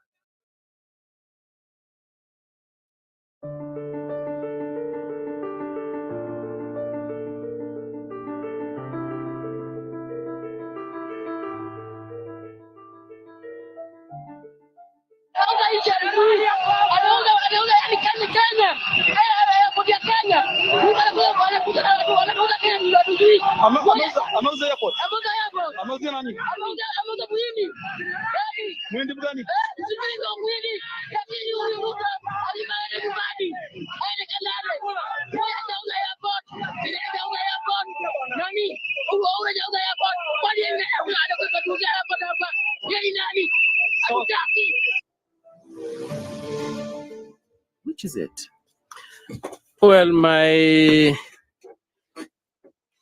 inherent desire and the biggest desire I have is to be a good citizen.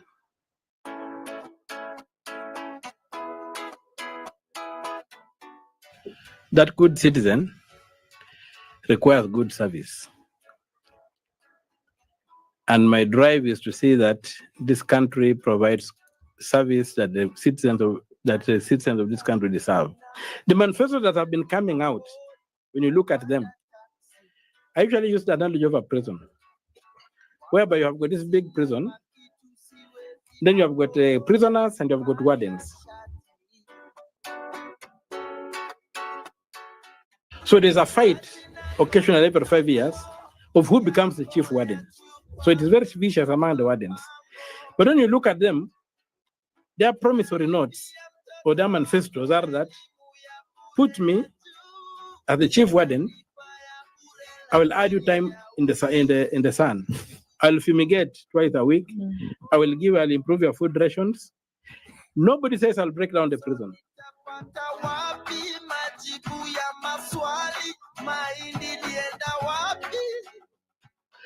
And so I've always taken on a challenge whenever I've been.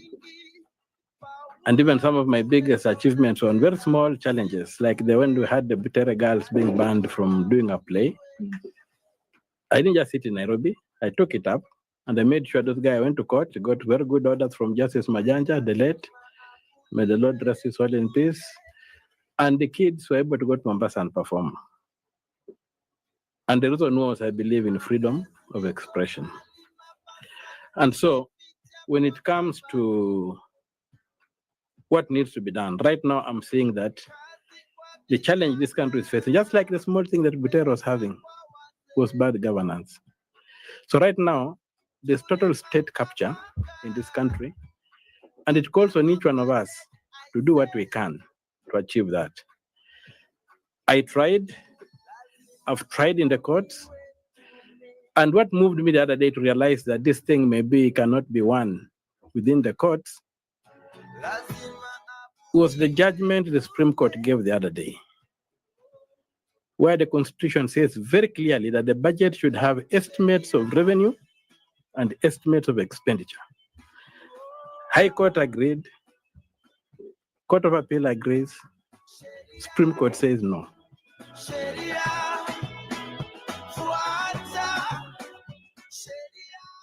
Mungu nguvu yetu, ilete baraka kwetu, akiliwe ngao na mlinzi, na tukae na udugu, amani na uhuru, na tupate na ustawi.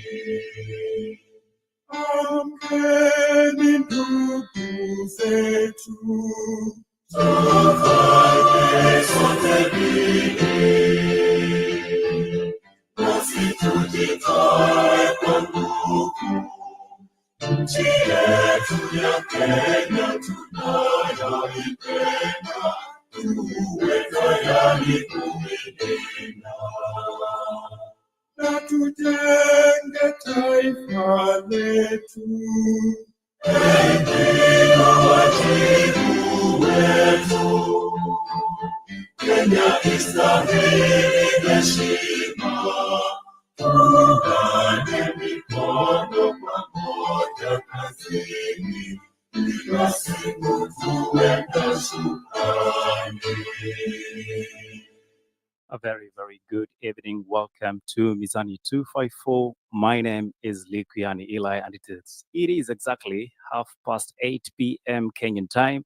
In case you're joining us for the very, very first time, this is Monday Night Live that comes to you every single Monday, and our schedule changes according to the need. However, we stick to 8:30 p.m. and 9:30 p.m. accordingly. Tonight, we're discussing the Okiya Omtatah Okoiti the sixth. Is he going to be the next president of the Republic of Kenya, or is this just testing the waters? We will be exploring these and other issues even as we progress to have the conversation. Of course, as always, I'll be having my good friend and comrade, Obed Zoriko, to help us steer the conversation. I see the mics are already full, so be prepared to have a deep conversation on state of the nation, and of course, leaders who are propping up themselves to provide leadership when it's well and much needed. Unfortunately, I lost a bet, but I see you, Justice, for all. Good evening, good afternoon to you. I hope you're doing well. Uh, Good evening and good morning for those that are just joining us, and I do appreciate. This is a very deep conversation, and then for me, I'm trying to have people ask the questions: where is this an embodiment of who we are as a people? What exactly do you want to see in the next dispensation or of our governance? So the Okiya Omtatah is not a person. It's an embodiment of what people have been fighting for. So if even as we have a conversation today, I wish and pray that people don't look at Okiya Omtatah as a person, but an institution that is trying to ask people that, okay, where are we coming from, where we are right now, and where are we heading to? So I will look forward to that conversation. And Eli, thank you so much. And I look forward to this conversation. But Kenya is ripe to a very deep conversation about is Okiya Omtatah a person or an institution? That's what I'm asking. Thank you. Quite a good ask there, Justice for all. You know, what I love about the fact that you go with the brand Justice for All is the fact that many of us who associate with the history of this country, looking at the figure that is Okiya Omtatah, will say this is a man that has fought for justice in this country. You've listened to the intro of the clip when we were starting off the conversation, and it speaks about his dream for this country. But will that dream become a reality? Let's just find out as we start the conversation. Obed, I don't know what's happening, but every time you're a co-host, you can't get the audio. Can you hear us now? Yes, I can, 100%. Can you hear?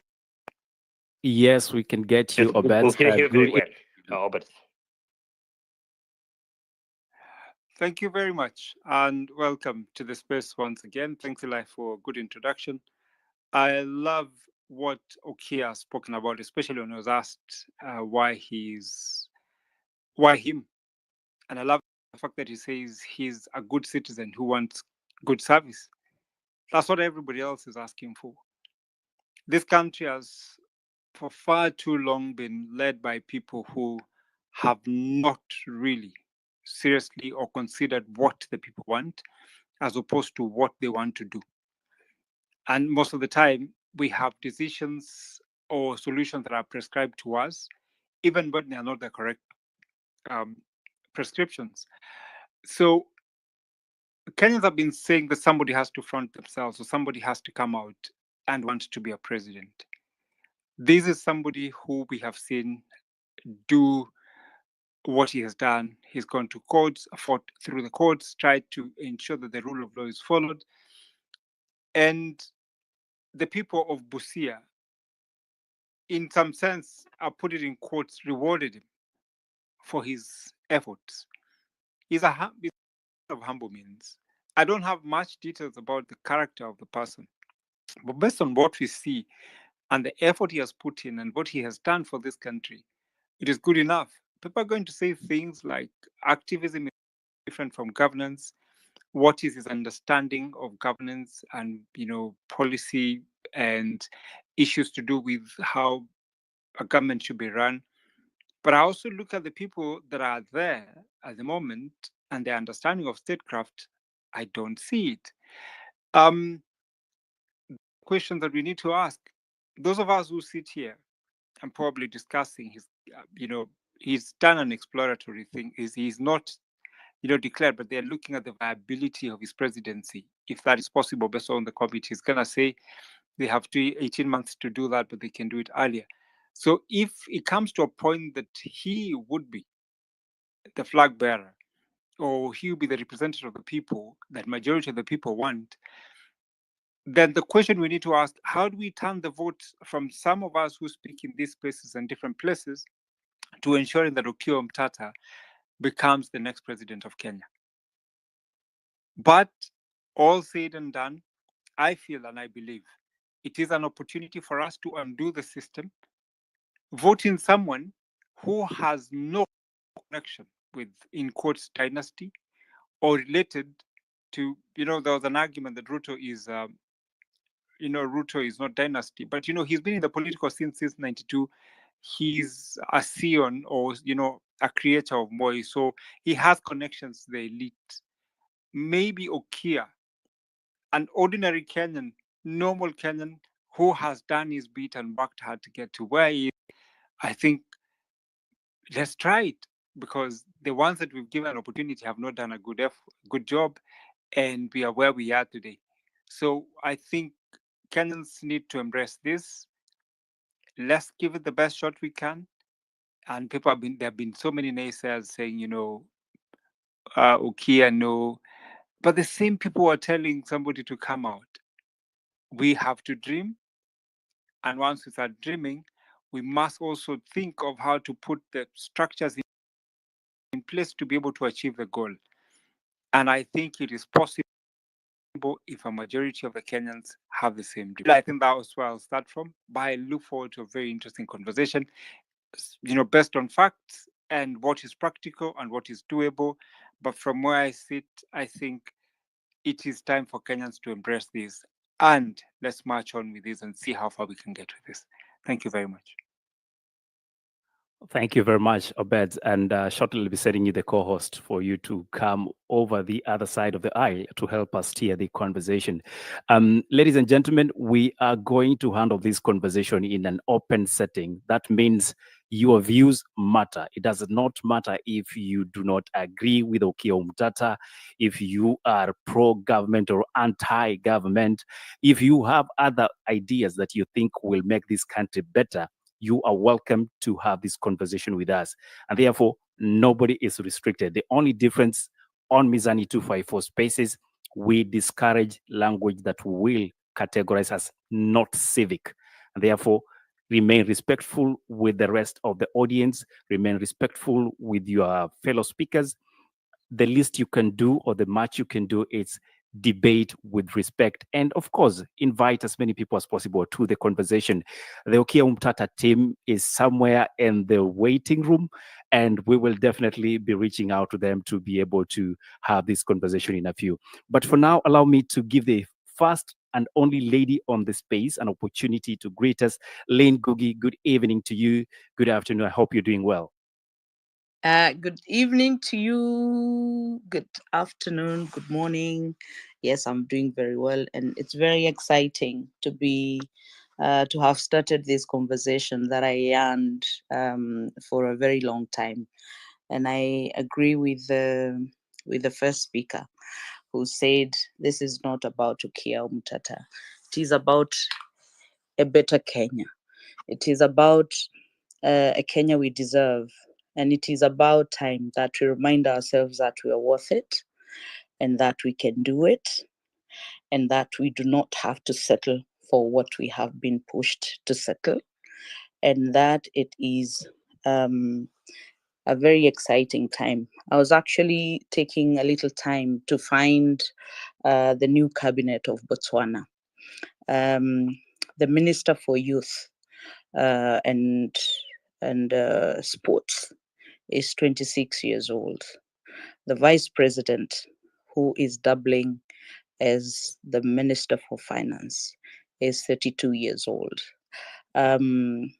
Miss Botswana has a master's degree in law.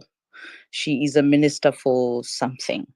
So what I mean is that it is possible. And I think we have a very wealthy social capital in this country. And I keep saying that we need all hands on deck. And perhaps what I wish that we are going to address at some point is, even as Okiya offers himself, is to also guide him as people who are signatory or who commit to that covenant of a better country, to also help guide exactly what it is that we expect. Sometimes we Kenyans are very confusing because, we do one thing and we expect another. And I think that it is time that we have a conversation that is from one corner of the country to the other in different ways. And I know that we have very many people to help us through that. But I think it is time to have that conversation so that it encompasses and addresses all the things that are being addressed in civic education, so that we're not just led like fools, like goats, that you're told one thing today and it's so ridiculous.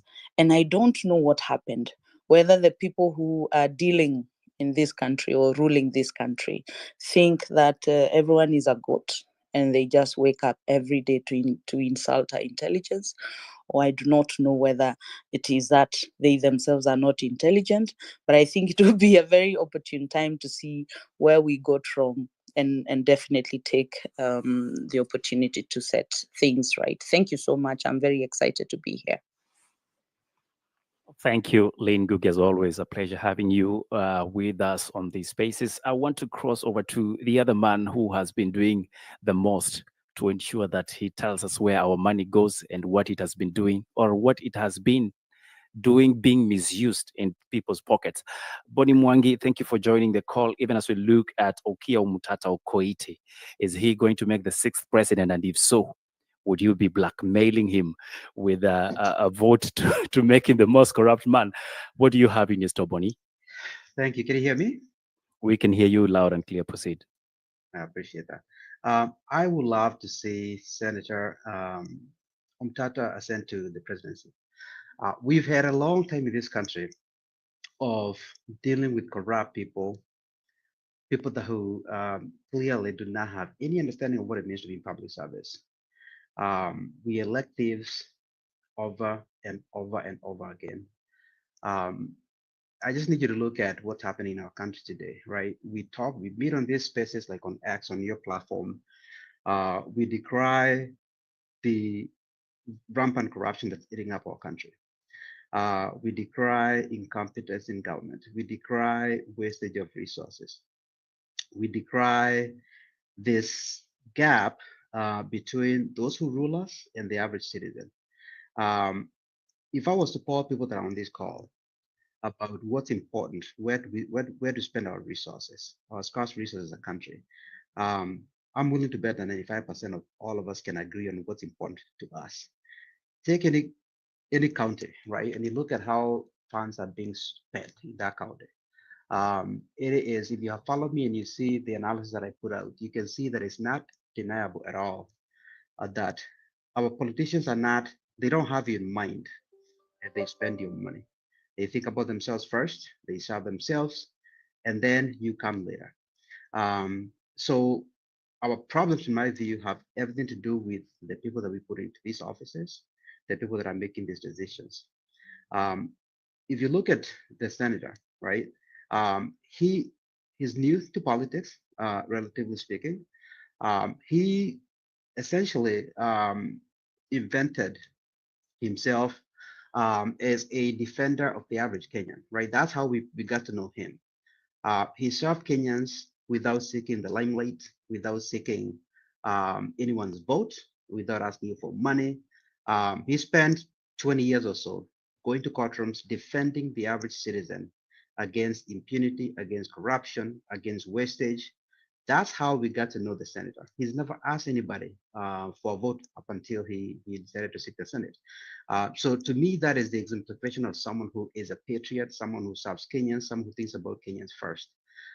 Can you say that about anybody that we have in politics right now? So to me, this is what we need. We need this election in 2027, in my view, is going to be a turning point. We need to turn the chapter. We need to decide which kind of a country we want to be. Do we want to be a country where we are ruled by 2% of the population that's eating up every single resource that we have until they vomit, and then once they are done with that is when they throw breadcrumbs to the average citizen? Do we want to be that kind of a country where merit doesn't matter, effort doesn't matter, honesty doesn't matter? It's essentially 2% versus the 98%. We cannot allow that to happen. And in my view, I can't think of anybody that Kenyans can trust when it comes to the one corruption. Corruption is eating up this country. We need to have someone who is not only going to talk the talk, but can walk the walk. And you've seen them do that. I don't think anybody here can question the senator's ethics, his commitment to justice, to fairness, to having a Kenya where everyone else can sort of pursue their dreams. That's why I think we need him. We need someone like him. You cannot come and tell me that, for example, someone like Kalonzo Musyoka is going to fix our problem. He's been in those positions of power. He's not done a damn thing for Kenyans. I don't even want to start talking about the current government, because in my view, they're a bunch of thieves. And so who is it that you can look at and you say that that's going to bring change? It's not Raila, it's not Kalonzo. None of these people can do that for you because they've had the opportunity, they've not done anything. Look at what the Senate has done in his entire life. It's been about serving Kenyans. It's been about serving you, even without the limelight, right? Go back and look at what he's done and where he's been. He is the exemplification of what it means to be a patriot, in my view. So that's what we need him. I actually think we need him more than he needs to be in that position. Thank you.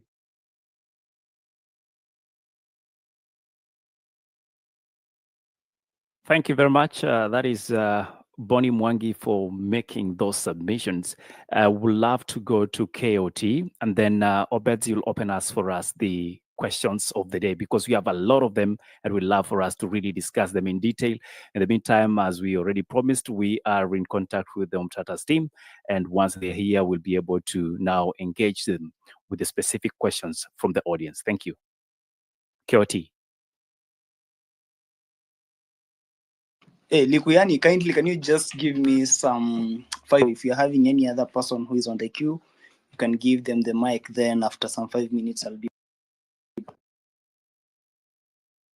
All right, that's well noted. Let's have you, Wallace. Good evening to you. Good evening. I believe you can hear me well. Sure, kindly proceed. Thank you. Yeah, I'm also a supporter of Okiya. And I think what has marveled Kenyans about him over the years is to see an individual fighting for the country before he got into any sort of political office without having any ulterior motives to get political power or to get popularity. He has always stood for what is right. And of course, I believe he got arrested so many times. He got beaten up and brutalized so many times. We all know of his record, losing teeth in his endeavor to seek for justice. And I think, and I believe he eventually got into the Senate so that he could do this also from a sheltered place, because in Kenya, politicians get a bit more respect from the government and the system. And also so that he could also do it from the inside the system, so that his argument, because his arguments before entailed him chaining himself to places and getting beat up by the police. Now, at least from his Senate position, he was able, and he has been able to do much more. And then we also note, I remember the interview that he was on MTV, I'm not sorry, Citizen, I believe, where we were very amazed. For Kenyans, I think we got to know him deeper. We had gotten used to him just being arrested, but we got to know that he was a man of deep convictions, of great faith, which informed what he stood for. He was not compromisable, and he was not willing to relent. And I thought that was very admirable, and he has not changed character or motivation for a long time. So I think he models to Kenyans what kind of true mzalendo na uzalendo is, that you give yourself for the sake of your country, not for the sake of a political party, not for the sake of a political or tribal demagogue, which is what Kenyans used to do. We were only devoted to give ourselves when the issue was about protecting Mtuwetu. But Okiya has never been about that. He has never tried to balkanize any communities or community behind him. He has just always stood for what is right. So I think, and I believe what I think people have already mentioned before, I don't want to repeat, that this movement is not going to be about creating a new demagogue or idolizing him, but becoming the kind of Kenyans who engage and participate in the change now that we want to see, so that when we have a good leader or a great potential leader like Okiya, the people that he's leading are citizens who engage with him. We put into office, from MCA to MP to the rest of the government, people that he can work with, people that do not go to oppose him because they are corrupt, because we saw with the example of Kibuda, the trouble he had in Makueni, when you have the wrong kind of team around you. As for his political experience, servant leadership is not first about political experience. It's about, do you love your country? And the track record right now is his sacrifice has always been selfless. Don't look at these other old political figures who are suffering for having pulled stunts, maybe to try and get ahead of the game. This gentleman has always moved for the sake of others. We know the land he saved in Busia. We know I don't even need to go through his track record. Most of us know it, or we can just Google it. But that is what has been admirable about him, that he's a man of conviction, a man not willing to compromise. And I think that models to the rest of us as Kenyans the kind of patriotism we need to embrace, that we know that it costs something. He has modeled for us that if you want to make a change in your country, it will cost you. It's not going to be convenient, and it will be for the long haul. Let us not come into this with a quick fix mentality. How long has Omtatah been at it? He's been at it for a while. So now is the time for him to see a citizenry, a Kenyan people who rise up to the occasion. Because we are now determined to see a new Kenya, let's rise up to the occasion and be the people who say we will be the ones to do civic education. We'll be the ones to support him. We are not going to be waiting for him or any other kind of caliber leader like himself to give us money so that we vote for them. Let's rise up to the occasion. So I think since these are opening comments, that's what I believe is the call for us. It's a call to a higher level of integrity. It's a call to a sacrificial type of patriotism, uzalendo wa ukweli. Tuache kuwa tu wananchi, sasa tukue wazalendo, because right now we know that it's Kenya is wenye nchi versus wananchi. It is the political elite, the political class, and the cartels they are formed over all those decades as they plugged themselves at the top, trying to hold on to the status quo and their benefits against the goodwill and against the prosperity and the well-being of over 50 million Kenyans. So this time is for us to do something different, to be something different, and as we know, I think it's Gandhi who said it, be the change that you want to see in the world. It's time for us to be the change that Kenya needs. So I think that will be my comment for now. Thank you very much, Rosalendo, and it's great to be here. Thank you so much, Wallace. Very, very good remarks you made there. I wish to notify everyone that that we're gonna try and allow as many people as possible to make their contributions. I can see there's a long queue, so I'd request at some point when people are making comments, we'd have your comments and allow you to drop so that you give others an opportunity. We can only take a maximum of 10. I'm sure everybody knows that. I'm happy to see the team for Senator Okiya is here. We'll give them an opportunity to speak. I'll be guided by Eli on how to go about that. But in the meantime, I would like to allow the few speakers who are on the speakers panel before we allow Kadhomi, who is in charge of the team, that the senator named, so that she can make her opening remarks, and then we'd have questions or remarks, and then the team can try and respond to those. I'd like to allow. We had 254, Ras G, and Bismarck, and then 10. So I'll start with 10, then go to 254 for life, Ras G, and Bismarck in that order.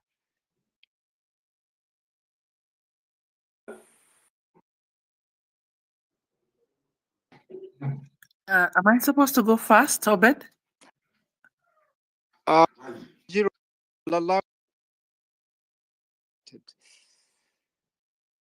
I'll allow you to speak 10, but in the meantime, we had a few people already on speaker, so I wish to allow them to make their remarks, and then I'd get back to you with the team.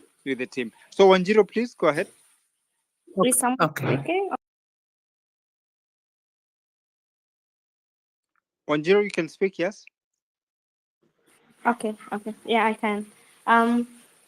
Good evening, everyone. My name is Wanchuru, and I'm so excited for the space tonight. Absolutely, because I am Team Omtatah for good, because I have been Team Omtatah for a while, ever since his contributions on. Him being an activist was one thing, but another thing was the integrity part that we're looking for a leader, the integrity part that we're looking for leadership. I think that's what kind of drives me to, that's what kind of drives me to liking his opinions. But at the same time, I'm so excited to actually have Kadhomi here, and pretty sure she's going to be answering questions, because I want to know the manifesto of Okiya Omtatah. I know it's all about integrity. I know it's all about accountability, but I'm pretty sure I'm looking forward for this space as well. And also another thing that I would like to note is how maybe like a question, maybe for further, but I'm pretty sure I don't want to speak again. Maybe a question for Kadhomi when she answers, or Okiya Omtatah would be, how will Okiya Omtatah be sold in mashinani? because I'm pretty sure here on X or on social media, it's easy to, sell the agenda of Okiya Omtatah, to sell him, not selling the objectives of him. But when you go to Mashinani, I was speaking today with someone from Mashinani, and it was hard to actually tell them about Okiya Omtatah because they don't know him. But I think it's a beginning of a new journey. It's going to be having a lot of challenges along the way, but I'm looking forward for the space. Thank you, Mizani and Obeds, for organizing this, and I'm looking forward for the space. Thank you so much. Thank you, Wanjiro. 254 for life, your remarks. Good evening, Obeds and Eli, of course, the Mizani team. Great to see you again on Monday night.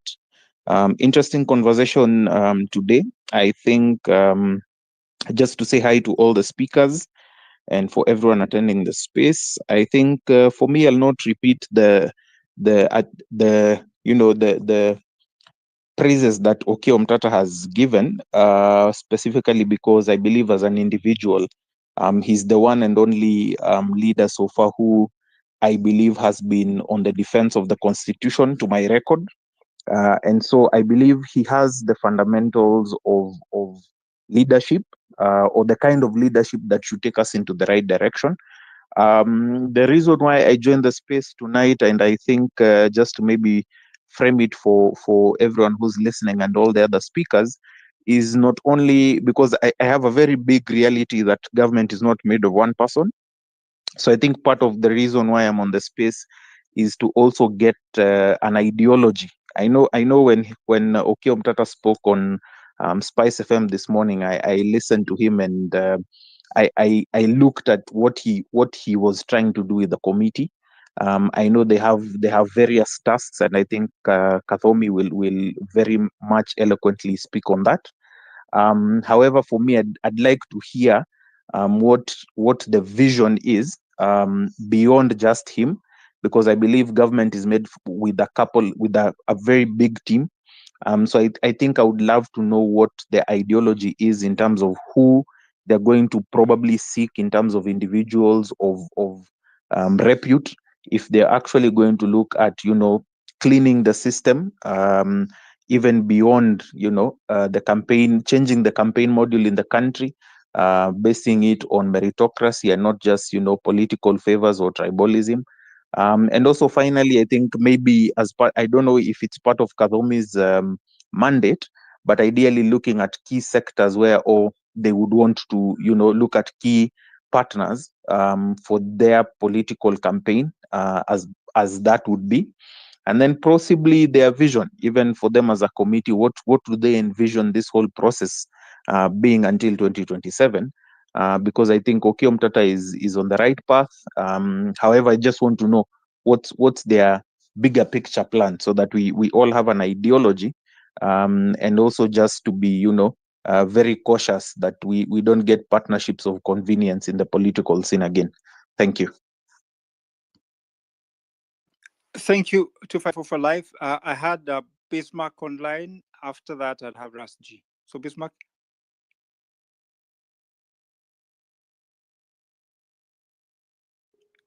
Bismarck, please unmute and speak. Okay. Rasji.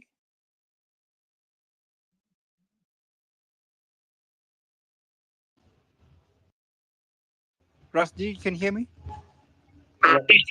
Okay.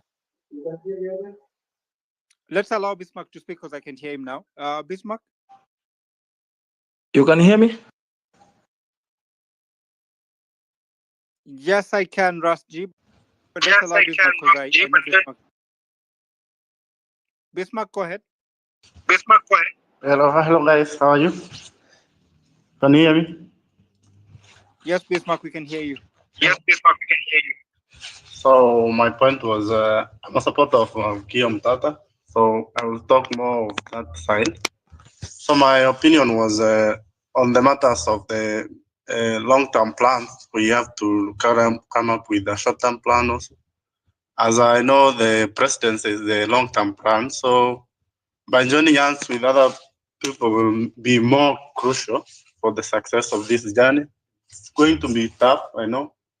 It's going to be difficult, but I'm going to fight for it. I know that day that he announced that he has decided to go for it for the president. It was my best day, the happiest day I ever have.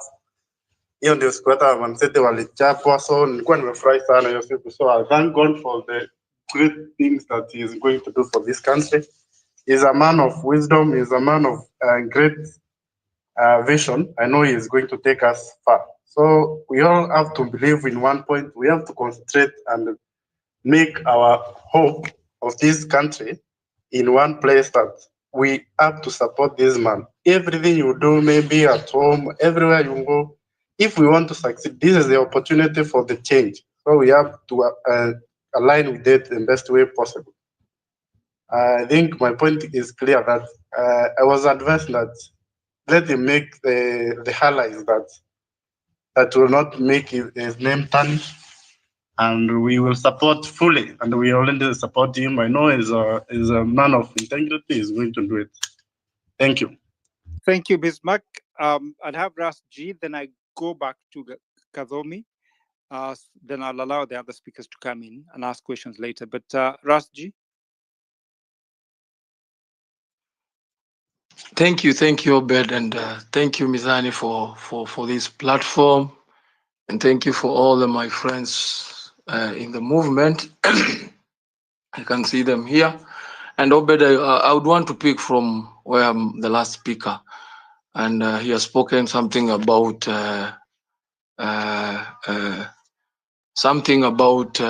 tarnishing or anything that will come forth in terms of questioning